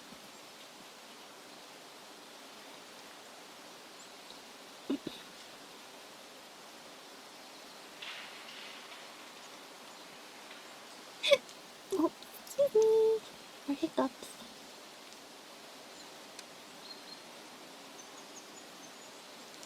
Alright. Okay, so we're on page 50. For those of you that are reading along with Momo. I want to say it's the same as the book.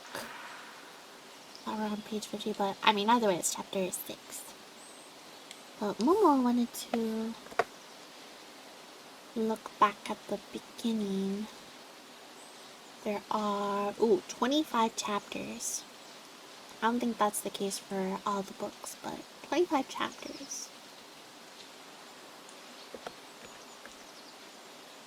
And, we just got into our 4th hour. Mom's gonna really try to push through these next 2. Maybe we can make it to 10. I think that's pretty good. Okay.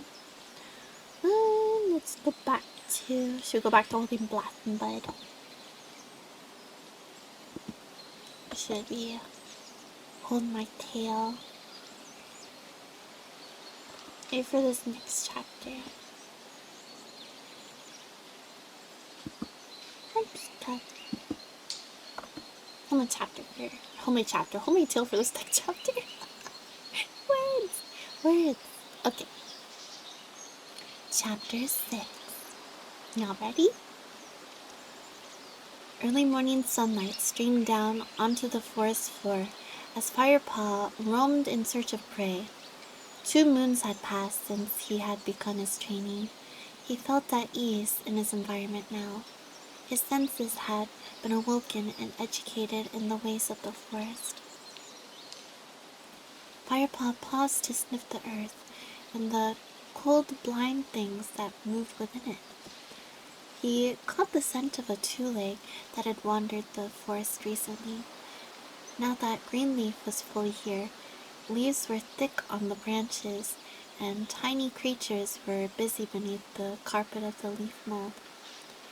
Firepaw made a lean, strong shape as he moved silently through the trees, all his senses alert for the scent trail that would end in a swift kill. Today he had been set his first solo task. Sorry, I was trying to process that sentence. He had determined to do well, even if his task was only to bring back fresh kill for his clan. He headed for the stream that he had crossed on that first trek to the ThunderClan hunting grounds. It gurgled and spattered as it ran downhill over the smooth round pebbles. Firepaw paused briefly to lap at the cold, clear water, then lifted his head and tested the air again for any scent of prey. The stench of a fox lay heavy in the air here. The smell was stale, so the fox must have drunk here earlier in the day. Firepaw recognized the odor.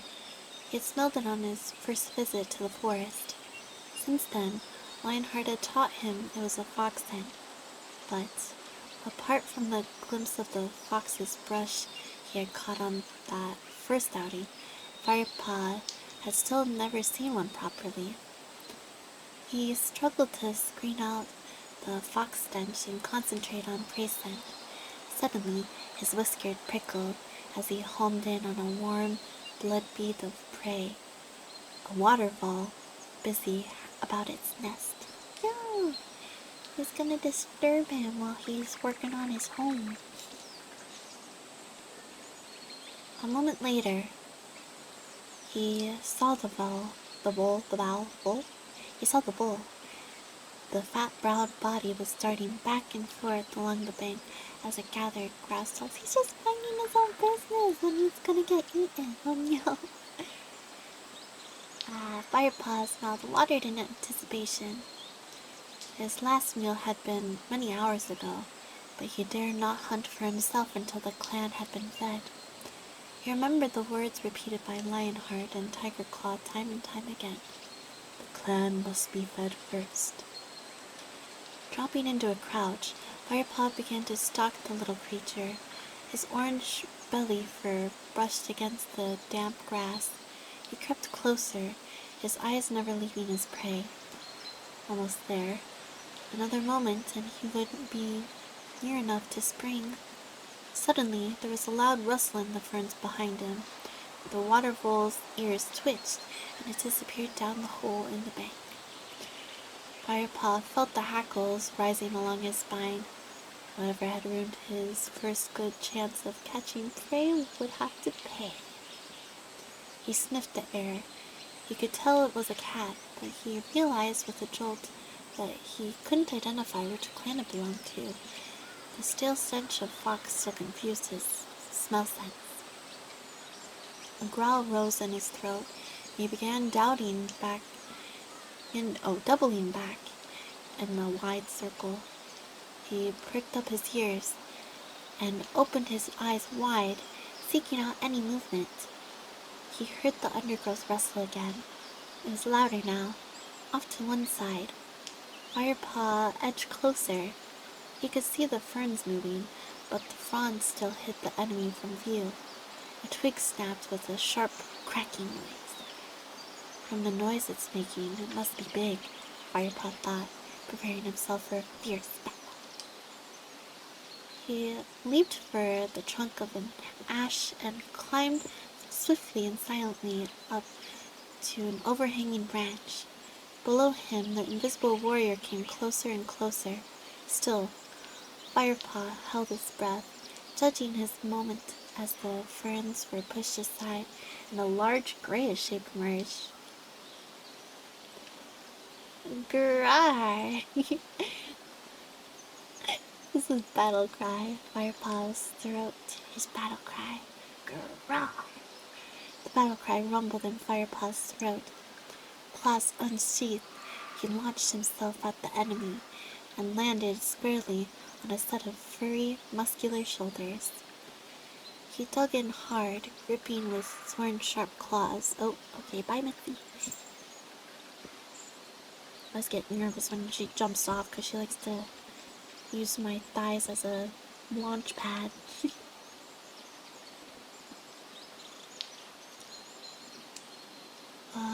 Is it a scrape ball, right? What? What's that? The body below him shot straight up in the air, carrying him with it. Graypaw. Firepaw recognized the astonished voice and caught his friend's familiar smell, but he was too fired up to loosen his grip. Ambush! Wow! Spat Graypaw, not realizing that the cat gripping onto his back was Firepaw. He rolled over and over in an attempt to dislodge his attacker. Oof! Firepaw rolled with him, squashed him flat beneath the heavy body. Squash, squish, just like a flat pancake. It's me, Firepaw, he yowled as he struggled to pull free and sheath his claws. Rolling away, he sprang to his feet and gave himself a shake, which rippled all the way along his body to the end of his tail. Graypaw, it's me, he repeated. I thought you were an enemy warrior. Caesar. Yeah, hello, welcome in. How are you? How's your day today? Thanks so much for coming back to Momo's Cafe. I guess, Momo's outdoor cafe? We're in the forest for today's stream. Momo thought it would be fun for today's reading stream. We are starting to read Warriors, Book 1, Into the Wild. It's a Catgirl reading a book about cats. Well, it's getting late, just saying hello, gotcha gotcha. Gonna go to bed, have a good night. Yes, have a good night. Have a good night. See you next time you stop by here for one of Momo's streams, okay? Sayonara, bye bye. Take care. Grandpa rose to his feet. He winced and shook himself. It felt like it, he grumbled, twisting his head around to lick his sore shoulders. You raked me to shreds. Sorry, Firepaw mumbled, but what was I supposed to think with you creeping up on me like that? Creeping up? Grandpa's eyes were round with indignation. That was my best stealth crouch. Stealth? You still stalk like a lopsided badger, Firepaw teased. He flattened his ears playfully. Grandpa gave a hiss of delight. I'll show you lopsided. The two cats leaped at each other and began rolling over and over in a play fight. Grandpa swiped at Firepaw with a hefty paw, and the young apprentice's head buzzed with stars. Oof! Firepaw shook his head to clear it and then launched a counterattack. He managed to get in a couple of paw strikes before Grandpa overpowered him and held him down. Firepaw let his body go limp. You gave up too easily, knew Grandpa, loosening his grip. As he did so, Firepaw sprang to his feet, firing Grandpa off his back and into the undergrowth. Firepaw leaped after him and pinned him to the ground. Surprise is the warrior's greatest weapon, he crowed, quoting one of Lionheart's favorite phrases. He jumped nimbly off Grandpa and began to squirm around in the leaf litter, enjoying his easy victory and the warmth of the earth against his back. Grandpa seemed unbothered by his second defeat of the morning. It was too fine a day for a bad temper. So how are you getting along with your task? He asked. Firepaw sat up. I was doing just fine till you came along. I was about to catch a vole when your noisy trampling frightened it off. Oh, sorry, mewed Grandpa. Firepaw looked at his crestfallen friend. That's okay, you didn't know, he purred. Anyway, he continued, shouldn't you be heading to meet the patrol on the Windclan border? I thought you had to give them a message from Blue Star. Yeah, but there's plenty of time. I was just going to do a little hunting first. I'm starving. Me too. That sound startled me. I don't think it picked up on my microphone, but maybe it did for the Arium stream. Oh, God, welcome in! I just thought you'd pop into the stream. Welcome back to Momo's Cafe on Arium. Welcome, welcome! Happy to have you here. Arigato for the stars. We are currently reading Warriors Into the Wild. I've been here, I know, it says you've joined for a second consecutive stream. Welcome back! We're reading Warriors Into the Wild. We are quite a few chapters in now. We're in we're starting chapter 6, right guys? Chapter 6, I think. Right. Page 52. Yes, on chapter 6.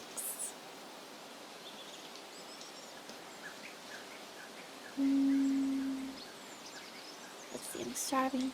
Me too, but I've got to hunt for the clan before I can hunt for myself. I bet Dustpaw and Sandpaw used to swallow a shrew or two when they were on hunting duty, snorted Greypaw. I wouldn't be surprised if they did, but this is my first solo assignment. And you want to do it right, I know, Greypaw sighed. What is the message from Blue Star anyway? Firepaw asked, changing the subject. She wants the patrol to wait at the Great Sycamore until she joins them at Sunhigh. Seems that some Shadow Clan cats have been prowling around. Blue Star wants to check things out. Mitzi! Oh my gosh. Sorry not talking much, you're at work. No worries at all. I hope Momo's stream in the background can help you power through your shit. Thanks for coming to hang out. Yeah, Mitzi decided to after. This is probably like her third or fourth time. I wouldn't be surprised if it's even her fifth time coming to lay up in my lap. And are you gonna leave? Are you staying? I think she's staying. Okay, gotta give her the mandatory scritches for some good old cheek scritches. Cheeky kid. Okay. Okay, can I go back to reading now? Itchy. Doesn't matter. Okay, here we go. You'd best get going then, right? Best get going then, Firepaw reminded him.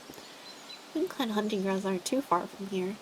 There's plenty of time, answered Greypaw confidently. I suppose I should help you out after losing that fowl. It doesn't matter. Firepaw continued. I'll find another. It's such a warm day. There should be quite a few out and about. True, but you still have to catch them. Grandpa nibbled at a front claw, stripping off a piece of the outer sheath thoughtfully. You know, that could take you until way past sun high, maybe even till sunset. Firepod nodded without enthusiasm as his belly gave a rumble. He would probably have to make 3 or 4 hunting trips before he caught enough prey. Silverpelt would be in the sky before he got a chance to eat. Oh, Tristan! Arigato for coming and dropping a follow for Mama. I really appreciate that. Thank you for the support. Welcome into the cafe. It's a pleasure to meet you. Yeah, where were we? Grandpa stroked his whiskers. Come on, I'll help you get started. I owe you that at least. You should be able to catch a couple of vowels before I have to get going. Vowels. Bowls. It's like when Momo pronounces roof or roof. Could be said either way. I think it's Voles. Voles. Firepaw followed Greypaw upstream, glad of the company and the help. Oh my gosh, Mitzi, are you already leaving? You didn't even stay here for like 5 minutes. But okay. I mean, it is nighttime. It's prime zoomy hours.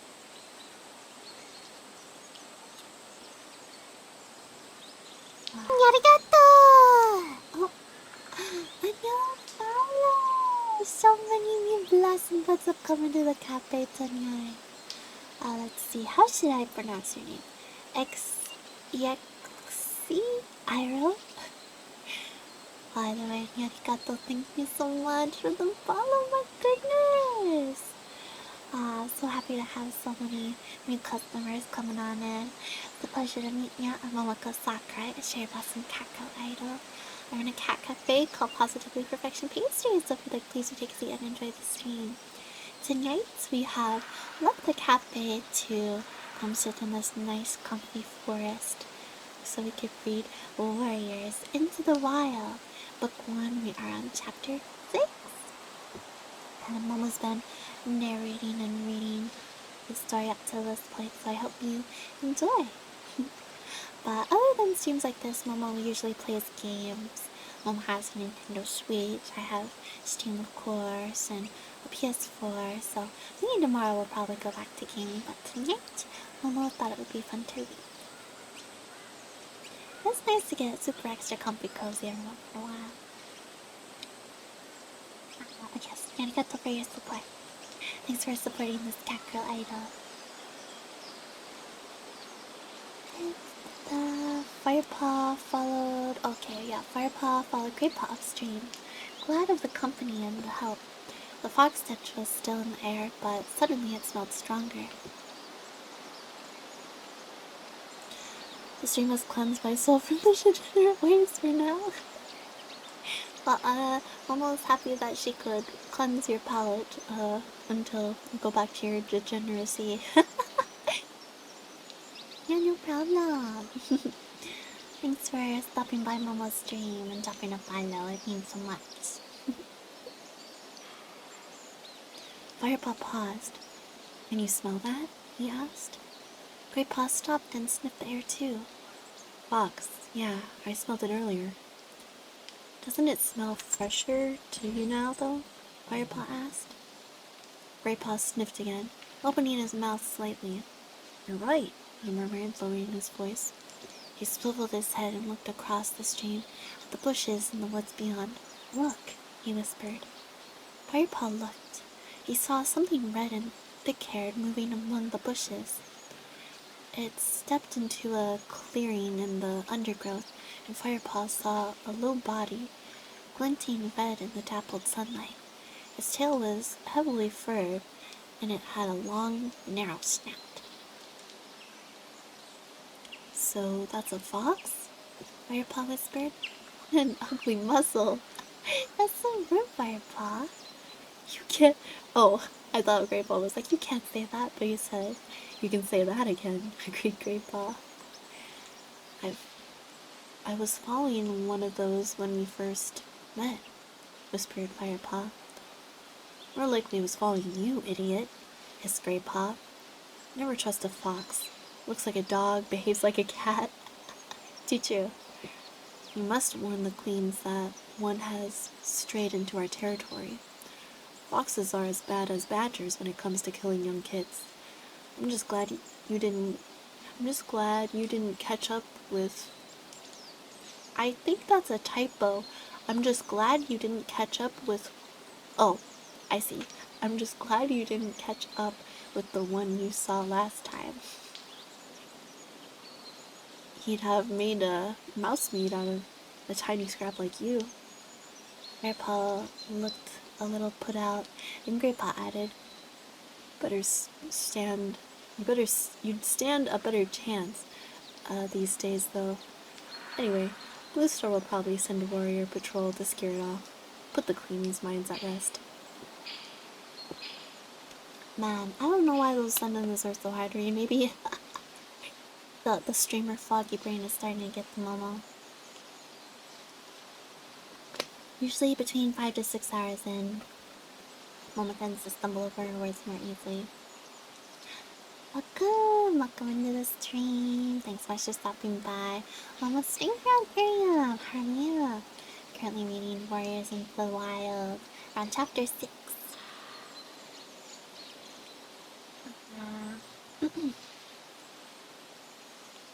Where was Mama at? "More likely it was following you, you idiot," hissed Graypaw. "Never trust a fox. Looks like a dog, behaves like a cat. We must warn the queens that one has strayed into our territory. Foxes are as bad as badgers when it comes to killing young kids. I'm just glad you didn't catch up with the one you saw last time. He'd have made mouse meat of a tiny scrap like you." Firepaw looked a little put out, and Graypaw added, "You'd stand a better chance these days, though. Anyway, Blue Star probably send a warrior patrol to scare it off. Put the queen's minds at rest." The fox had not noticed them, so the two apprentices continued along the stream. "So, what does a badger look like?" Firepaw asked as they prowled along, sniffing to either side. "Black and white, short legs. You'll know when you meet one. They're bad-tempered, lumbering animals. They're less likely to raid the nursery than a fox, but have a vicious bite. How do you think old Half-Tail earned his name?" "Oh no, Badger got his tail." "He hasn't been able to climb a tree since the badger bit his tail off." "Why not?" "Scared of falling. A cat needs his tail if he wants to land on his feet. It keeps him spinning. It helps him spin in midair." Oh, if he was falling from the tree to turn over so he can land on his paws. I was like spinning midair. Like do a 360 no scope. Firepaw nodded in understanding. As Firepaw had predicted, Hunting was good that day. Before long, Graypaw had pounced on a small mouse, and Firepaw had caught a thrush. He quickly took its life. No time to practice killing techniques today. There were too many hungry mouths waiting back at camp. Firepaw kicked earth over the prey so that it would be safe from predators until he came back for it. Suddenly, a squirrel broke cover. Wow! Firepaw burst into action. After it, he called, pelting at full stretch over the springy woodland floor, with Graypaw at his heels. They slid to a halt as the squirrel scampered upward into a birch. Lost it! Graypaw growled in disappointment. Panting, the two cats stopped to catch their breath. The acrid stench that hit their mouths and noses surprised them. The thunder path, Firepaw mewed. I didn't realize we'd come so far. The two cats edged forward to peer out of the forest at the great dark path. It was the first time they had been there alone. A trail of noisy creatures growled along the hard surface, their dead eyes staring straight ahead. Yuck! Graypaw snorted. Those monsters really stink. Firepaw twitched his ears in agreement. The choking smells made his throat sting. Have you ever been across the thunder path? He mewed. Graypaw shook his head. Firepaw took a step out of the cover of the forest. A border of oily grass lay beneath the trees and the thunder path. He crept slowly out onto it, and then shrank back as the stinking monster hurtled past. Hey, where are you going? Graypaw mewed. Firepaw didn't reply. He waited till there were no monsters in sight, then edged forward again.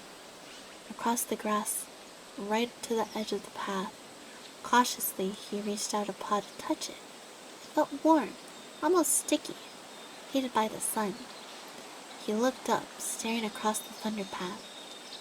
Was that a pair of eyes glinting out of the forest on the other side? Spooky, scary. The Shadow Clan keeping an eye. He sniffed the air, but smelled nothing except the stench of the great gray path. The eyes on the other side were still shining in the shadows. Then they blinked. Slowly. Firepaw was sure now. It was a Shadow Clan warrior. It was staring straight at him. Yeah. Firepaw. Graypaw's voice made Firepaw jump, just as a huge monster taller than a tree roared past his nose. The wind from it almost toppled him over. Firepaw turned and ran as fast as he could, back to the safety of the forest. You mouse-brained fool! Spat Graypaw. His whisker trembled with fear and anger. What were you doing? I just wondered what the thunder path felt like, Firepaw muttered. His whiskers were trembling too. Come on, hissed Graypaw edgily. Let's get out of here. Firepaw followed Graypaw. Oh, I was almost done with the chapter. Firepaw followed Graypaw as he leaped away back into the forest. Once they were a safe distance from the thunder path, Graypaw stopped to catch his breath. Firepaw sat down and began to lick his ruffled fur. I think I saw a Shadow Clan warrior, he mewed between licks, in the forest on the other side of the thunder path. A Shadow Clan warrior? Echoed Graypaw, his eyes wide. Really? I'm pretty sure. Well, it's a good thing that monster came past when it did, retorted Graypaw. Where there's one Shadow Clan warrior, there's more, and we're no match for them yet. We better get out of here. He looked up at the sun, which was almost directly overhead. I'd better get a move on if I want to meet up with the patrol on time, he mewed. See you later. He sprang away into the undergrowth, calling as he went. You never know, Lionheart might let me come and help you with the hunting once I've delivered this message. Oh, Wheezy Baby 27. Welcome in! Arigato for stopping by Momo's stream here at Miriam. Hope you're having a lovely day. It's nice to meet you. I'm Waka Sakura, Cherry Blossom Catgirl Idol. It's a pleasure to meet you. In the Cat Cafe here called Positively Perfection Pastries, so if you'd like, please do take a seat and enjoy the stream. We've been reading Warriors into the Wild. It's book 1 of the Warrior Cat series, one of Momo's personal favorites. And yeah, we actually are just wrapping up on chapter 6, about to go on to chapter 7. Thanks again for dropping by Momo's stream. Appreciate it. Thanks for taking time out of your day to come see little Momo. Firepaw watched him go. He envied Greypaw, wishing he were off to join a warrior patrol. But at least he'd have something to tell Dustpaw and Sandpaw when he returned to camp. Today, he had seen his first Shadow Clan warrior. Oh, thank you for the stars! And he got the for tip-tip-tap in your screen. Alright, chapter 7. As always, before we start a chapter, we hydrate, because that's a lot of talking, a lot of reading for Momo's throat.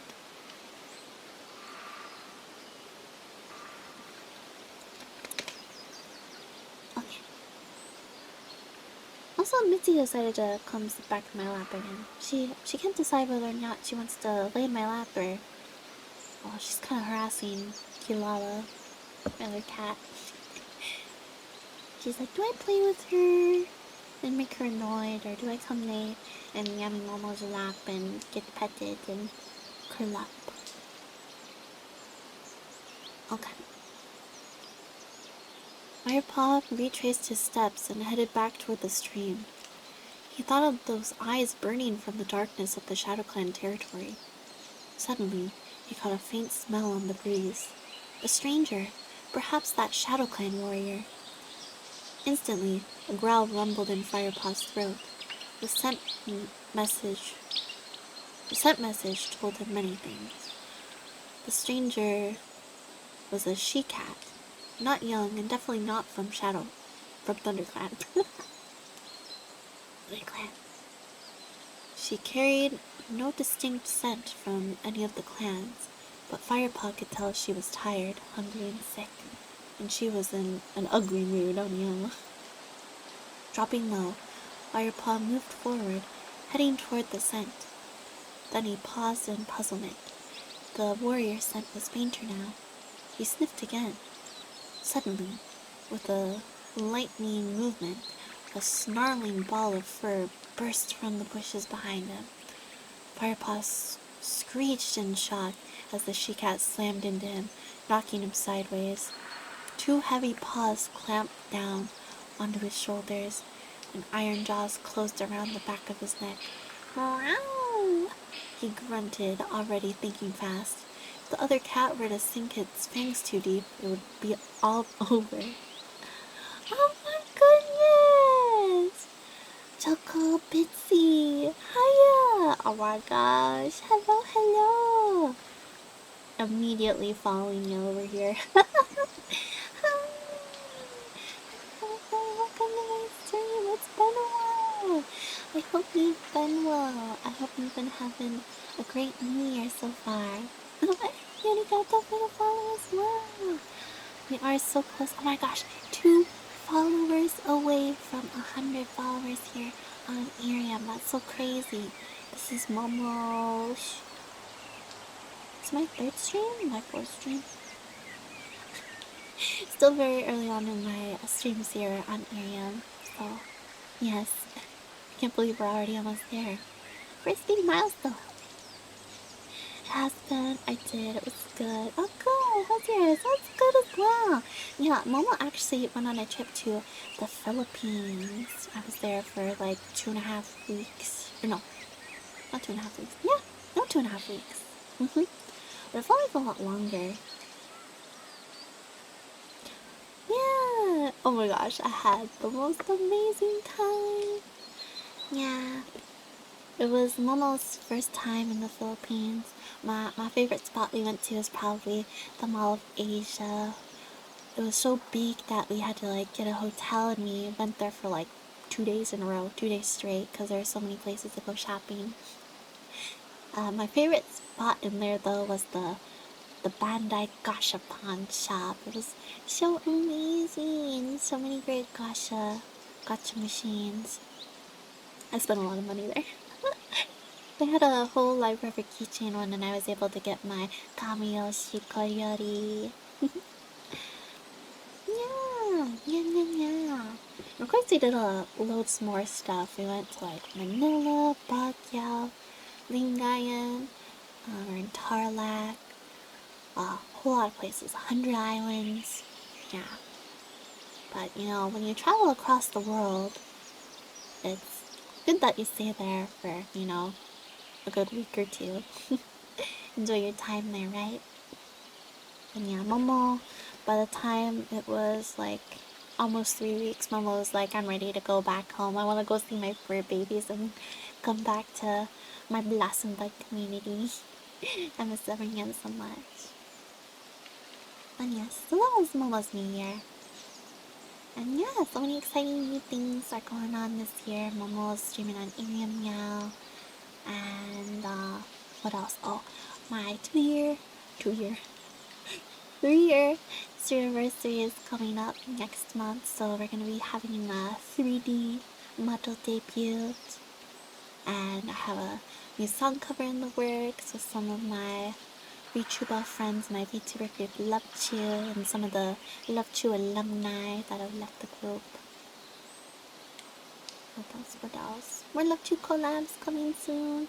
There's lots of fun things, and Momo's not working now. So I'm able to stream full time, which is real exciting. I have more time on my pause to stream. So yes, many good things happening this year. I just gotta come back to our fur babes. Yes! They missed Momo so much. Yes, arigato! I really appreciate that. Yes. Momo was really happy to be welcomed with open paws here on Miriam. Everyone is so sweet and kind. Oh, welcome back, Ruler! Hiya! Hi. Welcome back into the cafe. It's good to hear. Glad you're having a good time. Yes! Absolutely.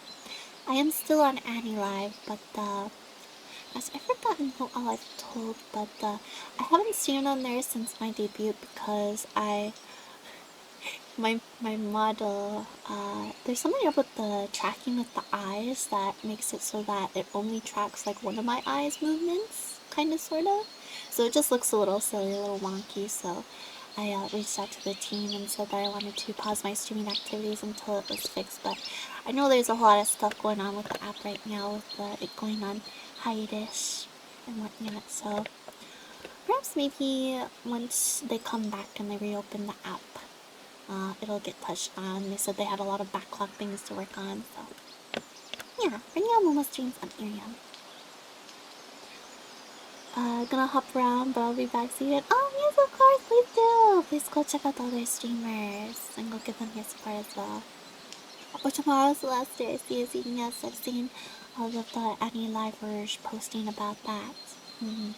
I hope you have a good last day on Annie Live and have an amazing stream if you plan on streaming there.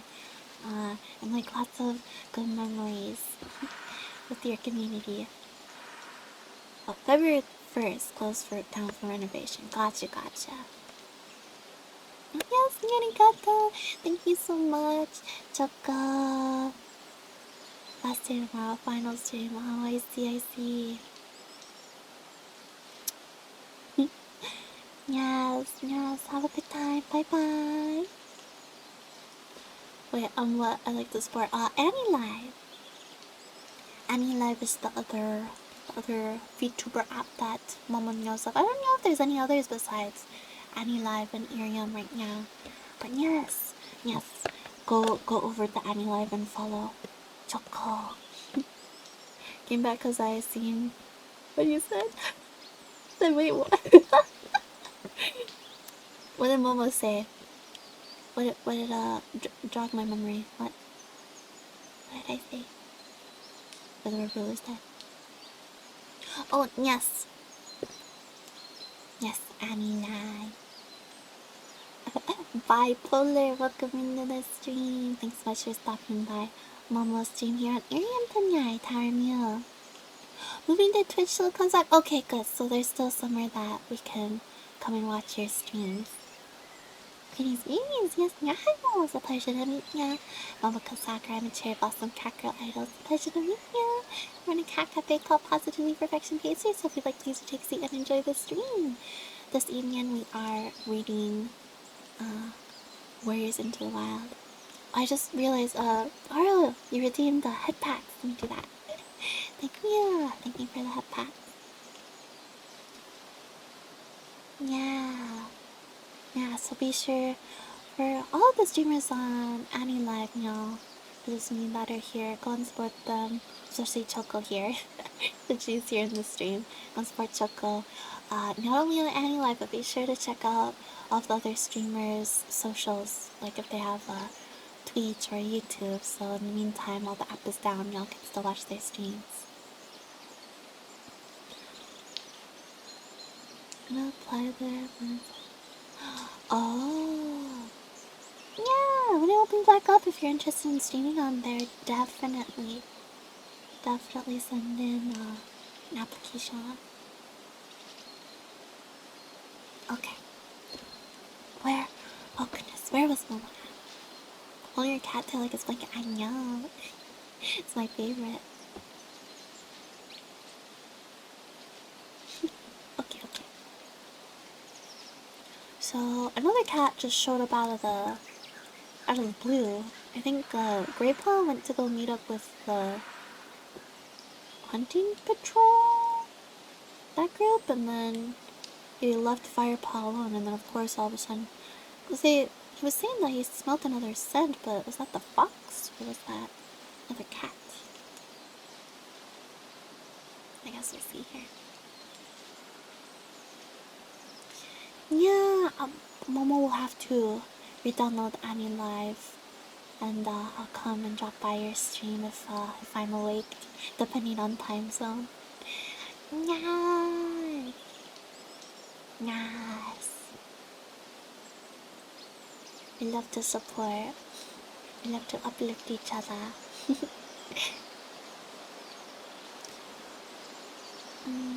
see. He forced himself to go limp, relaxing his muscles as if in submission, and let out a pretend howl of alarm. The she-cat opened her mouth to give a triumphant yell. What is this? Oh, it's Yellowfang! Oh my gosh. I'll see you tomorrow saying yeah! I'll see you tomorrow saying yeah! That's Yellowfang! Oh my gosh. Yellowfang is so... Oh, such a good character. I loved her. I loved her a lot too. I still do. The she-cat opened her mouth to give a triumphant yell. Ah, a puny apprentice. Easy prey for Yellowfang, she hissed. At the insult, Firepaw felt the urge, a surge of fury. Just wait. He showed his coughed-up fur ball. Oh, he showed this coughed-up fur ball. I was like, he's gonna spit out a fur ball and like act all intimidating. Yes, that'll definitely show them. He chose coughed-up fur ball what kind of a warrior he was. But not yet, he told himself. Wait until you feel her teeth again. Yellowfang bit down. Firepaw surged upward with all the strength in his powerful young body. The she-cat gave a snarl of surprise as she was thrown clear. She stumbled backward into the gorse bush. Where the heck did Firepaw go? Is he still in his own territory? And then Yellowfang happened to stumble in there? Or is it really an ambush? Firepaw shook himself. Not such easy prey, huh? Yellowfang hissed defiance as she tore herself free from the clinging branches. Not bad, young apprentice, she spat back, but you'll need to do a lot better. Firepaw blinked when he saw his opponent clearly for the first time. The she-cat had a broad, almost flat face. She's like one of those Persian cats with the smush faces. That's how I imagined her being anyhow. And round orange eyes. Her dark gray fur was long and matted into smelly clumps. Uh-oh, she's stinky. Her ears were torn and ragged. Her muzzle was traced with scars of many old battles. Definitely from Shadow Clan. Firepaw stood his ground. He puffed out his chest and glared a challenge into the intruder's face. "You're in ThunderClan's hunting ground. Move on." "Who's going to make me?" Yellowfang drew back her lip defiantly, exposing stained and broken teeth. Oh no, she's been smoking too much of that catnip. "I will hunt, then I will leave. Or maybe I'll just stay a while." "Enough talk," Firepaw spat, feeling the stir of ancient cat spirits deep inside him. Whoa, he's about to go super cat fan. Ayo. There was no trace of the house cat in him now. His warrior blood was up. He was itching to fight, to defend his territory and to protect his clan. Yellowfang seemed to sense the change in him. Her fierce orange eyes sparked with new respect. Dipping her head and breaking eye contact, she started to back off. "No need to be hasty now," she purred in a silky tone. Firepaw wasn't fooled by her trickery. Claws extended and fur on end, he leaped forward with his war cry ringing out, "Grrrr! Grrr!" With a hiss of rage, the other cat responded, snarling and spitting. Young cat and old locked together. They rolled over and over, teeth and claws flashing. No, he's beating up an elderly cat, a senior warrior. I guess they don't have to respect their elders if they're from another clan. His ears pressed flat to his head. Firepaw fought to get a grip, but the she-cat's clumpy fur snagged in his claws, and he couldn't break through the skin. Then Yellowfang reared up on her back legs. With her filthy tail bristling, she looked even bigger. Whoa! Big cat! Firepaw sensed Yellowfang's huge jaws lunging toward him. He leaned backward just in time. Snap! Bared teeth closed on the air next to his ear. Oh, like a jaw snap, like. Instinctively, Firepaw lashed out with a back swipe. His paw caught the side of Yellowfang's head. The force of it sent shock waves up his front leg. Yow! Stunned, Yellowfang dropped onto 4 paws. She shook her head to clear it. In the single heartbeat before the she-cat recovered, Firepaw saw his chance. He threw himself forward, crouching low, and clamped his jaws tight on Yellowfang's back leg. Mrrr! The taste of the matted fur was horrible, but he chomped down hard. Ew. Gotta do what you gotta do, though, to protect your clan border. Meow wow! Yellowfang screamed in agony and whipped around to snap at Firepaw's tail.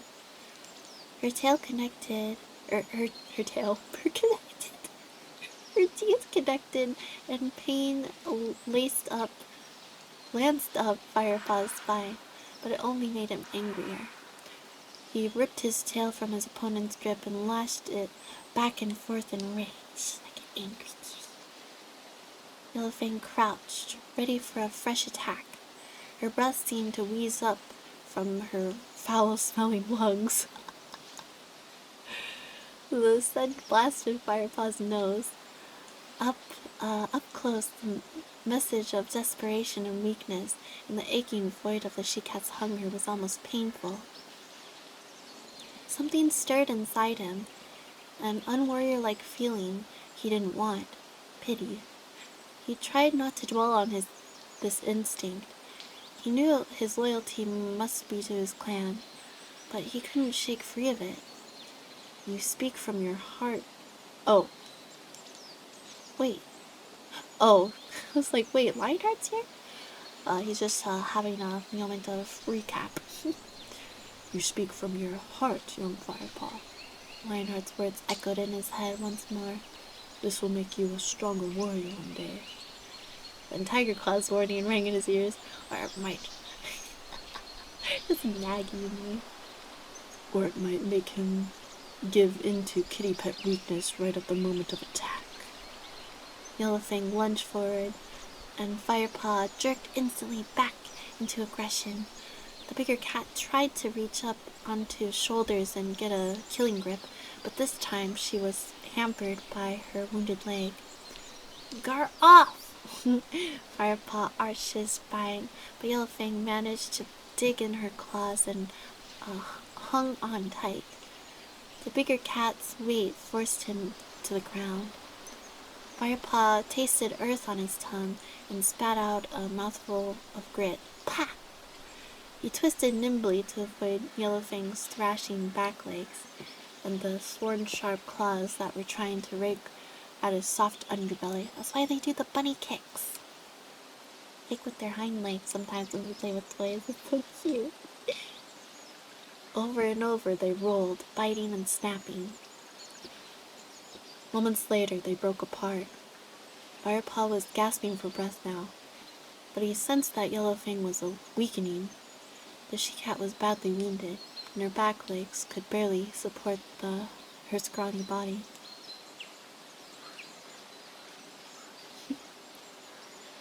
Had enough yet? Firepaw growled. If the intruder gave way, he'd let her go with just a warning bite to remember him by. Never, Yellowfang hissed back bravely, but her injured leg gave way and she slumped to the ground.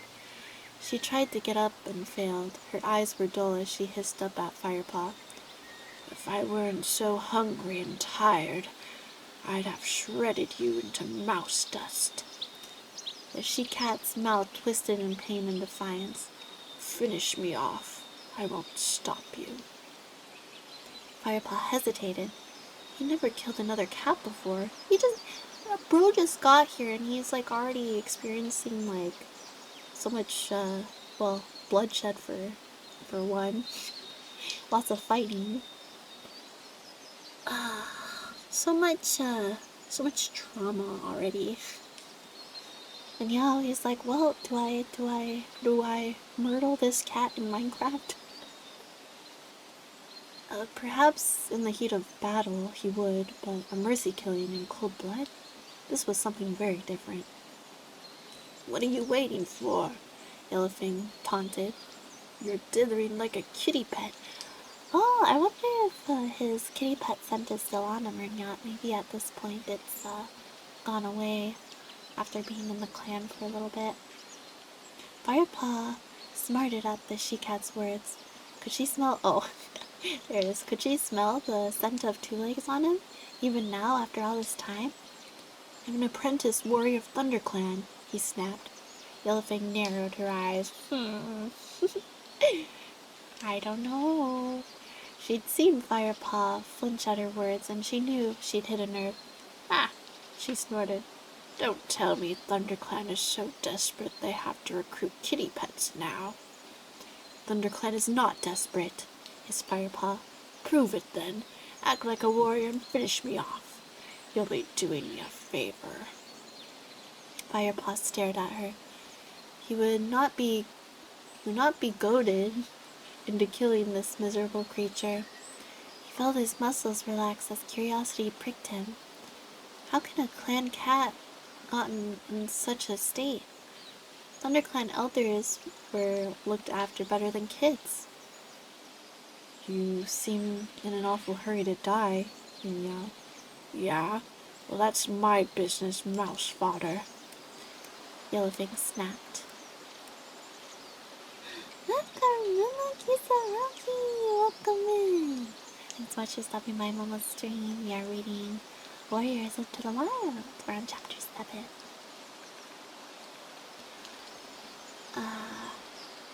What's your problem, kitty? Are you trying to talk me to death? Imagine being yapped to death.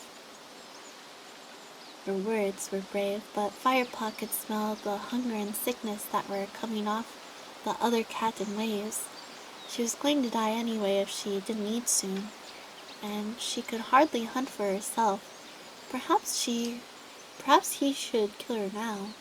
The other cats looked at each other, uncertainty in both their gazes. No! welcome into the stream. Arigato for stopping by Momo's Cat Cafe here on Hope you're having a wonderful day. We are currently reading Warriors Into the Wild, so if you'd like please to take a seat and enjoy Momo's narrating of the story. We're in chapter 7. Where was Mama? The two cats looked at each other uncertainly both their cases. Wait here, Firepaw ordered at last. Yellowfang seemed to deflate. Her hackles smoothed out and her tail lost its gorse bush stiffness. Are you kidding, kitty? I'm going nowhere, she grunted, limping painfully toward a patch of soft heather. She flopped down and began licking her leg wound. Firepaw glanced briefly over his shoulder at her and hissed quietly in exasperation before heading for the trees. He's gonna go get her a mouse or a squirrel or something, whatever he can get his paws on. As he padded silently through the ferns, sun-warmed odors filled his nose, and he caught the sour reek of a long dead rat. Oh, he heard the scratching of insects beneath bark, the rustle of furry things scurrying over leaves. His first thought had been to go and dig up the thrush he had killed earlier, but that would take too long. Kitty Culpa! Welcome in. Arigato for stopping by Mamaka Sakurai's stream. It's a pleasure to meet you. I'm Cherry Blossom Catgirl Idol, and I run a cat cafe called Positively Perfection Pastries. So if you like, please take a seat and enjoy this evening's stream. I am currently reading Warriors Into the Wild. It's book 1 of this series, and we are on chapter 7. Alright, next page. Maybe he should go and scoop up the rat carcass. Easy meat, but a starving cat needed fresh kill. Only when times were very hard would a warrior eat crow food. Hi, how do you create an avatar? So Momo commissioned an artist to make my model, as you can see here.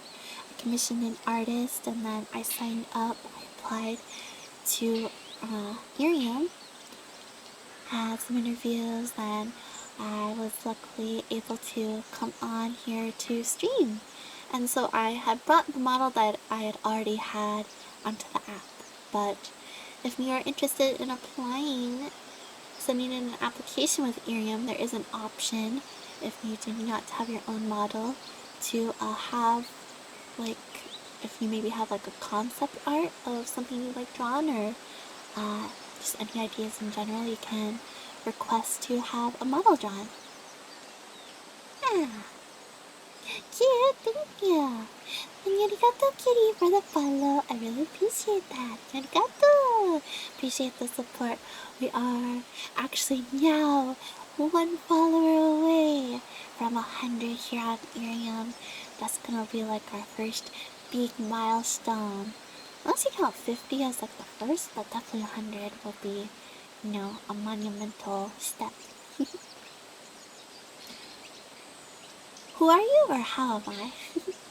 I'm Momo Sakurai, Cherry Blossom Catgirl Idol, at your service. Yes. I like to read like how we're doing tonight. Oh, love! Yay! Get that! Daniel at 100 followers. Yippee! Thank you so much for making it happen, for being Momo's 100 follower, for making and Momo's streamer, Momo's VTubing journey here on Irium. Arigato! So yes, now that we've hit 100 followers on Irium, we will be having a fun karaoke stream. Not tomorrow, but perhaps someday coming up this week, because Momo has to prepare for it. Momo has to practice a little bit, you know. So yes, I hope you will look forward to that. So thank you so much for making it happen. You're the last blossom but to follow to make it 100. But anyways, yeah, like I was saying, the best boy, Danny boy. Yeah, hello! Welcome into the Twitch chat. How are you? It's a pleasure to meet you. I'm a Momo Sakurai chair boss and Catgirl idol. We're in a cat cafe called Positively Perfection Pastries, but today we are out in the forest to read Warriors into the Wild and really set the scene and the ambiance for this story. I hope you enjoy Momo's reading and your reading skills. With voice acting. The best she can, anyways. Yes, welcome in. Let us continue. Okay. Just then, he paused, scenting a young rabbit ahead. Oh. My mouse kept scrolling. There we go. A few more steps and he saw it. Flattening himself down, he stalked the creature. He was barely a mouse length away before it detected him. By then, it was too late. The white bobtail darted away, sent the thrill of the chase surging through Firepaw's veins. A rush of speed, a flash of claws, and he had it. Whoa, he actually ended up getting it. Nice. He held the wriggling body fast and finished it off quickly. Yellowfang looked up tiredly as Firepaw dropped the rabbit on the ground beside her. Her grizzled jaw dropped. Well, hello again, kitty. I thought you'd gone to fetch your little warrior friends. Yeah, well, I might still do that. And don't call me kitty, Firepaw growled, shoving the rabbit near with his nose. He felt embarrassed by his kindness. Look, if you don't want this... Ah, no, Yellowfang yelled hastily. I do want it. Firepaw watched as the she-cat ripped open the prey and started to swallow it down. His own hunger rose up, and his mouth filled with water. He knew he shouldn't even be thinking about eating. He still had to take back enough prey for the clan, but the fresh kill smelled delicious. A few minutes later, Yellowfang gave a huge sigh and flopped onto her side. First fresh kill I've had for days. She licked her muzzle clean and settled down to give herself a thorough wash, as if one wash is going to make a difference, Firepaw thought, his nose twitching. She was the arch cat of stench. He eyed the tattered remnants of prey. There wasn't much left in the line growing cat's belly, but his fight with Yellowfang had sharpened his appetite even more. He gave in to his hunger and gulped down the scraps. It was delicious. He licked his lips, savoring every last taste, tingling from head to paw. Well, it's funny that they say it now because before they did do head to toe. That's the way that they wrote it, but now it says head to paw. And I made that little remark. I was like, to toe? They have feet. Oh my gosh. But I guess toe beans also count. Yellowfang watched him closely, showing her stained teeth. Better than the Love-Chu legs feed some of our brothers, isn't it? She mewed slyly, knowing she had found his sore spot right after he had went out of his way to go and fetch her some fresh kill like that. She's still trying to tease him like that. She was trying to antagonize him. Firepaw ignored her and began to wash. It's poison, Yellowfang went on. Rat droppings. Only a spineless bag of fur would accept such disgusting frog spawn. She broke off and tensed. Shh, warrior's coming. Claws, but toe beans is better. Yes, I unfortunately do not think toe beans is in this book's dictionary. Because this, oh gosh, I was gonna say, when did this book come out? Was it 2009? It says 2009 in the quarter. But this is basically the text from the book copy and pasted onto some sort of document. So that sounds about right though, 2009. Yeah, I think that was before toe beams was a concept. But yeah, Momo prefers toe beams.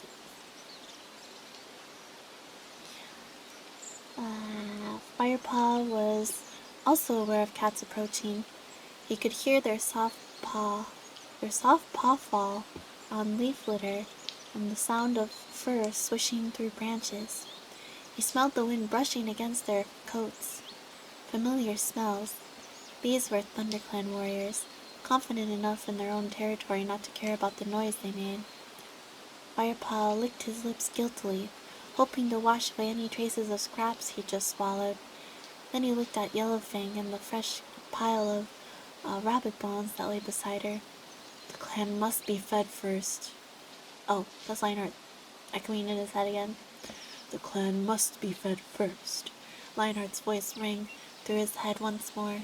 But surely he would understand why Firepaw fed this wretched creature. His mind reeled, suddenly fearful of what would happen to him. His first apprentice task, and he ended up breaking the warrior code. I mean, he's still new. I think they should give him the benefit of the doubt that it's like what, maybe his second or third day in? Should give him like a kitty pet pass. You know. Alright. Oh, of course, since we're starting a new chapter now, we're on to chapter 8! Y'all know what that means. Intermission hydration.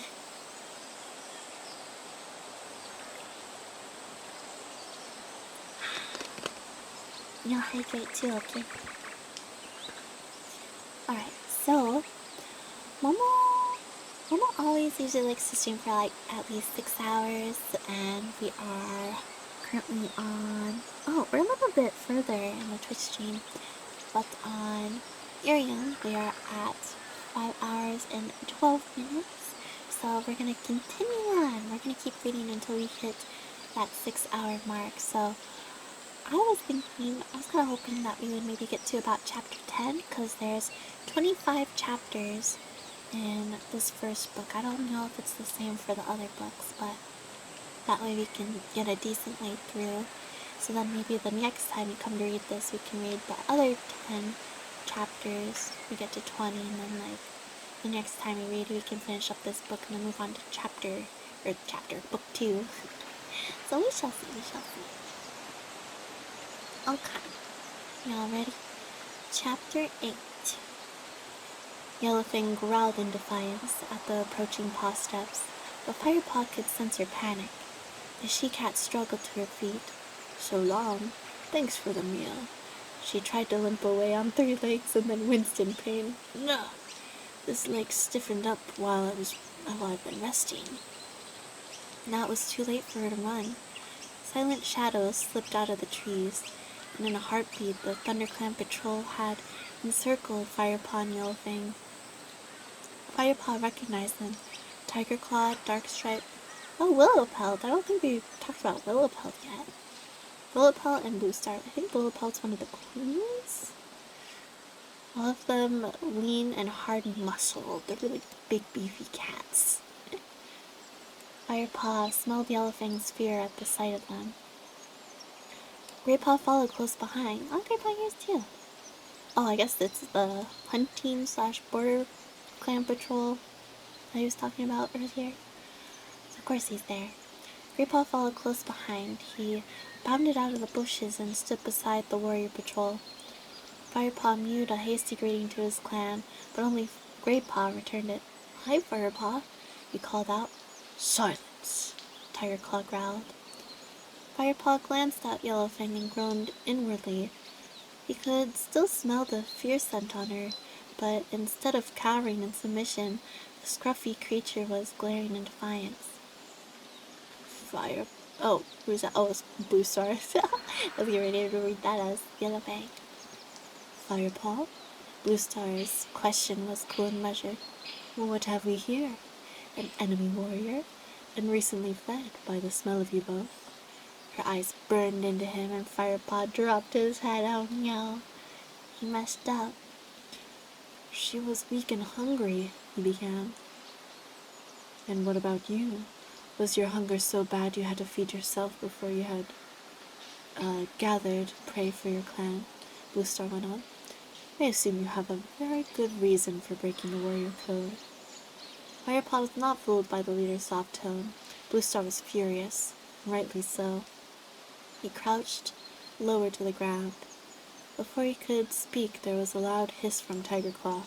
Once a kitty pet, always a kitty pet. Bluestar ignored Tigerclaw and looked instead at Yellowfang. Suddenly, she looked surprised. Well, well, Firepaw, it seems you have captured us a Shadow Clan cat, and one I know well. You are Shadow Clan's medicine cat, aren't you? She meowed to Yellowfang. What are you doing so far into Thunder Clan territory? I was the Shadow Clan medicine cat. Now I choose to travel alone, hissed Yellowfang. Firepaw listened, astonished. Had he heard right? Yellowfang was a Shadow Clan warrior? Her filthy condition must have masked her territorial scent, and he might have enjoyed tackling her more if he'd known. No way. Remember, she's an elder kitty. You just have fun tackling old cats like that. even if you knew which clan they come from. That's wild. Yellowfang, Tigerclaw meowed mockingly. It looks like you've fallen on hard times, if you can be beaten by an apprentice. Now Darkstripe spoke. This old cat is no use to us. Let's kill her now. As for the kitty pet, he has broken the warrior code by feeding an enemy warrior. He should be punished. You know what? Darkstripe gives me Shadow vibes, and I feel like he would have Shadow's voice actor. Keep your claws in, Darkstripe, Bluestar purred calmly. All the clans speak of Yellowfang's bravery and wisdom. It may help us to hear what he has to say. Come, we'll take her to camp. Then we'll decide what to do with her, and with Firepaw. Can you walk? She asked Yellowfang. Or do you need help? Well, I guess she's a bit more chill about it, because I guess Yellowfang is kind of popular, well known around the clans, like she said, but I guess they're more willing to take her in if she's been banished from her clan. You're gonna draw? Okay, have fun drawing, Ara. What are we gonna draw today, huh? Almost curious. I've still got 3 good legs, the grizzled she-cat snapped back, limping forward. Firepaw saw that Yellowfang's eyes were glazed with pain, but she seemed determined not to show any weakness. He noticed a look of respect flicker across Bluestar's face before the ThunderClan leader turned and slowly led the way through the trees. The other warriors took up positions on either side of Yellowfang, and the patrol moved off, carefully keeping pace with their lame prisoner. Firepaw and Greypaw fell in step together at the back of the group. Have you heard of Yellowfang? Firepaw hissed to Greypaw. A bit. Apparently she was a warrior before she became a medicine cat, which is unusual. I can imagine her as a loner, though. She has lived her whole life in Shadow Clan. What's a loner? Grandpa glanced at him. A loner is a cat who isn't a part of a clan or cared for by two legs. Tigerclaw says they are untrustworthy and selfish. They often live around two-leg dwellings, but belong to no one and catch their own food. I might end up a loner once Bluestar has finished with me. Firepaw viewed. Bluestar is very fair, Greypaw reassured him. She won't throw you out. She certainly seems pleased to have such an important Shadow Clan cat as a prisoner. I'm sure she's not going to make a fuss about you're feeding the poor old mange bag. Mange bag. Yep, they're just tossing silly names, making fun of her behind her back while she's being kept as a prisoner, being walked back to their camp. You know what? Let's stretch real fast. Got about half an hour-ish left of stream. And then maybe readjust my sitting position to get very comfy.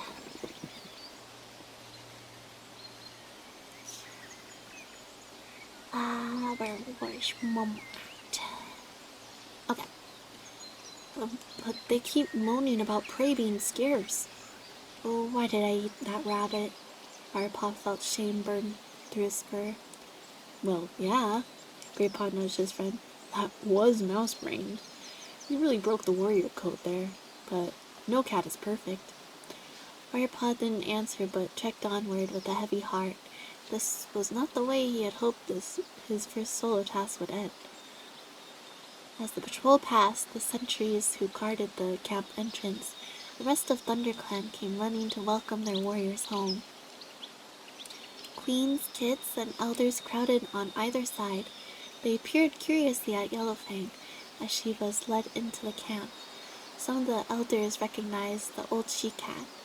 Word spread quickly through the clan that this was Shadow Clan's medicine cat, and a steady jeering hum rose around them. Oh, I must keep working 5 hours. Oh, I see. Well, you worry it on. Please do make sure to go get some rest. Working 5 hours? You're gonna get your full 8 hours of sleep on you. Well, I hope you are still able to rest up well, and whatever EP you do get, I hope you have enough energy for your work shift. Just remember not to work too hard, okay? And remember to be sure to take breaks as well when needed. Stay hydrated, of course, too. And I hope your day goes well, though. Thanks so much for coming by and dropping a follow, supporting Momo, and sticking around to listen to Momo's narration of Warriors in the Wild. Momo will be streaming all week long, so yeah, perhaps see me back here sometime. But yes, okay. You take care now, okay? Sayonara. Bye bye. Bye bye. Have a good night. Sweet dreams. Sleep well.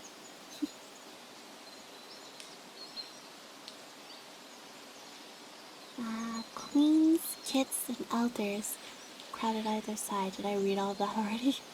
I did. Yet Yellowfang seemed deaf to the taunts.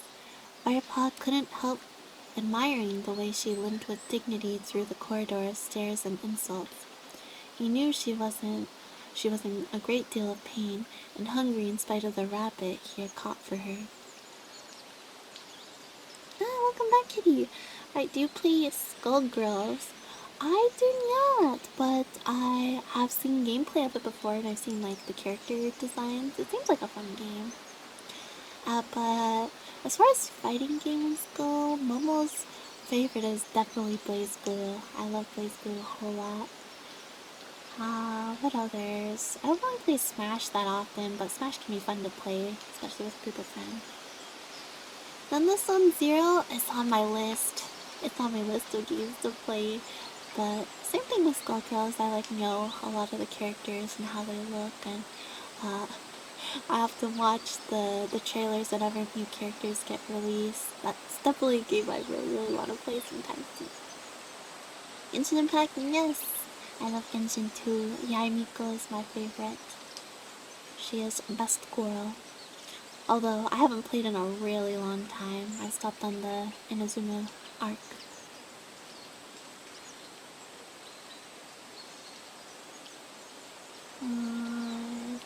When the patrol reached a high rock, Blue Star nodded toward the dusty ground in front of it.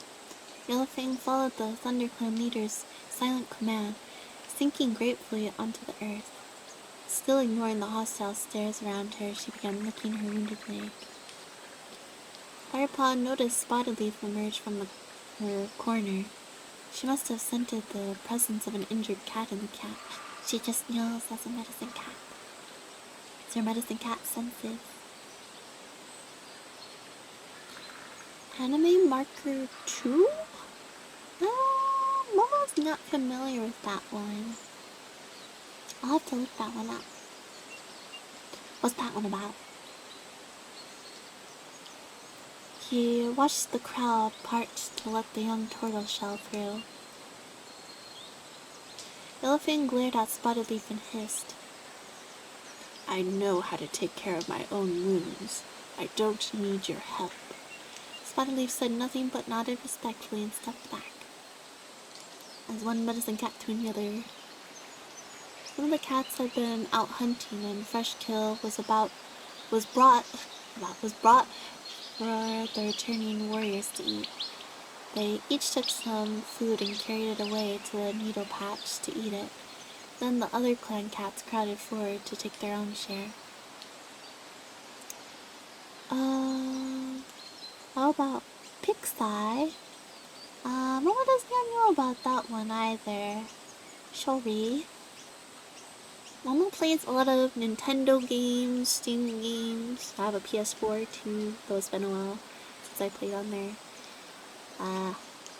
Lots of Nintendo consoles. I grew up in a Nintendo household, so I have still like my GameCube, Wii U.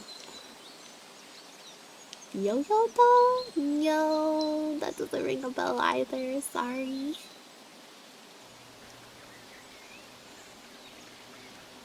Firepaw paced hungrily around the clearing and watched as the cats crouched in their usual groups, chewing and gulping. He longed for a morsel, but didn't care to take anything from the pile. He had broken the warrior code, while he's still beating himself up over that. He guessed that this meant he was forbidden his share of the fresh kill. Neku? Oh, that's a game, yo. Your mama does not know that one. He paused beside the high rock where Blue Star was sharing words with Tiger Claw. Uncertain, Firepaw looked to his leader for a signal that he was allowed to eat. But the gray cat and her senior warrior were busy murmuring at one another in their low tones. Firepaw wondered if they were talking about him. Desperate to know his fate, he strained his ears to hear what they were saying. He's trying to pick up on what they're talking about. Oh, I have my Game Boy Advanced and my Game Boy Color. And I still also have my 3DS too. Can we be friends? Of course! Of course we can. Mama loves making a friend. Tiger Claw's yell sounded impatient. It's too dangerous. It's just too dangerous to bring an enemy warrior into the heart of ThunderClan. Now that she knows the camp, even the youngest Shadow Clan kid will hear of it. We will have to move. Yeah, of course, absolutely. Calm down, Tiger Claw, Blue Star purred. Why should we move? Yellowfang says that she is traveling alone now. There's no reason for Shadow Clan to hear of it. She's very quick to trust her. Making a lot of new friends. That's impressive. Oh, no, of course you do, Arl. You have all the Blossom Buds here. Every Nyan in Momo's community, all the Blossom Buds are friends, right? Where did Momo go? You keep scrolling down so I keep track. Do you really believe that? What on earth was that foolish kitty pet thinking of?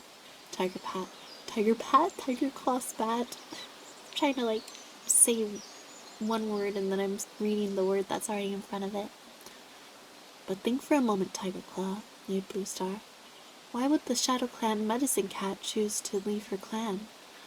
You seem to be afraid that Yellowfang will share our clan secrets with Shadow Clan. But have you thought about how many Shadow Clan secrets she might share with us? Ooh, she has a point. Firepaw could see by the way Tiger Claw's fur began to flatten that Blue Star's words made sense. The warrior nodded briefly, then stalked off to take his share of the fresh kill. Blue Star remained where she was. She looked out across the clearing, where some of the younger kids were fighting and tumbling playfully in the dust. Then she stood up and began to walk toward Firepaw. His heart lurched. What was she going to say to him? But Blue Star walked straight past him. Oh! She did not even glance at him. Her eyes were clouded with unknown distant thoughts. Frostfur. she called out as she approached the nursery. A pure white cat with dark blue eyes slipped out of the brambles. Inside, the noise of mewling grew louder. "Hush, kids," purred the white cat reassuringly. "I won't be long." She turned to her leader. "Yes, Blue Star? What is it?" "One of our apprentices has seen a fox in the area. Warn the other queens to guard the nursery carefully, and make sure all kids less than 6 moons stay inside the camp until our warriors have driven it away." Frostfur nodded. "I will pass on the warning, Blue Star. Thank you." She then turned and squeezed back into the nursery to quiet the crying kids. At last, Blue Star strode over the pile of a fresh kill and took her share. A plump wood pigeon had been left for her there. Firepaw looked on longingly as she carried it away to eat with the senior warriors. Finally, his hunger drove him forward. Graypaw was with Ravenpaw, wolfing down a small finch beside the tree stump. He saw Firepaw approaching the pile and flicked his head encouragingly. Firepaw bent his neck, ready to take a small wood mouse with his teeth.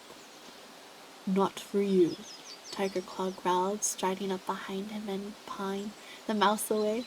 "Oh no, he's taking it from him. That's not very nice. Maybe he's saying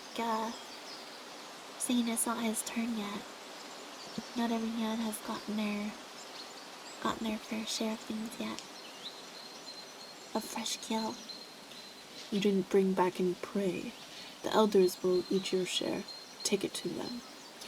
"But I thought he did. He said that I remember reading that he covered up some prey, but maybe he didn't get a chance to backtrack and pick them up.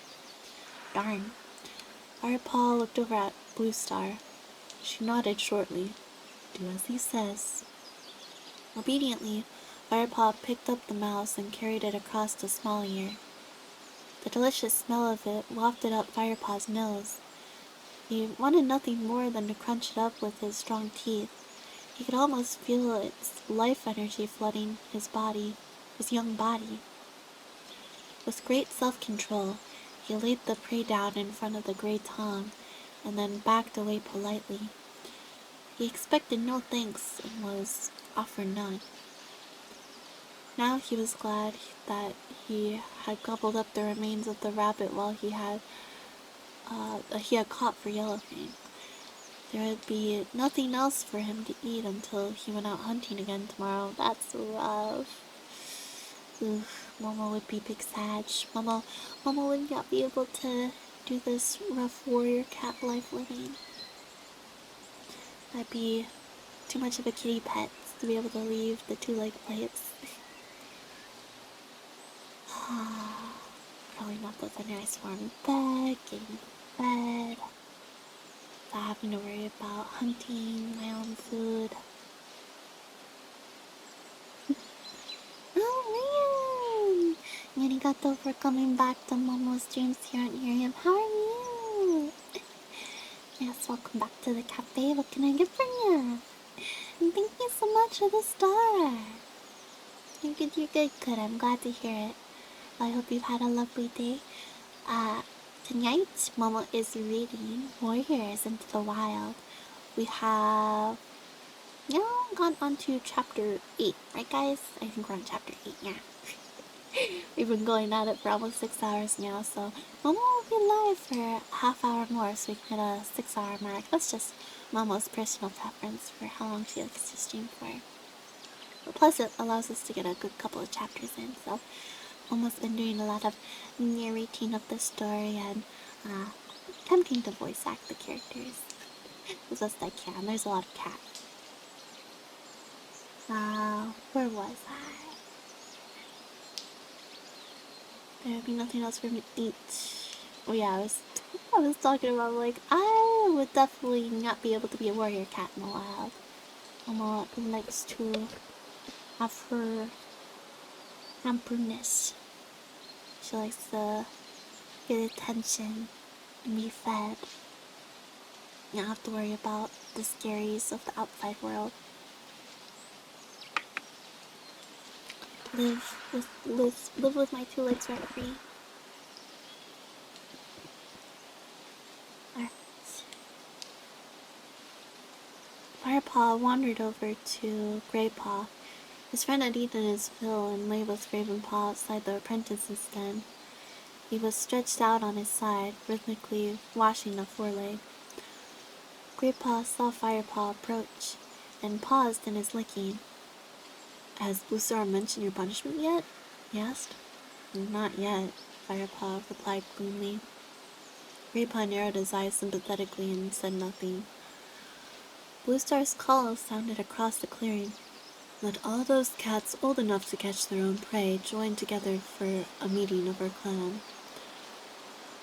Most of the warriors had finished eating, and, like Greypaw, were busy grooming themselves. They lifted themselves gracefully to their paws and walked over to the high rock where Bluestar waited to speak. "Come on," mewed Greypaw. He leaped up. Ravenpaw and Firepaw followed him as he scampered over and nudged his way forward into a good position. Also, Momo's gonna take a moment to open up Twitch so I can start kind of getting an idea who's all streaming. Right? Okay. Okay, so yeah, we're gonna keep going for like another half hour, but Momo just wants to see who's all still live tonight. See if there's any Love-Chu members, any AM streamers that Momo has followed that may also be live.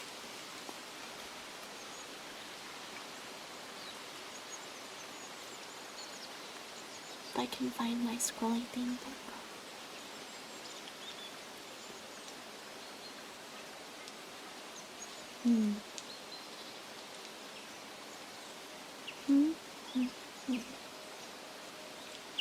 No, it doesn't seem like there's any Love-Chu members from what I've seen.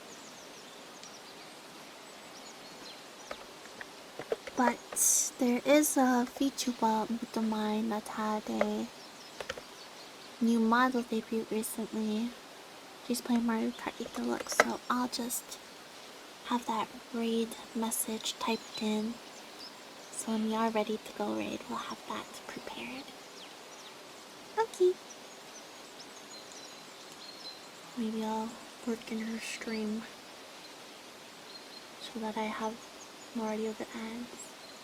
Oh my god, she's so cute! I love her new model. Okay, anyways. Back to the story. There it is. Let's find my book. Okay, so clan meeting. Let's wait for it into a good position. Okay, here we are. "I'm sure you have all heard about the prisoner we brought back with us today," Bluestar began. "But there is something else you need to know." She glanced down at the rattled she-cat who lay very still beside the high rock. Can you hear me from there?" "Oh, she's asking Yellowfang." She asked. "I may be old, but I'm not deaf yet." And I lost my spot. Okay, there we are, I think. Yellowfang spat in reply. Bluestar ignored the prisoner's hostile tone and continued. "I'm afraid I have some very grave news. Today I traveled with a patrol into WindClan territory. The air was filled with the scent of ShadowClan. Almost every tree had been sprayed by ShadowClan warriors. And we met no WindClan cats even there, though we journeyed deep into their heartland." Uh-oh, that's not good. Her words were met with silence. Firepaw saw confusion in the faces of the clan cats. Right, Small-Ear was the Tom. It's, One Eye, I think that's the female, the she-cat. "Do you mean think Shadow Clan has chased them out? Called Spalier hesitantly. We can't be sure, Bluestar meowed. Certainly the scent of Shadow Clan was everywhere. We found blood too, and fur. Oh no. There must have been a battle, though we found no bodies from either clan. Did they take him hostage or something?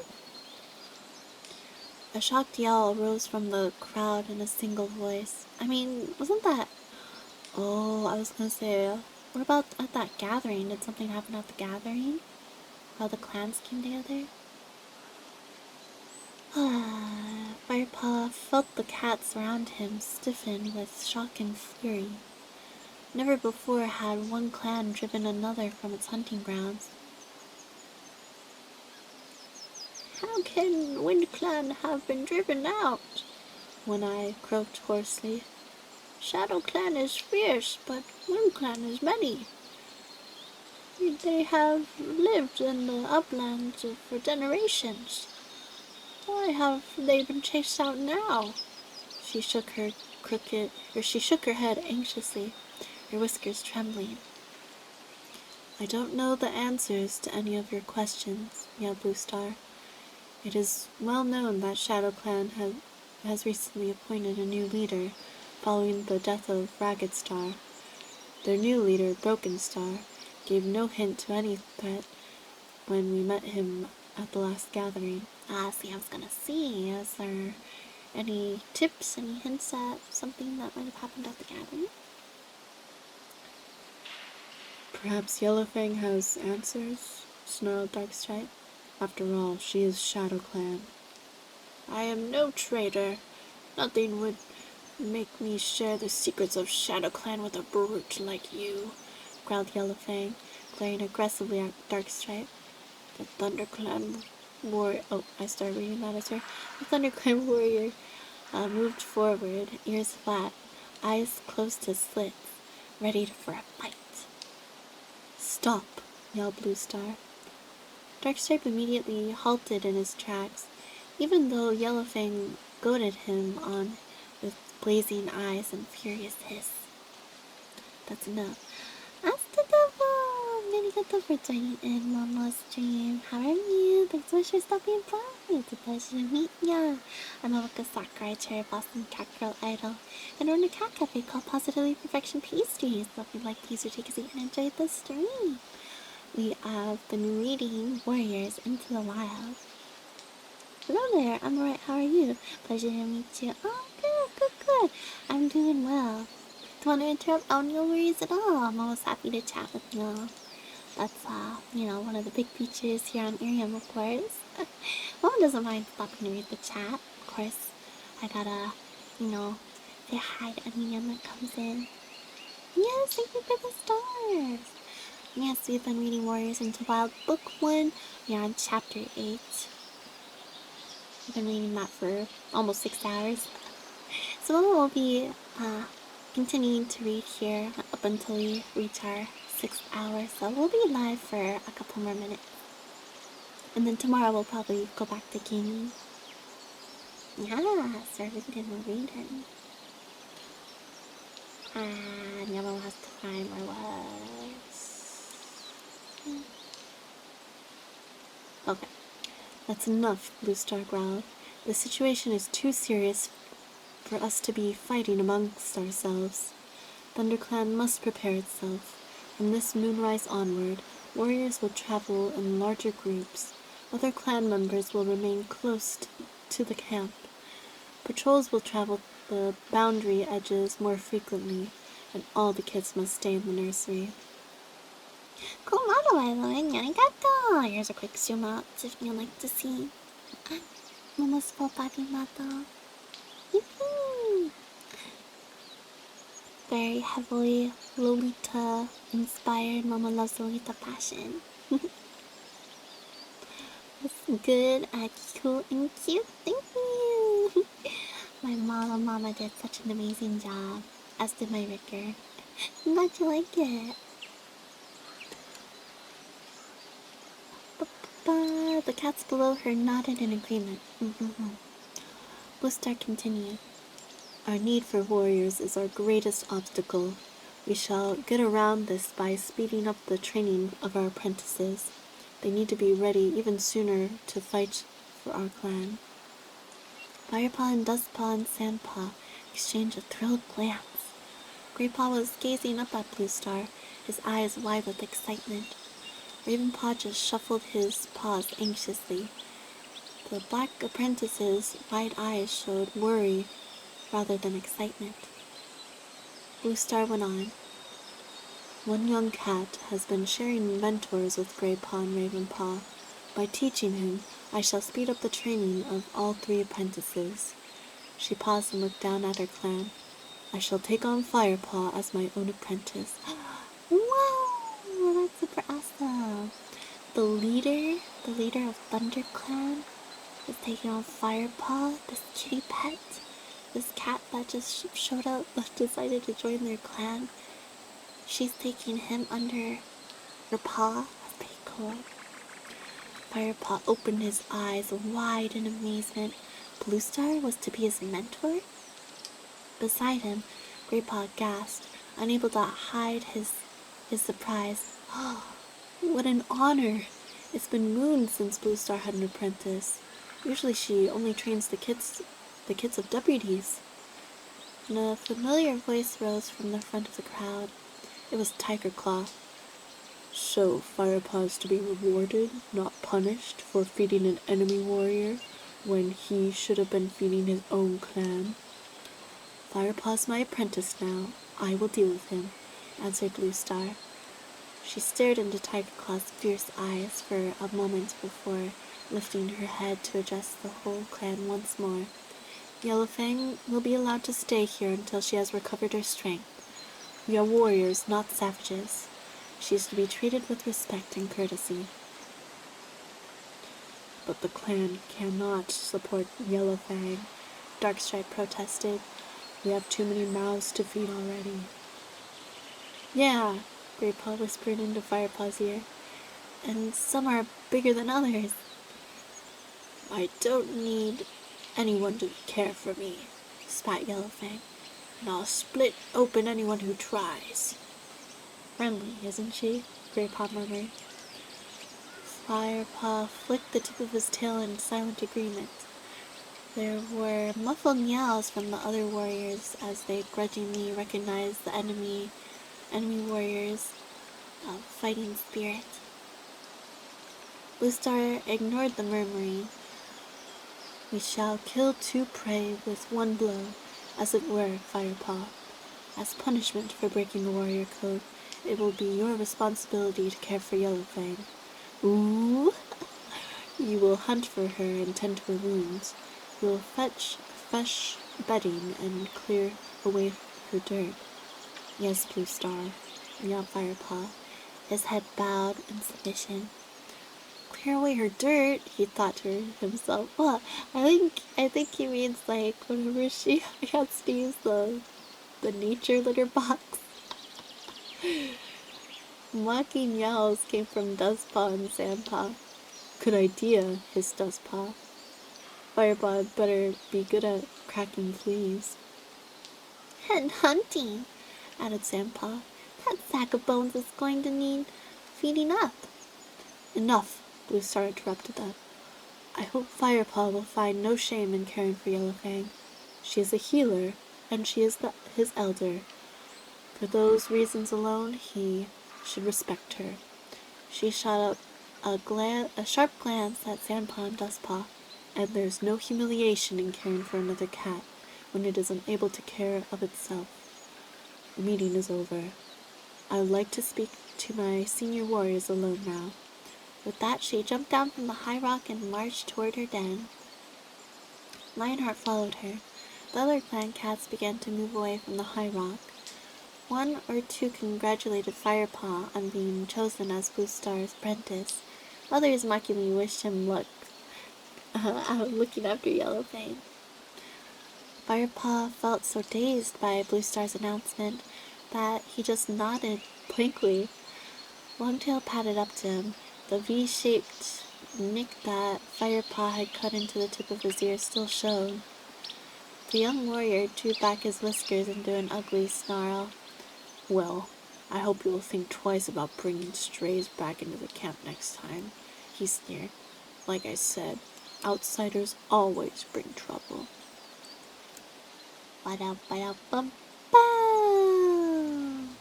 And that's the end of chapter 8. So we have chapter 9.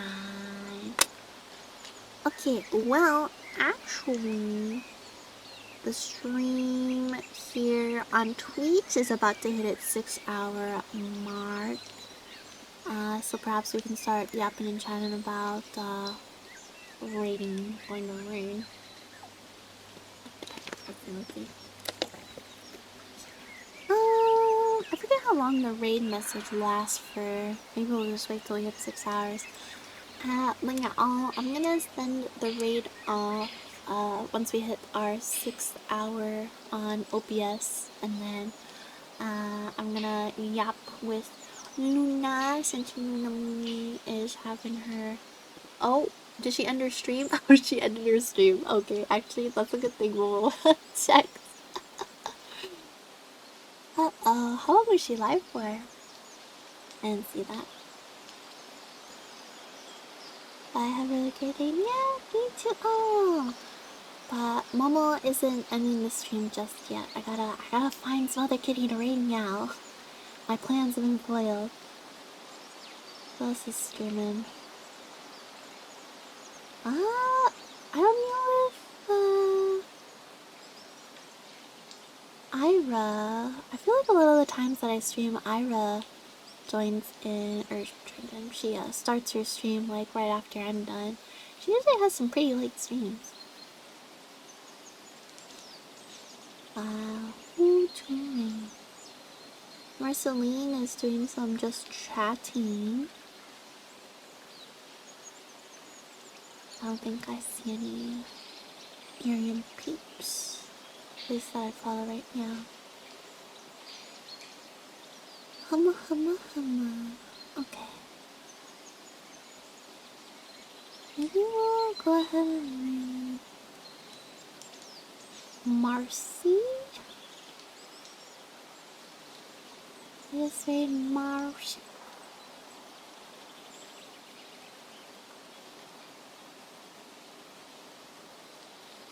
Send your love, Marcy's name.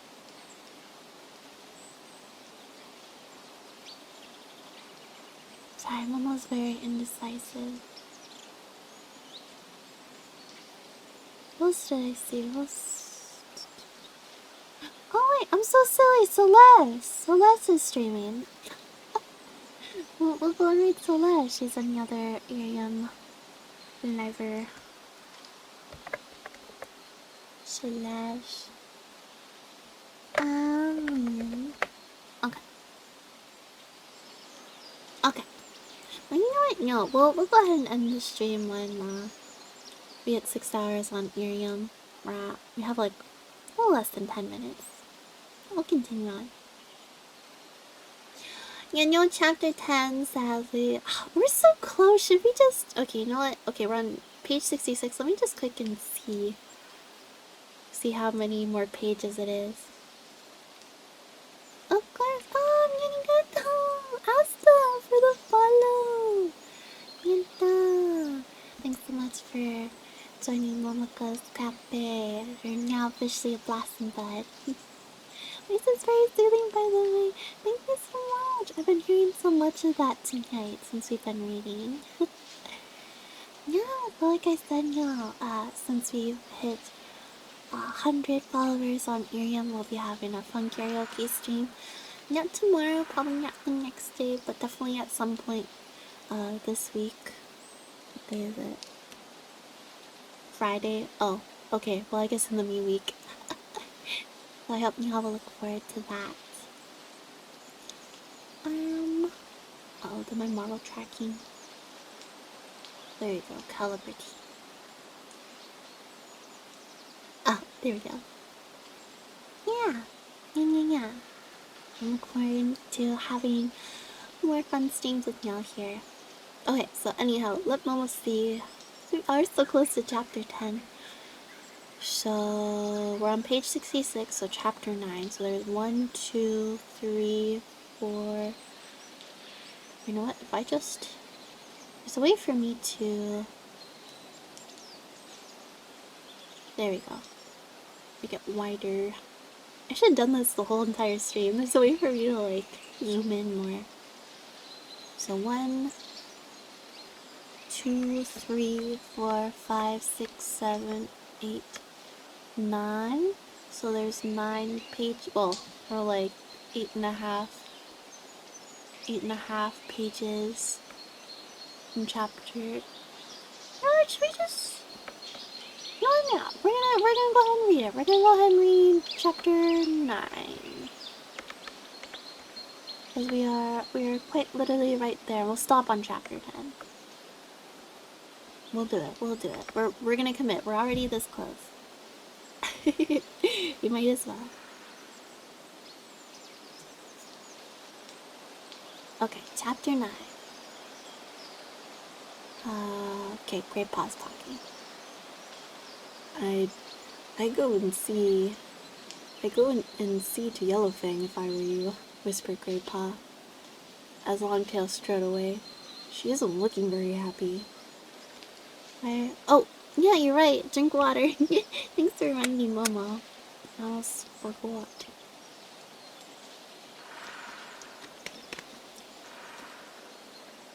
Thank you. Thank you for the hydrate check. She doesn't look very happy. Firepaw glanced over at the old she-cat. She was still lying beside the high rock. Great Paw was right. She was glaring at him. Well, here goes, he mewed. Wish me luck. You'll need the whole of Star Clan on your side for this one, answered Great Paw.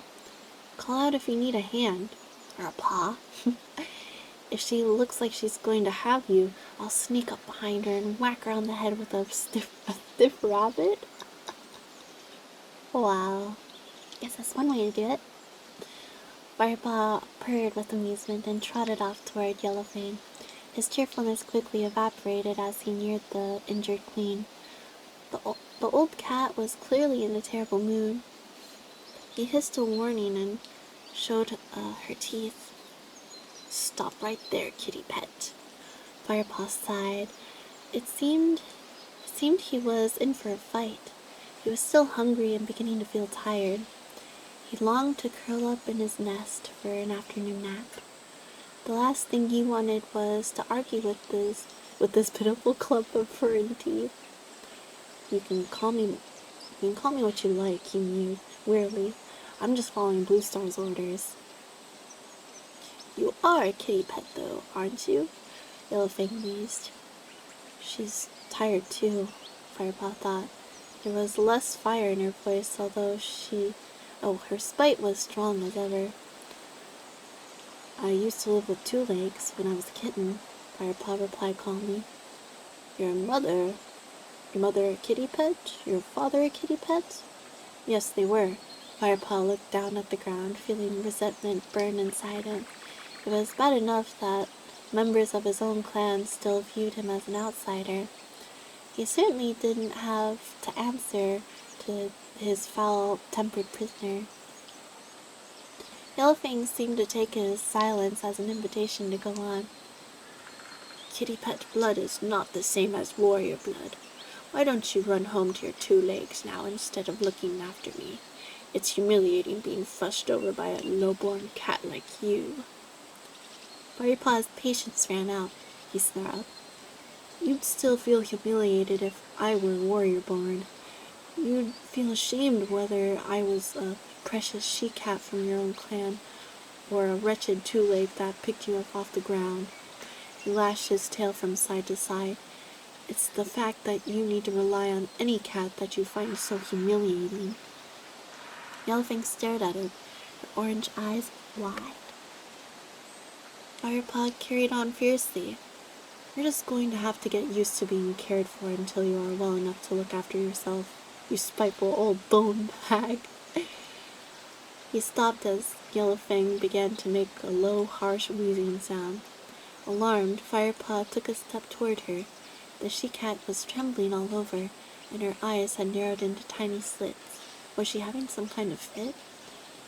Look, I didn't mean to, he began before he suddenly realized she was laughing.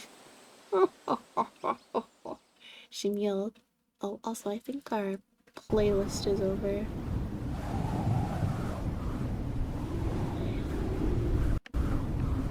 It's like, oh, now we're in a windstorm. Let's go back to the other playlist we were already on. I'd be surprised if an ad plays, though. Yep, I called it an ad. And then we will continue. This is a, oh, it's a 15-second ad. It feels like forever. And then there's another one. It's the apocalypse. Okay, there we go. Right in there. Full screen. She mewed, a purr rumbling up from deep inside her chest. Firepaw didn't know what to do. You have spirit, kitty pet. Yellowfang. It's been a long stream, though. Yellowfang croaked, stopping at last. Now I'm tired and my legs hurt. I need sleep and something to put on this wound. Go and find that pretty little Mrs. cat of yours and ask her for some herbs. I think you'll find a goldenrod poultice would help. And while you're at it, I wouldn't mind a few poppy seeds to chew on. The pain is killing me. It's getting good. I'm glad you think so. Yeah, I mean, there's been a lot that's happened so far since we started reading, but y'all, context, for those of y'all maybe just popping into Momo's stream, the cats have found an outsider, an intruder, mayhaps? And she says that she got kicked out of her clan and she's now a loner, but is it possible that she's trying to act as a spy for the other clan, Shadow Clan? She's gonna go back and tell them all their secrets about Thunder Clan, who knows? But right now, Firepaw has to take care of her because he beat her up and she's a senior cat. Poor senior kitty.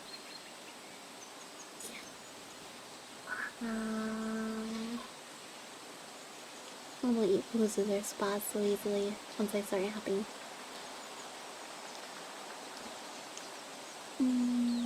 Oh, okay. Stunned by her change of mood, Firepaw turned quickly and sprinted towards Spotted Leaf's den. He had never been in this part of the camp before. With his ears pricked, he padded through a cool, clean tunnel of ferns that led into a small grassy clearing. A tall rock stood at one side, split down the middle by a crack wide enough for a cat to make its den inside. Out of this opening trotted Spotted Leaf. As usual, she looked bright-eyed and friendly, her dappled coat gleaming with 100 shades of amber and brown. Firepaw shyly mewed a greeting and reeled off Yellowfang's list of herbs and seeds. Blanket! Welcome into the Arium stream. It's a pleasure to meet ya. I'm Momoko Sakura. I chair about some Catgirl idol. Run a cat cafe called Positively Perfection Pastries, so if you'd like, please take a seat and enjoy the stream. We are currently reading Warriors Into the Wild, the first book of the Warrior series, and we just started chapter 9. And in a class, yes. Oh, I'm getting that for the follow as well. I really appreciate the support. And thank you for the stars as well. Appreciate you tapping that screen. Yes, I've been a huge fan of the Warrior series ever since I was a little kitten. And yeah, we've been reading for the past 6 hours. I was gonna stop at 6 hours, but Momo wanted to read up to chapter 10 because that was the original goal anyway, so we just started chapter 9. We have just a few pages. It isn't too long, so yeah, I appreciate you stopping by, taking a look at Momo's stream, just taking time out of your day to come and see how things are going over here. But yes, I hope you enjoy your time here. and Momo's reading. We're with Firepaw. Firepaw's taking care of Yellowfang. Oh, but Firepaw just met up with Spotted Leaf in her den. Reeled off Yellowfang's list of herbs and seeds. Oh my gosh, 1,000 stars! Yippee! Yatta, yatta. Thanks for tapping the screen, Blanket. Helping us reach 1,000 stars. I've got most of those in my den, replied Spotted Leaf. I'll fetch some marigold leaves too. If she dresses her room with that, it'll keep off any infection. Wait here. Thanks, Firepaw meowed, as the medicine cat disappeared back into her den. He strained his eyes, trying to catch a glimpse of her inside, but the den was too dark to see anything. He could only hear the sound of rustling and smell of heady scents of unfamiliar herbs. Yara, welcome into the stream. Hiya, how are you? I'm doing well. Arigato for asking. And thanks for sending some stars. Yay! Pleasure to meet you. I'm Momoko Sakurai. I'm Chairboss and Catgirl Idol. Pleasure to meet you at your service. We are having a reading stream tonight, but usually I like to play video games and chat with you guys. But yes, we are reading Warriors Into the Wild. We are on chapter 9. Oh, thanks for the stars, Plunk. Mom wants to say hi. Well, hiya. Hiya. Oh, let's see. Spotted Leaf emerged from the gloom and dropped a bundle folded in leaves by Firepaw's feet. Tell Yellowfang to go easy on the poppy seeds. I don't want her to deaden the pain entirely. A little pain can be useful, as it will help me judge how well she is healing. Firepaw nodded and picked up the herbs with his teeth. Thanks, Spotted Leaf, he mewed through the mouthful of leaves. He headed back through the fern tunnel into the main clearing. Yay! Thank you for the follow! Yay! Got so many follows this stream. I'm doing well. Thank you guys. Thank you.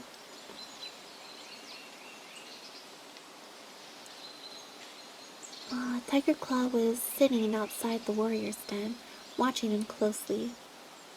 As Firepaw trotted over to Yellowfang, carrying the herbs, he could feel the amber eyes stare, burning the fur on the back of his neck. He turned his head and looked at Tiger Claw curiously. The warrior narrowed his eyes and looked away. Firepaw dropped the bundle beside Yellowfang. Good, she meowed. Now, before you leave me in peace, find something to eat. I'm starving. The sun had risen 3 times since Yellowfang had entered the camp. Firepaw woke up early and nudged Greypaw, who was still asleep beside him, his nose tucked under his thick tail. Wake up! Firepaw mewed. Or you'll be late for training. Greypaw lifted his head sleepily and growled in reluctant agreement. Firepaw prodded Ravenpaw. The black cat opened his eyes immediately and leaped to his feet. Oh, what is it? He mewed, looking around wildly. Calm down, Ravenpaw. It's time for training soon, Firepaw soothed. Dustpaw and Sandpaw began to stir too, in their mossy nests on the far side of the den. Firepaw stood up and brushed his way out of the ferns. The morning was warm. Firepaw could see a deep blue sky through the leaves and branches that overhung the camp. Today, however, a heavy dew glistened on the fern fronds and sparkled on the grass. Firepaw sniffed the air. Greenleaf was drawing to a close, and soon it would start to feel colder. He lay down and rolled in the earth beside the tree stump, stretching his legs and tipping his head back to rub it in the cool ground. Then he flipped over onto his side and looked across the clearing to see if Yellowfang was awake yet. She had been given a resting place at the other end of the fallen tree where the elders gathered to eat. Her nest lay tucked against its mossy trunk, out of hearing of the elders, but in full view of the warrior's den across the clearing. Firepaw could just see a mound of pale gray fur rising and falling in time to a gentle rumble of sleep. Graypaw trotted out of the den behind him, followed by Sandpaw and Dustpaw. Ravenpaw peered last with a nervous glance around the clearing before he emerged fully into the open. Another day looking after that mangy old flea bag, eh, Firepaw? Mewed Dustpaw. I bet you wish you were out training with us. Firepaw sat up and shook the dust from his fur. He wasn't going to let himself get annoyed by Dustpaw's taunts. Don't worry, Firepaw, murmured Graypaw. Bluestar will have you back in training before long. Perhaps she thinks a kitty pet is better off staying in camp, tending to the sick, mewed Sandpaw rudely, tossing her sleek ginger head and throwing him a scornful look. Firepaw decided to ignore her barbed comments. What is Whitestorm teaching you today, Sandpaw? He mewed. We're doing battle training today. He's going to teach me how a real warrior fights, Sandpaw replied proudly. Einart's taking me to the Great Sycamore, mewed Graypaw, to practice my climbing. I'd best go. He'll be waiting. I'll come with you to the top of the ravine, mewed Firepaw. I have to catch breakfast for Yellowfang. Coming, Ravenpaw? Tigerclaw must have something planned for you. Ravenpaw sighed and nodded, and followed Graypaw and Firepaw as they trotted out of the camp. Even though his injury was completely healed, he still seemed to have a little enthusiasm for warrior training. Here, mewed Firepaw. He dropped a large mouse and a cherubfinch onto the ground beside Yellowfang. About time, she growled. The she-cat had still been sleeping when Firepaw had entered the camp after his hunting trip, but the smell of fresh kill must have woken her, for now she had pulled herself into a sitting position. She dropped her head and hungrily gulped down Firepaw's offerings. She had developed a massive appetite as her strength returned. Her wound was healing well, but her temper remained as fierce and unpredictable as ever. You really did a number on her leg, didn't you? She finished her meal and complained, The base of my tail itches like fury, but I can't reach it. Give it a wash, will you? With an inward shudder, Firepaw crouched down and set to work. As he cracked the plump fleas between his teeth, he noticed a gang of small kits tumbling in the dusty earth nearby. They were mauling each other and play-fighting, sometimes quite viciously. Yellowfang, who had closed her eyes as Firepaw groomed her, half opened one eye to observe the kits as they played. To his surprise, Firepaw felt her spine stiffen beneath his teeth. He listened for a moment to the tiny yelps and squeaks of the kits. All the kits are talking now. Feel my teeth, Broken Star, mewed one small tabby. He leaped onto the back of a small gray and white kit who was pretending to be the Shadow Clan leader. The two kits bundled toward the high rock. Suddenly the gray and white kit gave a mighty heave and flung the tabby from its back. With a startled squeak, the little tabby cannoned into Yellowfang's side. Uh-oh. You startled her.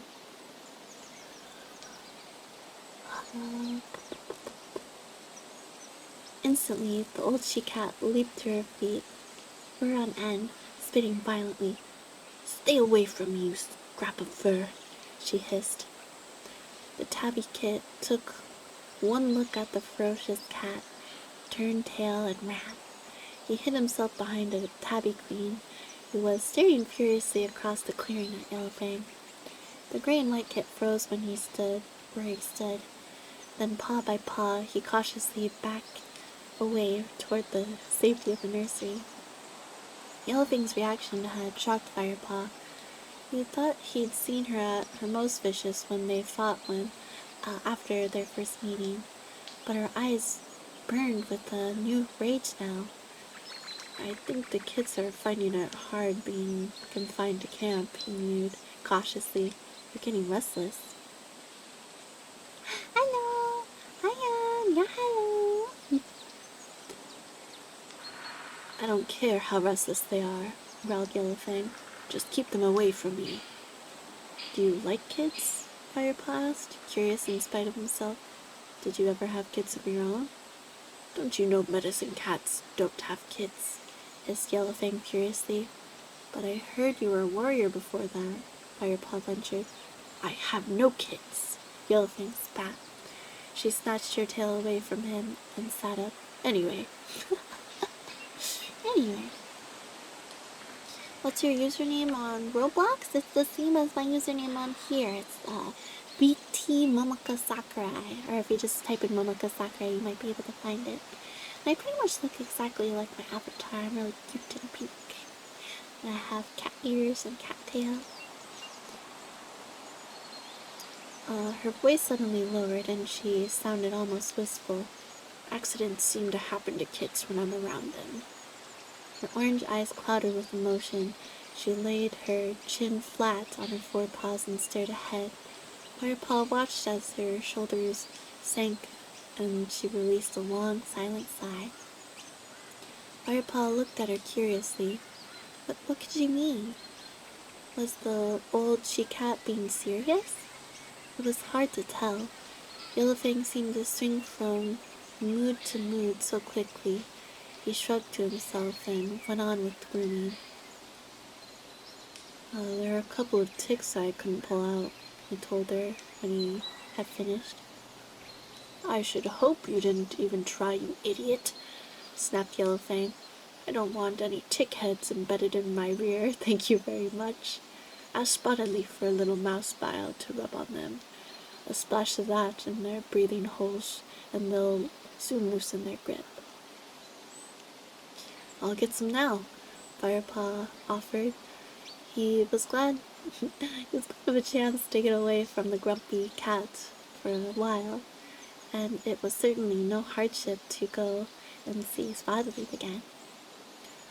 He walked toward the fern tunnel. Cats crossed the clearing around him, carrying sticks and twigs in their teeth. While he had been grooming Yellowfang, the camp had grown active. It was like this every day since Bluestar had announced WindClan's disappearance. The queens were weaving twigs and leaves into a dense green wall around the sides of the nursery, making sure that the narrow entrance was the only way in and out of the bramble patch. Other cats were working on the edges of the camp, filling in any spaces of the thick undergrowth. Even the elders were busy, scraping out a hole in the ground. Warriors filled steadily past. Was it filed? I think it was filled steadily past, piling pieces of fresh kill beside them, ready to be stored inside the newly dug hole. There was an air of quiet concentration, a determination to make the clan as secure and well supplied as possible. If Shadow Clan made a move on their territory, Thunder Clan would shelter inside the camp. They would not let themselves be driven from their hunting grounds as easily as WindClan had been. Darkstripe, Longtail, Willowpelt, and Dustpaw were waiting silently at the camp entrance. Their eyes were fixed on the opening to the gorse tunnel. A patrol was just returning, dusty and paw-sore. As soon as the warriors entered the camp, Darkstripe and his companions approached and exchanged words with them. Then they slipped quickly out of the camp. ThunderClan's borders were not being left unguarded for a moment. Hi! Like Kirby. Hi! Hello! Firepaw headed down the fern tunnel that led to Spotted Leaf's den. As he entered the clearing, he could see Spotted Leaf was preparing some sweet-smelling herbs. "Can I have some mouse bile for Yellowfang's ticks?" Firepaw mewed. "In a moment," replied Spotted Leaf, pawing 2 piles of herbs together and mixing the fragrant heap with one delicately extended claw. "Busy?" Firepaw asked, settling down on a warm patch of earth. "I wanted to be prepared for any casualties," Spotted Leaf murmured, glancing up at him with her clear amber eyes. Firepaw met her gaze for a moment, then looked away, an uncomfortable feeling prickling his fur. Spotted Leaf turned her attention back to the herbs. Firepaw waited, happy to sit quietly and watch her work. "Can I call you Neko?" Yeah, I'm a cat. That's fine. Mama doesn't mind. "Right," she mewed at last. "What was it you wanted? Mouse bile?" "Yes, please." Firepaw stood up and stretched each back leg in turn. The sun had warmed his fur and made him feel sleepy. Mama knows that feeling very well. Mama loves to take cat naps in the sun. Spotted Leaf bounded into her den, brought something out. She held it gingerly in her mouth. It was a small wad of moss dangling on the end of a thin strap of bark. She passed it to Firepaw. He tasted her warm, sweet breath as he took the bark strip from between his teeth. "The moss is soaked in bile," Spotted Leaf explained. "Don't get any in your mouth, or you'll have a foul taste for days. Press it into the ticks and wash your paws. In a stream, not with your tongue." Firepaw nodded and trotted back to Yellowfang, feeling suddenly cheerful and tingling with energy. I think he has a crush on her. I think he likes her. "Hold still," he mewed to the old she-cat. Carefully he used his forepaws to press the moss onto each tick. "You may as well clear away my dirt now with your paws. You are already foul," she meowed when he had finished. "I'm going to take a nap." She yawned, revealing her blackened and broken teeth. The warmth of the day was making her sleepy too. "Then you can go and do whatever it is you apprentices do," she murmured. When Firepaw had cleared away Yellowfang's dirt, he left her dozing and made his way to the gorse tunnel. He was keen to catch the stream to rinse his paws. "Firepaw!" "Oh, it's Halftail." "Firepaw!" a voice called from behind the side of the clearing. Firepaw turned. It was Halftail. "Where are you off to?" meowed the old cat curiously. "You ought to be helping with the preparations." "I've just been putting mouse bile on Yellowfang's ticks," replied Firepaw. Amusement flickered through Halftail's whiskers. "Oh, so now you're off to the nearest stream. Well, don't come back without fresh kill. We need as much as we can find." "Yes, Halftail," replied Firepaw. He made his way out of the camp and up the side of the ravine. He trotted down to the stream where he and Graypaw had hunted on the day he had found Yellowfang. Without hesitating, he jumped down into the cold, clear river.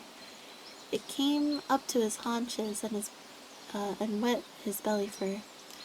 The shock made him gasp, and he shivered. He didn't make sure to double check the temperature of the water before he went in. That's brutal. A rustle in the bushes above him made him look up. Although the familiar scent had reached his nose, told him there was nothing to be alarmed about. Friend, how do I become cat? Just get some cat ears and a cat tail, and there you go. Become cat. But also, let's see. If you wanna act like a cat, take lots of cat naps, and of course you have to clean yourself with your paws. Yeah. Oh gosh, where'd Momo go? Where did Momo leave off at? Oh, Halftail. Measure the camp, the water. Okay. There's a familiar scent of Grey Paw. What are you doing? What are you doing in there? Grey Paw and Raven Paw were standing looking at him as if he were mad. Mousebile, Firepaw grimaced. Don't ask. Where are Lionheart and Tiger Claw? Oh my god, 200 comments by Kiki. Arigato for talking and chatting with Momo tonight. Momo lives in the US. Momo is American. America, yeah. Oh gosh, how many words? 1, 2, 3. Okay, 3 more pages and then we're done. They've gone to join the next patrol, answered Grey Paw. They ordered us to spend the rest of the afternoon hunting. Halftail told me the same thing, Firepaw mewed, flinching as a chilly current of water rushed around his paws. Everyone's busy back at camp. You'd think we were about to be attacked at any moment. He climbed up the bank, dripping. Who says we won't be? Mewed Ravenpaw, his eyes flickering from side to side as if he expected an enemy patrol to leap out from the bushes at any time. Firepaw looked at the heap of fresh kill that was piled beside the 2 apprentices. Looks like you've done all right for today, he mewed. Yeah, mewed Greypaw proudly. And we've still got the rest of the afternoon to hunt. You want to join us? You bet, Firepaw purred. He gave himself a final shake and then bounded into the undergrowth after his friends. Firepaw could tell that the cats back at camp were impressed with the amount of prey the 3 apprentices had managed to catch during their afternoon hunt. They were welcomed back with high tails and friendly nuzzles. It took them 4 journeys to carry their bumper catch to the storage hole the elders had dug. You're going night-night, Reaper. Have a good night. Sweet dreams, eat well. Mama will be streaming all the rest of this week, so you will definitely see me later, and I hope to see you later. Okay? Sayonara. Bye-bye. Of course, you're welcome. Yes, I hope you guys enjoyed Momo reading. Yes, I'll definitely be continuing to do this more if y'all liked it tonight. No, I was just saying goodbye to Reaper on Twitch because Momo's multi-streaming on both Twitch and Ariam. We're gonna finish up this chapter though. We have like 1.5 more pages or 2. Really got over the link, Reaper. Thank you. Enjoy your coffee break.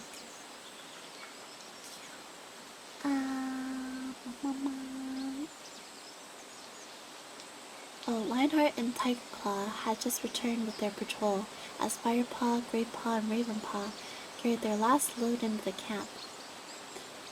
Well done, you 3, Meowed Lionheart. I hear you've been busy. The store is almost full. You might as well add that last lot to the pile of fresh kill for the night. And take some of it back to your den with you. You deserve a feast. Yippee! The 3 apprentices flicked their tails with delight. I hope you've not been neglecting Yellowfang with all this hunting, Firepaw. Tiger Claw growled warningly. Firepaw shook his head impatiently, eager to get away. He was starving. He had obeyed the warrior code this time and not eaten a morsel while he was hunting for the clan. Nor had Greypaw or Ravenpaw. They trotted away and dropped the last of their catch on the fresh kill that already lay at the center of the clearing. Then each of them took a piece and carried it back to the tree stump. The den was empty. Where are Dustpaw and Sandpaw? Asked Ravenpaw. They must be out on patrol still, Firepaw guessed. Good, yelled Greypaw. Peace and quiet. They ate their fill and lay back to wash. The cool evening air was welcome after the heat of the day. Hey, guess what? Mewed Greypaw suddenly. Ravenpaw managed to squeeze a compliment out of old Tiger Claw this morning. Wow, really? That's exciting. That's unexpected. Really? Firepaw gasped. What on earth did you do to please Tiger Claw? Fly? Fly around? You grew wings? Well, Ravenpaw began shyly looking at his paws. I caught a crow. How'd you manage that? Firepaw mewed, impressed. It was an old one, Ravenpaw admitted modestly. But it was huge, added Greypaw. Even Tiger Claw couldn't find fault with that. He's been in such a bad mood since Blue Star took you on as her apprentice. He licked his paw thoughtfully for a moment. Hang on. Make that since Lionheart was made deputy. He's just worried about Shadow Clan and the extra patrols, mewed Ravenpaw hastily. You should try not to annoy him. Their conversation was interrupted by a loud yell from the other side of the clearing. Oh no, Firepaw groaned, getting to his paws. I forgot to take Yellowfanger's share. Uh-oh, that's not good. How could he forget? Well, I guess he's really hungry and he's been out hunting all day. You wait here, said Greypaw, leaping up. I'll take her something. No, I'd better go, Firepaw protested. This is my punishment, not yours. No one will notice, Greypaw argued. They're all busy eating. You know me, quiet as a mouse, quick as a fish. Wait here. Firepaw sat down again, unable to hide his relief. He watched his friend trot away from the tree stump to the fresh kill pile. As he was carrying out orders, Greypaw confidently picked out 2 of the juiciest looking mice. Quickly, he began to pad over to the clearing toward Yellowfang. Oh, who is that? Oh, stop, Greypaw. A loud growl rumbled from the entrance of the warrior's den. Tiger Claw strode out and marched over to Greypaw. Where are you taking those mice? He demanded. With a sinking feeling in his stomach, Firepaw watched helpless from the tree stump. Beside him, Ravenpaw froze mid-chew and crouched over his meal with his eyes wider than ever. Greypaw dropped the mice and shuffled his paws uncomfortably. Not helping young Firepaw by feeding that greedy traitor over there, are you? Firepaw watched Greypaw study his paws for a moment. Finally, he replied, I was just feeling hungry. I was gonna take them off and eat them myself if I let that pair get a good look in. He glanced at Firepaw and Ravenpaw. They'll leave me with nothing but bones and fur. Oh, really? Mewed Tiger Claw. Well, if you're so hungry, you might as well eat them here and now. Oh. He's like, I just ate. But Greypaw began looking up at the senior warrior in alarm. Now, growled Tiger Claw. Greypaw bent his head quickly and began to eat the mice. He demolished the first one in a couple of bites and swallowed it quickly. The second mouse took longer for him to eat. Firepaw thought he'd never managed to swallow it, and his own stomach clenched in sympathy. But eventually, Greypaw gave a final, difficult gulp, and the last bit of mouse disappeared. Better now? Asked Tiger Claw, his voice smooth and with mock sympathy. He knew it was that. Much, replied Greypaw, stifling the bird. Good. Tiger Claw stalked up again back to his den. He was waiting for that. He knew something was gonna happen. Greypaw slunk uncomfortably back to Firepaw and Ravenpaw. Thanks, Greypaw. Firepaw mewed gratefully, nudging his friend softer. That was quick thinking.